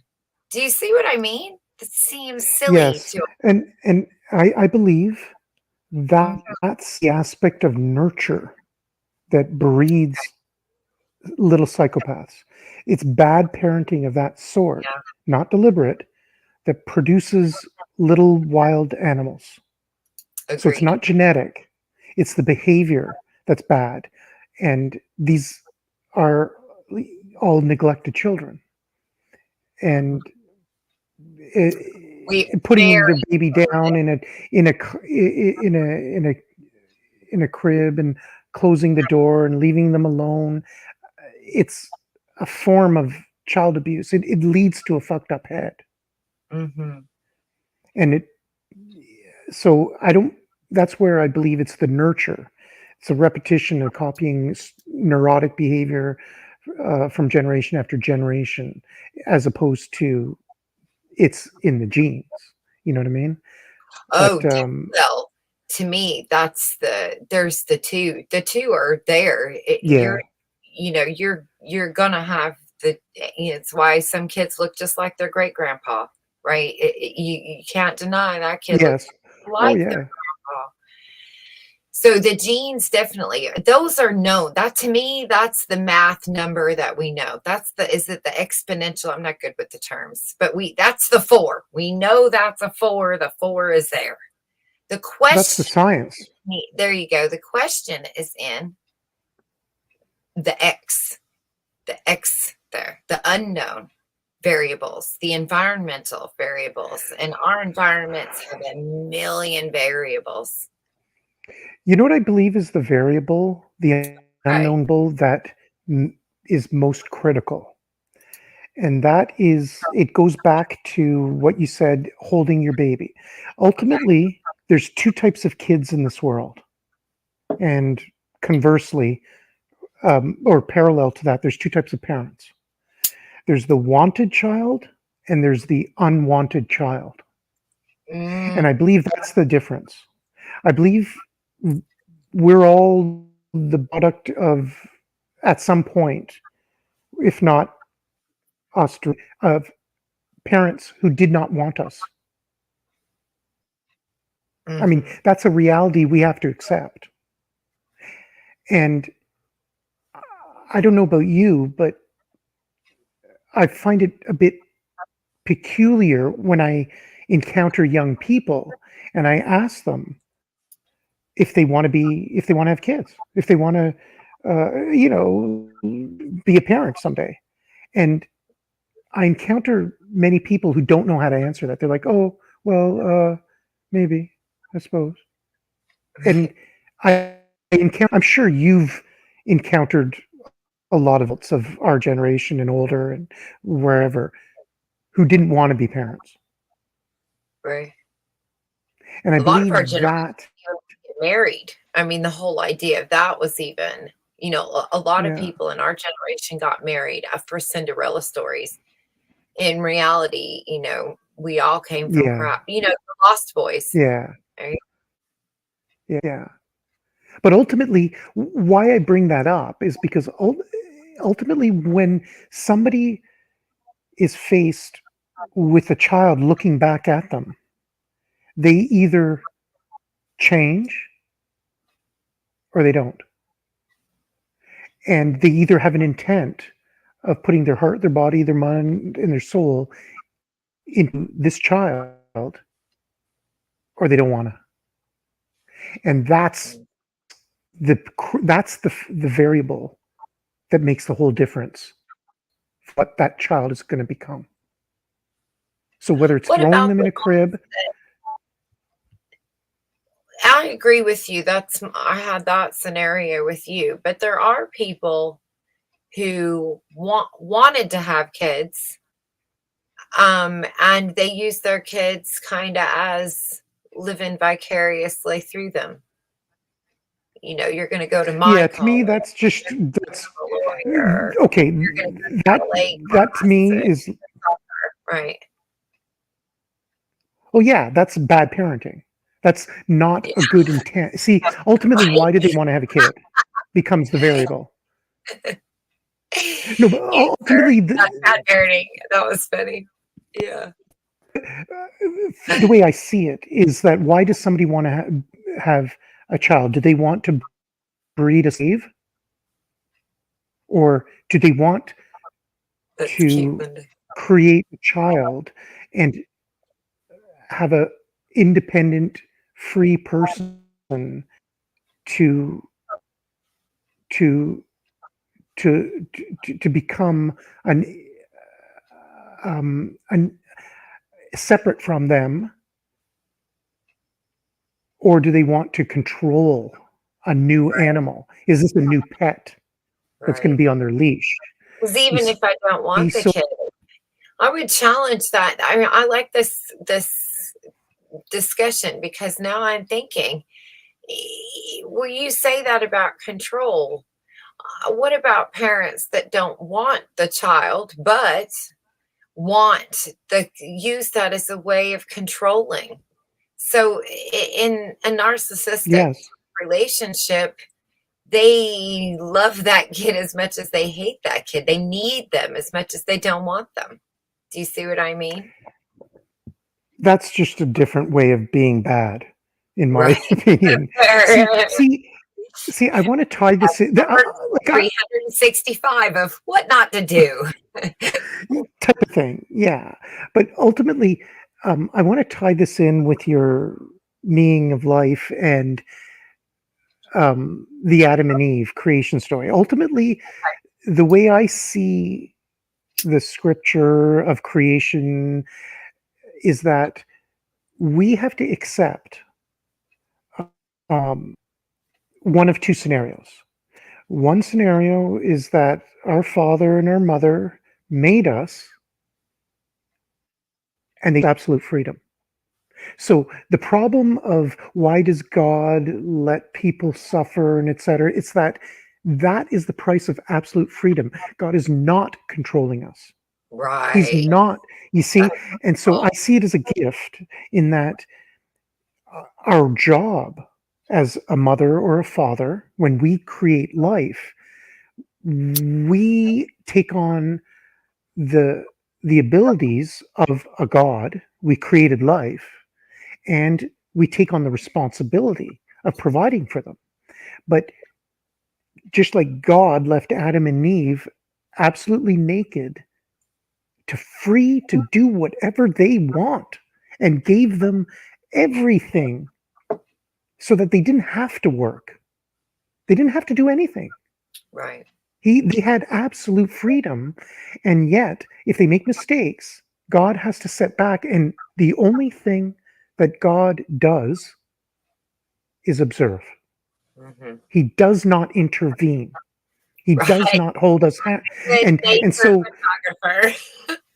yes, Mm. yes. And so us here on earth as parents, we have to balance. We can't just create a child and throw him on the floor and walk away.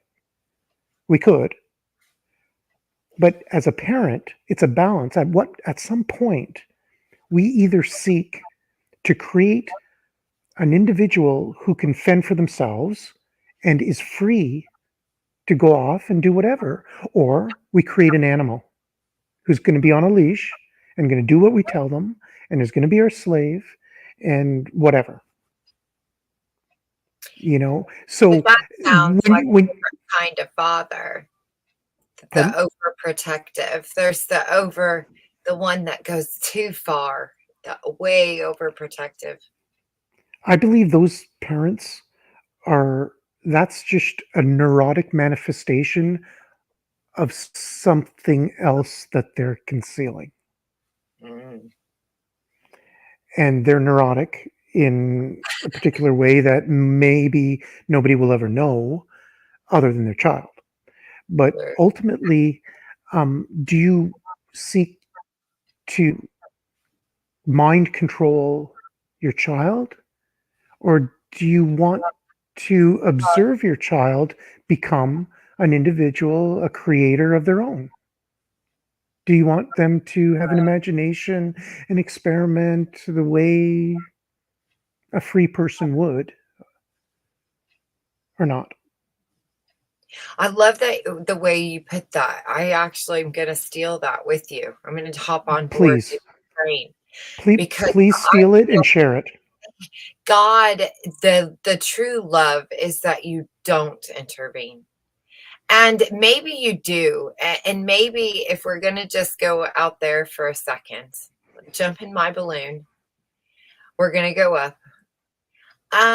Maybe that could be what that gut or sixth sense or God voice or inner self, I call it my upper being. Maybe that's where God has some way of intervening, some physiological explanation. I give you this, the gut feeling that you have, the impending doom, something's not right. Wait a minute, they just locked the door.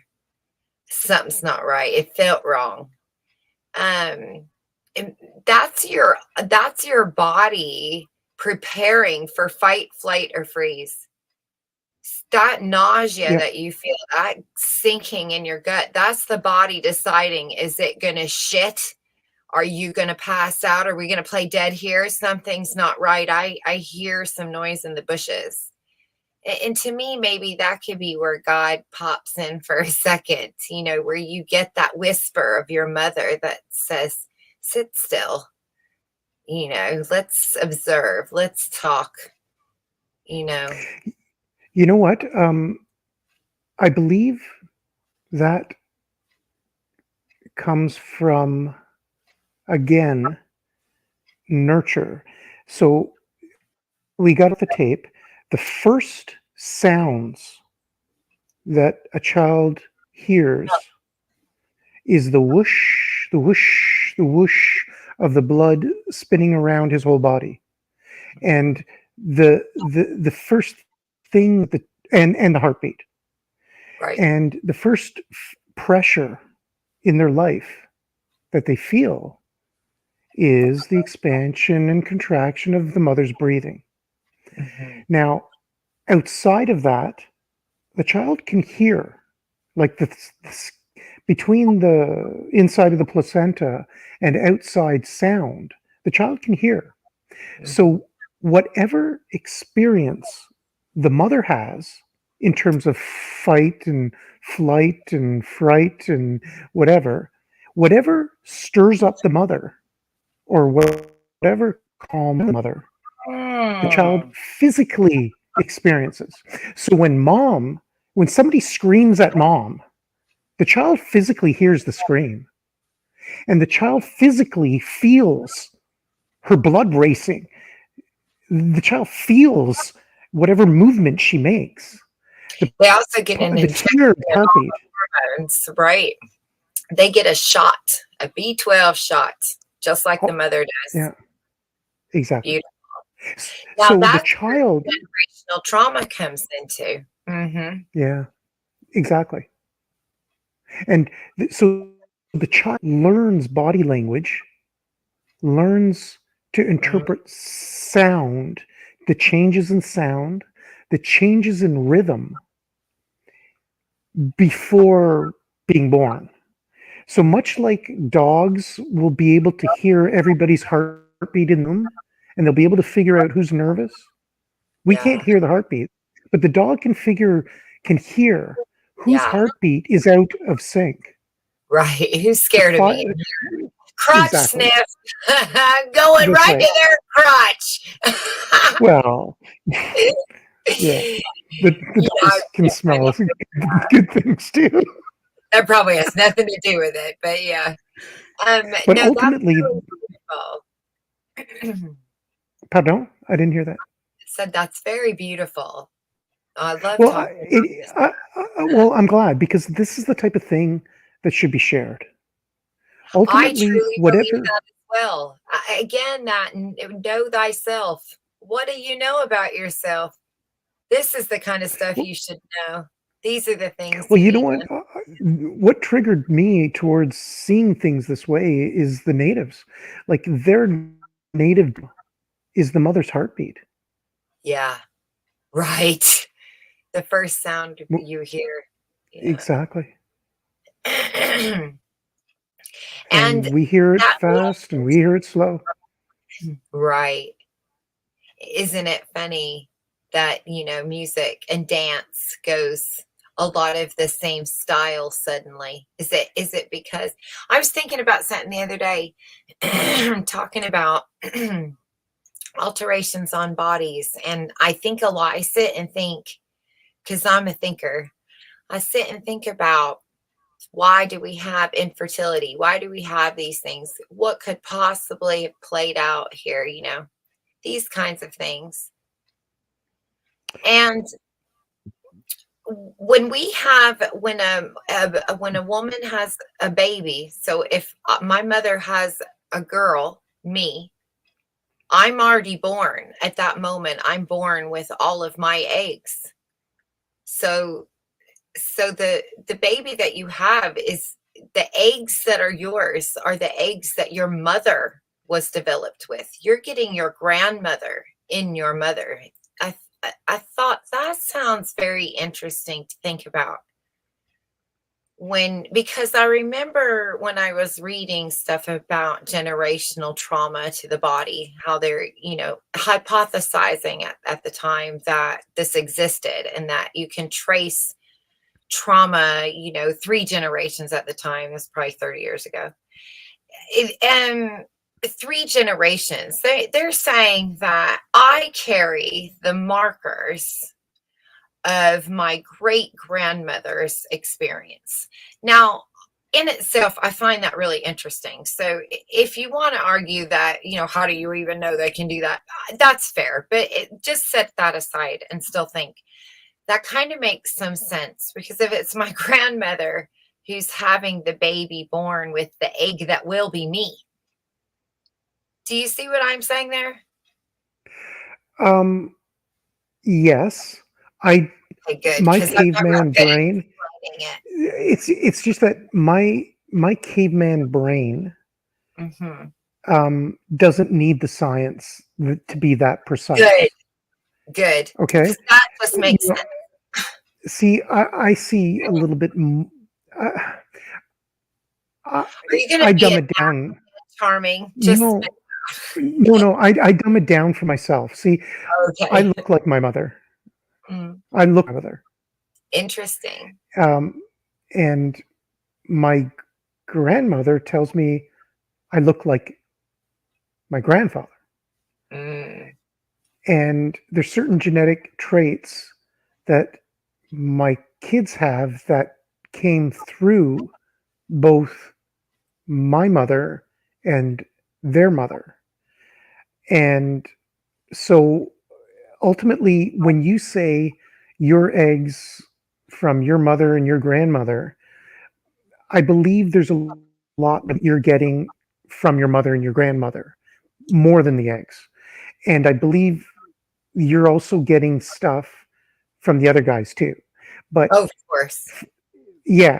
So for me, I'm with you, but I see more than that. And me being male, I'm forced to see other things being passed down. Now, there's other things that are related to males that I see that are genetic, that have led me to suspect that there's something supernatural. Okay. As well as scientific. Okay. Now, I'll just give you one of them. Okay. Yeah. Now, my brother's handwriting looks exactly like our father's, but we all look like our mother. There's only one of us that looks like our father, and nobody else has my father's handwriting. The similarity is actually quite scary. Now, there's a chance that he tried to copy my dad's handwriting, possibly, but I don't think that's the case. Now, he also twins and things. Have you ever looked into? There's a lot to what you're saying. But there's more. Things. He also has my father's hands. Like his hands look exactly like my father's. And nobody else does too. It's kind of interesting. But the handwriting being an exact duplicate, like he could write anything and crumple it up and say, "Oh, I found an old letter that our father wrote," and everybody would believe it. Right. But he doesn't look like my father at all. What if his hand is just genetically to way he holds a pencil, and it's an identical match? Weird. So close that it could pass as a fraternal twin. It's odd, but there's a few other little funny things in terms of genetic similarities from one generation to another, and I'm not too sure whether there's anything magical behind it. It's probably purely scientific. But Well, as I'll say far this. as, Uh-huh. well, so I'm convinced that, there is genetic something or other passed from generation to generation, obviously, about Well, that. I haven't. But I do believe that there's something that um, is something that we can't explain through science as well. Sure, I have an experience personally where I didn't know my birth father died before I was born, and I never knew any of his family. I'd never even seen a picture of him. And so that my mom had some at one point, but they were lost when they had some pictures stolen off the car, Mm, a big thing that the photo, people didn't have photos like they do now. You had yeah. one, you know. So anyway, and then when I was 35, I ended up meeting my dad's side of the family, but what was left of them. And they had some pictures and things from when I was a baby. And it was very interesting because a lot of things about me that you would have thought, I just, I have no reference to them at all.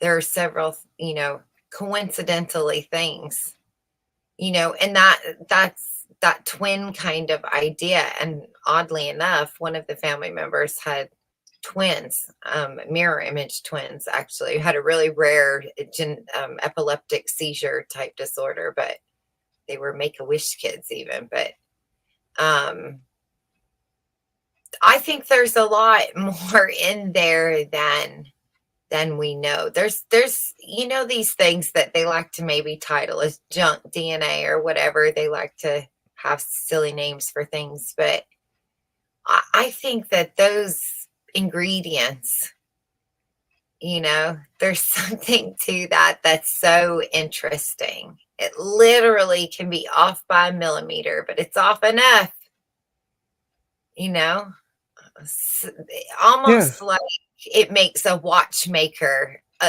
no longer seem like a magician. It's that Yeah.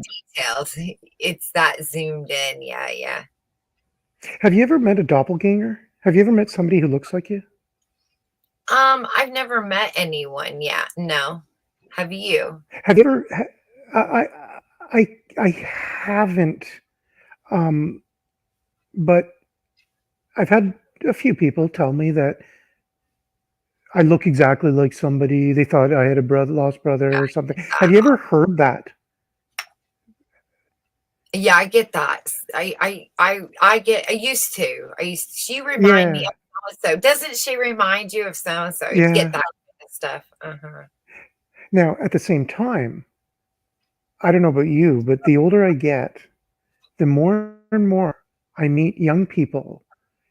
Basically, a lot of people all start to look this.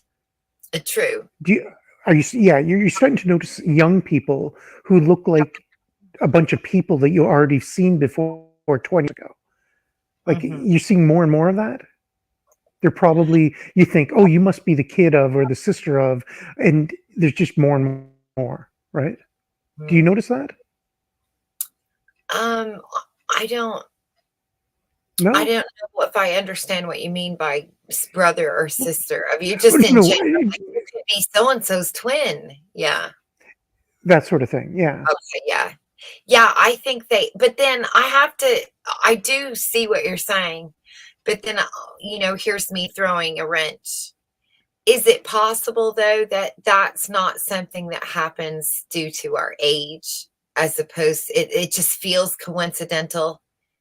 Because wouldn't our parents have experienced the same thing with, say, the hippies or the beatniks or the punks, where you all look the same to me? Do you know what I Yeah. mean?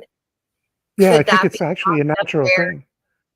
Okay, that's fair. But now the question is it happening? And is it Well, not?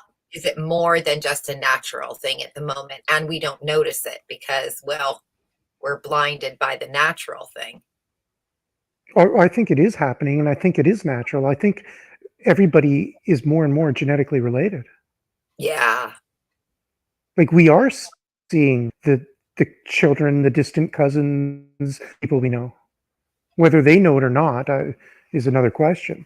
But I think we really are seeing people who are related.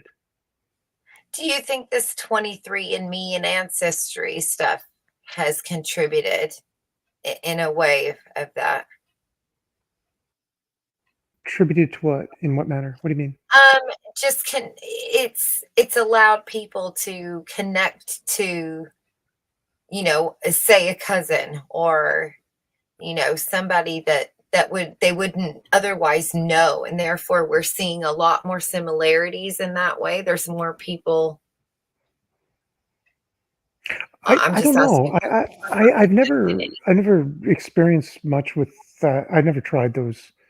I never pursued any of those ancestry genealogy websites, but I've encountered a few people who have. Mm. I'm a little bit leery. I think all these things are just data collection, and they send Oh, back a I do, report. They I do just too. send back a report that makes the client feel like they got their money's worth. Right. Because they can really only get you back so far anyway. So after your great great great grandpa, which they might have a census of, after that, your relation to Queen Nefertiti might have just been your luck of the draw. You pulled the switch and you get King Arthur. Well, I, I, That was I'd be even surprised if they actually do anything. That's the what it makes me think of, Charming, is the like the Google Earth maps. Like at some point we're zooming past what we actually can see. Let's let's recognize Yeah, at this point now CGI. It's someone's imagination. yes, Yeah. It's like, yeah, where in your DNA you're related to, they yeah. always Some wanted cartoon character. somebody. Yeah, Shakespeare. Yeah, I'd be surprised if they actually do any research. They just make shit up and send it whatever to the That's what client. I'm thinking. Yeah, it's like, oh, let's see how stupid this guy is. You stick your He's related to Little Abner. you He's stick related your to Charlie Brown. hat. Pull out a ticket. What Uh, number do you have? 6? That's Shakespeare. A claw. That would be great. There's little stuffed animals of famous people in the claw machine. And me, I don't pull out shit.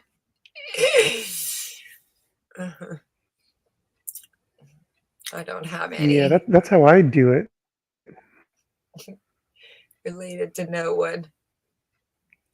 That is interesting. It's funny that you mentioned that. My brother did a bit of research, and he insists that we are related to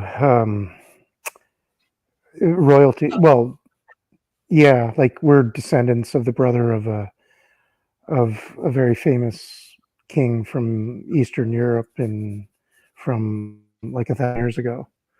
Okay. Which is kind of interesting. And halfway down the chain, also um, aristocracy in the Venetian Empire, which no longer exists. But he says he was able to trace that just through doing research on Wikipedia. Well, do you know what I hear there? This is what I find interesting about these discoveries. So let's say it is true, Charming. We'll go with it. Why the hell not? So you're related to a king. That means that king was out and about raping women and impregnating them. Do you see what I'm saying? The knights were told No, to go. I'm a legal. Well, So the thing is half that the time legal that, descendants. huh? Well, I'm sure there's a bunch of those out there, but what I'm saying, he insists that we're a legal descendant through marriage. Legal. Yeah, like he Okay. pursued all this through. It's in So public how many documents. wives does these guys have? Do you see what I'm saying? Oh, I don't know. Oh yeah. Oh, Because I know. I'm him open to the possibility married. that So half of how it did is you fake. get here? What woman got you here? Clearly not the queen. Or it would say Oh, you're related to the king and queen. I just I'm confident that my mom gave birth to me, looked just like her, and that's as much as No, I'm you. willing. And But that's as I'm much just as I. if you're not maybe not Yeah. you specifically, but in these genealogies, they want to go back to say, I'm related to King Arthur or something, and they're all excited, but they're not related to Queen Guinevere or whatever. So who's Yeah. you see what I mean? What woman did he have sex with that you showed up somewhere? You see what I mean? And so to be Yes. excited about this when you only have one lineage to something, either That's it's right. fake, It's funny that which you we were mention just that. or you're a lineage of of basically a war, yeah, a violent act. Maybe not. Maybe he Yeah. was a romantic. Who knows? Well, You know. they have proud histories. I mean, their public record of what they've done is actually quite proud in a religious sense. But that none of that really matters. I just find it interesting. But Yeah. because uh, it what he personally is a bit of mysticism in terms of who I am as a personality, and I relate it to their past experiences with a bit of reincarnation. I kind of like to mix a bunch of the theological beliefs of karma into it and think that we've got a purpose, Mm. you know.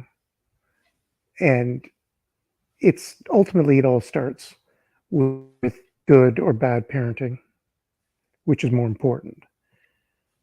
With respect to what you said about the genealogy, do you remember the Braveheart movie? Oh yeah.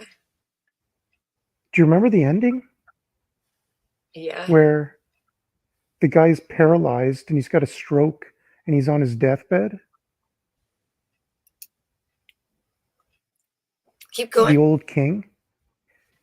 Well, Mhm. at the end of the movie, the old king is dying on his deathbed and he's got a stroke and he can't talk. Do you remember any of that?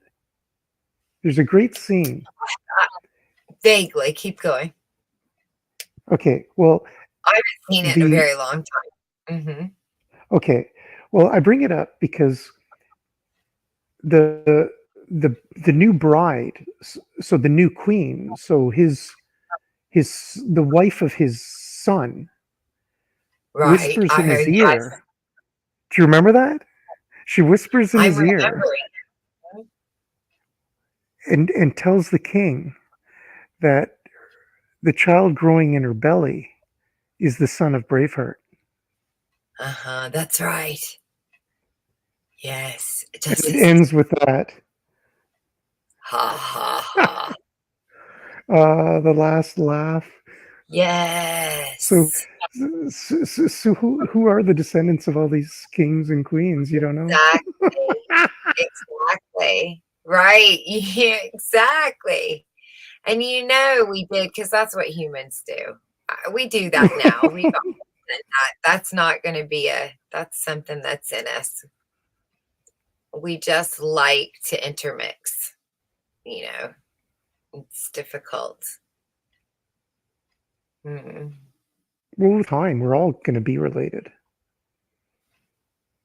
Well, we all are anyway, to degrees. It feels like, though, we were just talking about this, like the 6 degrees of separation at this point, though. How far removed are you exactly? Do you believe You that know. we're related to all the, like, do you believe everybody on Earth shares a common ancestor? Actually, if you were to ask me my opinion, I don't believe anything. If you were to ask me to give you my thoughts on how I think that would work, I think I actually like the four corners idea. I like the black, red, I like the wind. I like that idea of four. So no, I don't necessarily believe we are related to one specific ancestry. No, I think there were four groups that formed from whatever you like, maybe some type of radioactive event in space, whatever, I don't care.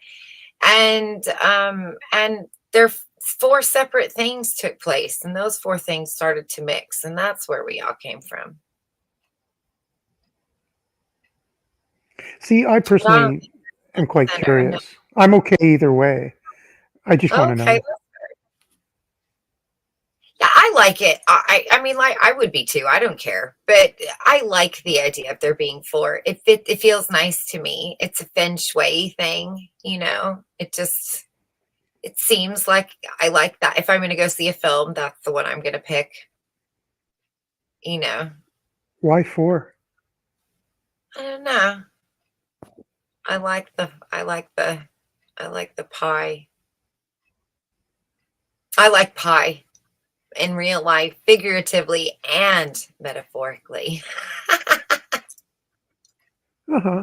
Literally, whatever they say. I fucked it up. Where's the old I miss the days of the English Nazis. Where did they go? Was that not a time to live through? Yeah. Man, See, I it's find all it gone. interesting. The India, like the people from India, they like their heritage insists that we all share a common mother. I like that idea though. I do believe mother first, yeah. Not man, not father, mother first. I have science to prove I have Yeah, science to back up my claim. And it makes I don't. sense. What? I just find it interesting that we can all interbreed.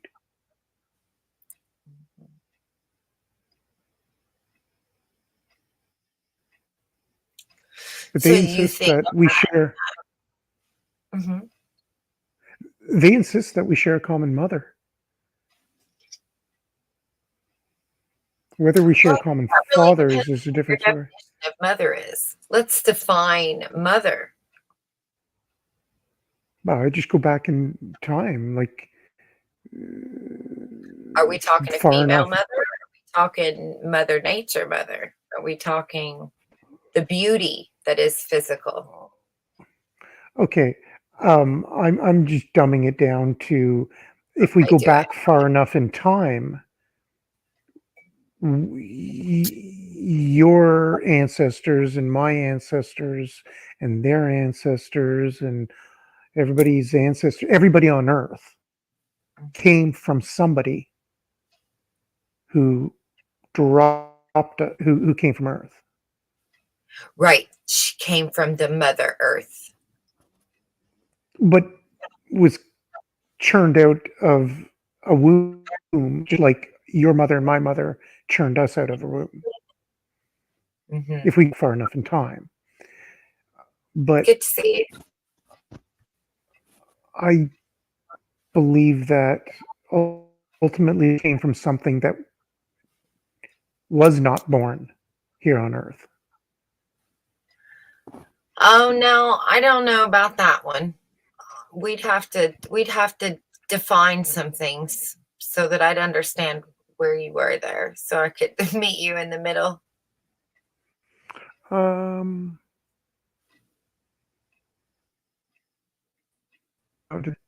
Something or an entity that wasn't born here came here and got it on. So like a Nephilim type idea, fallen angel concept. You like that one? I'm open to the possibility that it's not physical. Well, I like the idea that there's two things happening at the same time, but they are not aware of each other until they touch Oh, each other. yeah. So Oh, there's yeah. not one. There is always two, and only one is created when they touch a spark.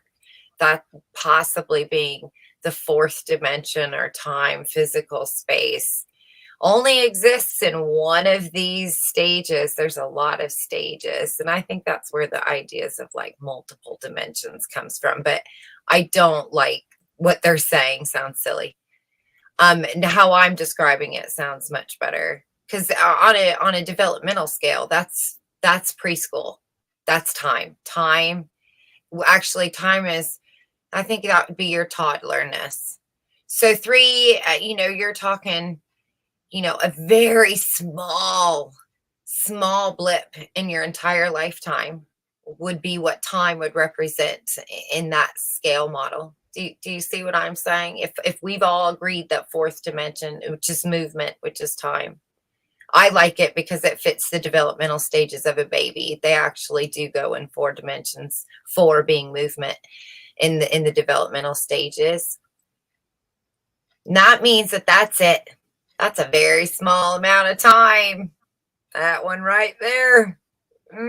That's like 3 years, maybe 3 years and 5 months or something. 300, because remember the Bible does say there's an old joke, Charming. A little boy asked God, God, what is a penny to you? And God said, a penny to me is like $1 million. And the little boy said, God, what is a minute to you? He said, but a minute is but 1,000,000 years. And the little boy said, can I have a penny? And God said, in just a moment. Or a minute. And so on a bigger scale, on a different ring of that onion, physical time is very small. It's a very small amount of our entire life cycle. Do you see what I'm saying? So that's where I think this idea of a heaven comes from. You can just kind of chill for the rest of you don't have to stay in this hot zone. You can maybe vapor out. I don't know, go back out with the wave, carry yourself to sea. Maybe, I'm not sure. That's all thinking. I'd like to know, but I'm grateful that we don't have to be that smart. That's We don't funny. have to know. No, you don't. It's fun to pretend. That's just I close my eyes and this is what I think of. If I was to write a book, that's what my sci-fi book would say. That's it. That's what we're listening to. That is that. Every idea that you see in the films you call pre-programming is where somebody was given the idea of what's deja vu, and they sat down, they thought about it, they wrote it down, and because they have author by their name, it becomes a book. And if they have philosopher, it becomes a theory. Scientist, PhD becomes a theory. So that's the only difference there. That's the mystery. Ta-da! Trick shown. Oops, Joanie. That's how they do it. And everybody buys it. Now I have to hear channel after channel tell me I'm stuck in the matrix, and that the light is the trap, and if I don't drink 5 glasses of water a day and sit in a yoga position on Tuesday mornings at 6 a.m. when the sun is rising, I have no chance of enlightenment. You know what I'm saying? And that just seems a lot like the preacher telling me if I didn't tithe, I had no chance of salvation. And I start thinking to myself, you know what? I'm pretty sure death doesn't have any contracts, no soul contracts. There's no way to do it wrong. There's no wrong way to die. You know what I mean? Like, that makes no sense. That makes no sense. You've been tricked, everybody, that there is no trick. Our reincarnation is fine. I'm good with that as a concept. I don't like it, but I'm not against it. Sure, it seems just as plausible as other things, but I actually don't like it. That's fair. I said I'm not, I don't like it, I don't but like it at all. it is a I'd thing. rather be able to just observe. Yeah. I think, there is some idea of growing up as a conscious collectiveness, being in time, but in developmental stages. Do you see what I mean? Developmental epochs of time happening on the same developmental cycles that we do as a person on just a bigger scale, micro, macro. And in that, Well, I'm reaching my second rebellion, my rite of passage, my second coming. And quite possibly here, you can do whatever that is. You die human. Don't buy their Kool-Aid. Don't go to their universities. Don't move to their cities. You don't have to leave home. Your parents are cool.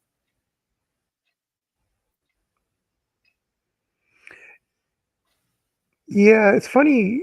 The older I get, the more I realize it's easy to be satisfied with less. Right. Wonder why that is. Well, maybe it's easy. I don't know. I've seen less and I've seen more, and I don't know. I think different people want different things in life, and honestly, I'm looking forward to just observing my kids, Isn't that fun? like just sitting there watching them. Mm-hmm. I miss those days when they're tiny, bumbling about. Just watch them bumble about. Yeah. I love when I catch wee one in a moment where she's learning a concept, where it clicks in her head, like just she's right there and just the right events take over, and she gets this new concept of the world, this new idea of how things work.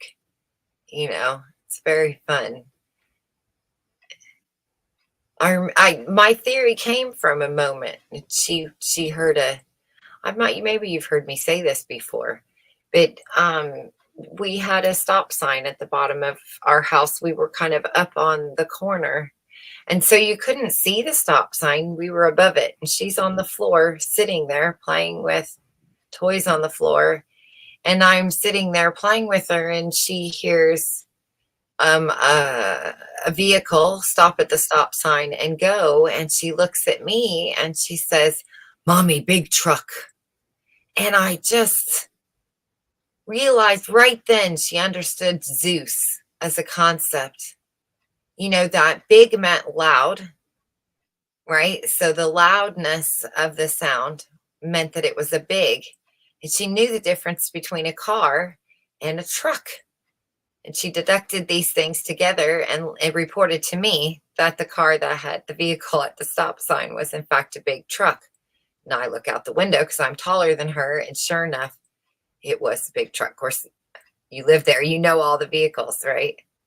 And she doesn't see those vehicles. She's not ever seeing them. Nobody's saying, "Oh, look, a big truck," when it goes. Do you get what I'm saying? This is her. You know what? Un, This un, this reminds me of something about kids. Um, learn to understand a lot earlier than we realize. mm-hmm.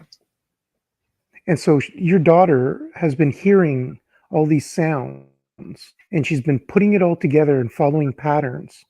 And she eventually picked up the sound and pattern of a big truck. So Mm-hmm. she didn't have to go see it. You got a clever kid. Well, it made me recognize that she just understood the concept of a god, of something that you could equate to a figure. She just identified something outside of herself with the things available to her. So to me, this equaled, if my dad is angry, rah, inside, I get that fear. Have you ever had your father snap at you? This rah, the dog bite, right? Of discipline or whatever it would be. And then the snap of, say, lightning. having that same anxiety, heart pounding, fear moment being equal to each other. In other words, your body equates these two things as having the same impact on you. And therefore, they get these, that must be Father in the sky. That's anger with that's the dog bite with the lightning or the thunder, and these ideas that we come up with to explain in our fairy tales concepts about the world around us, you know. And of course, the Garden of Eden being a representation of the mother's womb. Everything's provided. There's no need for anything. But you know, you can't stay there. The baby must come out. If you stay stagnant, you die. That's life. That's math. It must Yeah. infinitely cycling. You know. I like the ideas of mass extinctions, I guess, or some type of, you know, astrological, if you will, allow me to use that term, something outside of ourselves, some pattern of the earth or the cosmos or something that, you know, hits midnight and some catastrophic event takes place. I kind of like, I hate the movies because they're always so terrible. There's only a few Mother Nature movies that are even worth watching. But the idea of Mother Nature, I remember one of my, you know, I've had a few weird experiences. And I remember in one of them, I had this idea of, you know, sitting down and talking, not on drugs. I'm not on drugs like that. It's not a trip. This is just my imagination, sadly. My normal self. But I was, you know, I was talking to her like, you know, from mom to mom. And she says, sometimes you just got to slap them. And I visualized this tidal wave just kind of taking out Hawaii. I mean, not Hawaii, California. You know, sometimes you just have to slap him. Some kind of Sodom and Gomorrah type-esque event, you know, where we get these ideas. Where are these ideas born from? Somebody had to sit and think about it. Somebody had to come up with these ideas. And I Well, think see, I've got a theory. the idea of slapping your kid just seems to fit. I give it a No, human characteristic. I'd like to share with you a theory. Basically, Okay.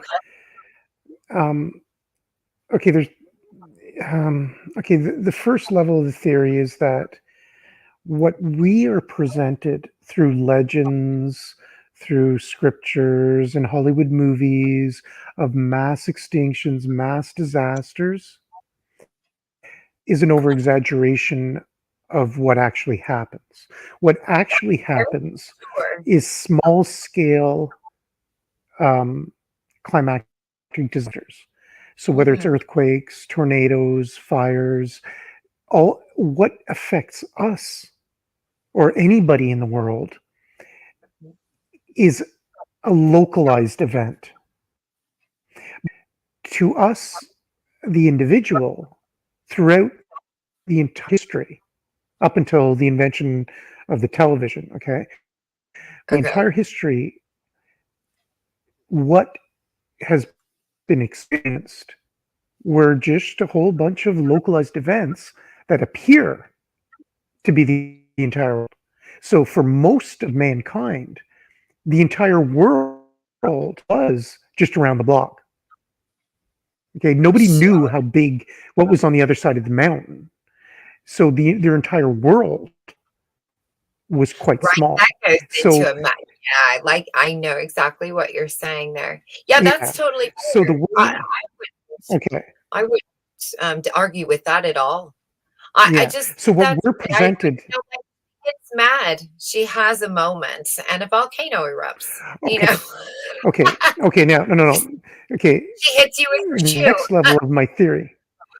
No. The Okay. next level of my theory is that no, Mother Nature doesn't do that to us. See, Okay. what we're experiencing is a consequence of mass deforestation. True, So, true.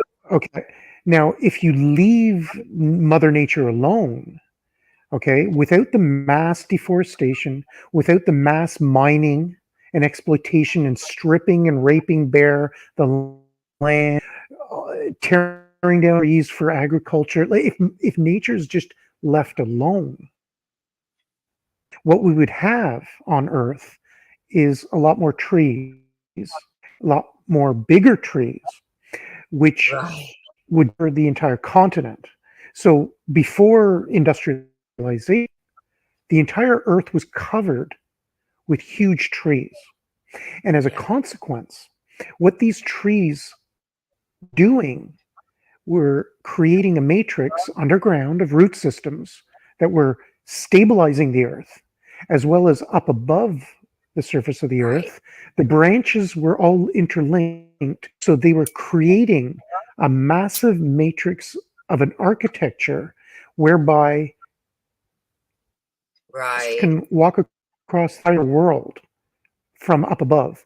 Now, me being a Canadian and experiencing harsh winters, this relates to my perspective in that with massive trees, life on the ground was insulated and protected from the cold. So it was possible to keep heat under the branches of these trees during the winter. So structurally, if there was a tornado, it didn't affect man on Earth.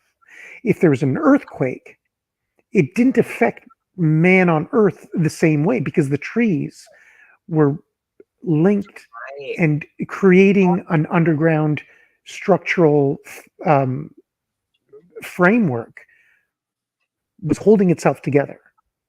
So when you suggest Mother Nature whipping us away, no, it was the opposite. Mother Nature gave everything to be able to withstand earthquakes and tornadoes and harsh winters. But we destroyed it. We Or left Eden. our ancestors. Exactly. Yeah. So we were presented, all the controllers, all the priests and the scientists and the magicians and the lab coats. Mm. History gave us legends and stories of natural disasters to make think that, oh, it's God. So we direct the causation to God, and it works. Or Mhm. and it works. But in actual fact, it was them, is the industrialists who are leading us to destroy Earth and make it vulnerable to natural disasters. Mhm. I like that. Just a theory. I think I'm not all theory. pessimist. Well, it's getting late. I am gonna go to bed. Yeah, it is late. Nice Yeah. chatting you. Well, I want to do this again, and so I've actually really enjoyed chatting with you. And I think Me too. we kind of play well with ideas together. So I would enjoy playing Till tennis next with time. you again. Yep. Yes. Yep. So I'll try to email me. bundle up together about the forever stuff, that forever chemical I will, stuff. and I'll try then to get we'll some of maybe that together. time. I will. Indeed. I'll have a blabby mouth, but now I can't right now because I'm in trouble. I have to wait a minute. Otherwise, I will get in trouble. So I can't afford another hit. So I'll I have to do it in know. sneaky ways. And I have ways. Alrighty. Thank you, Okay, so I'll Charming. tune out. Thank you. You take care. Have a good evening, and till next time. Keep your feet on the floor and keep reaching for the stars. I love it. I wanted one of those every time. I'm going to start we're going to do a weekly thing, and I want a different one of those every time. I'll try. Some great I'll try. I used to do radio. Do you know? Oh, yeah, we'll talk again because we'll end up talking another hour, and I need some Yeah. sleep. I've Okay. got girls that are slumbering together. Yeah. Okay. I'll leave studio. Okay, bye, Charming. Adios. And thanks, Linda, for hanging with us and being so chatty. And for everybody else that's been listening, some of you are probably asleep. And so, continue sleeping. And I won't play anything or make any more noise. I'll just say goodbye. And the picture that's behind me is some of the mannequins that were in the house having dinner when they did the nuclear bomb testing.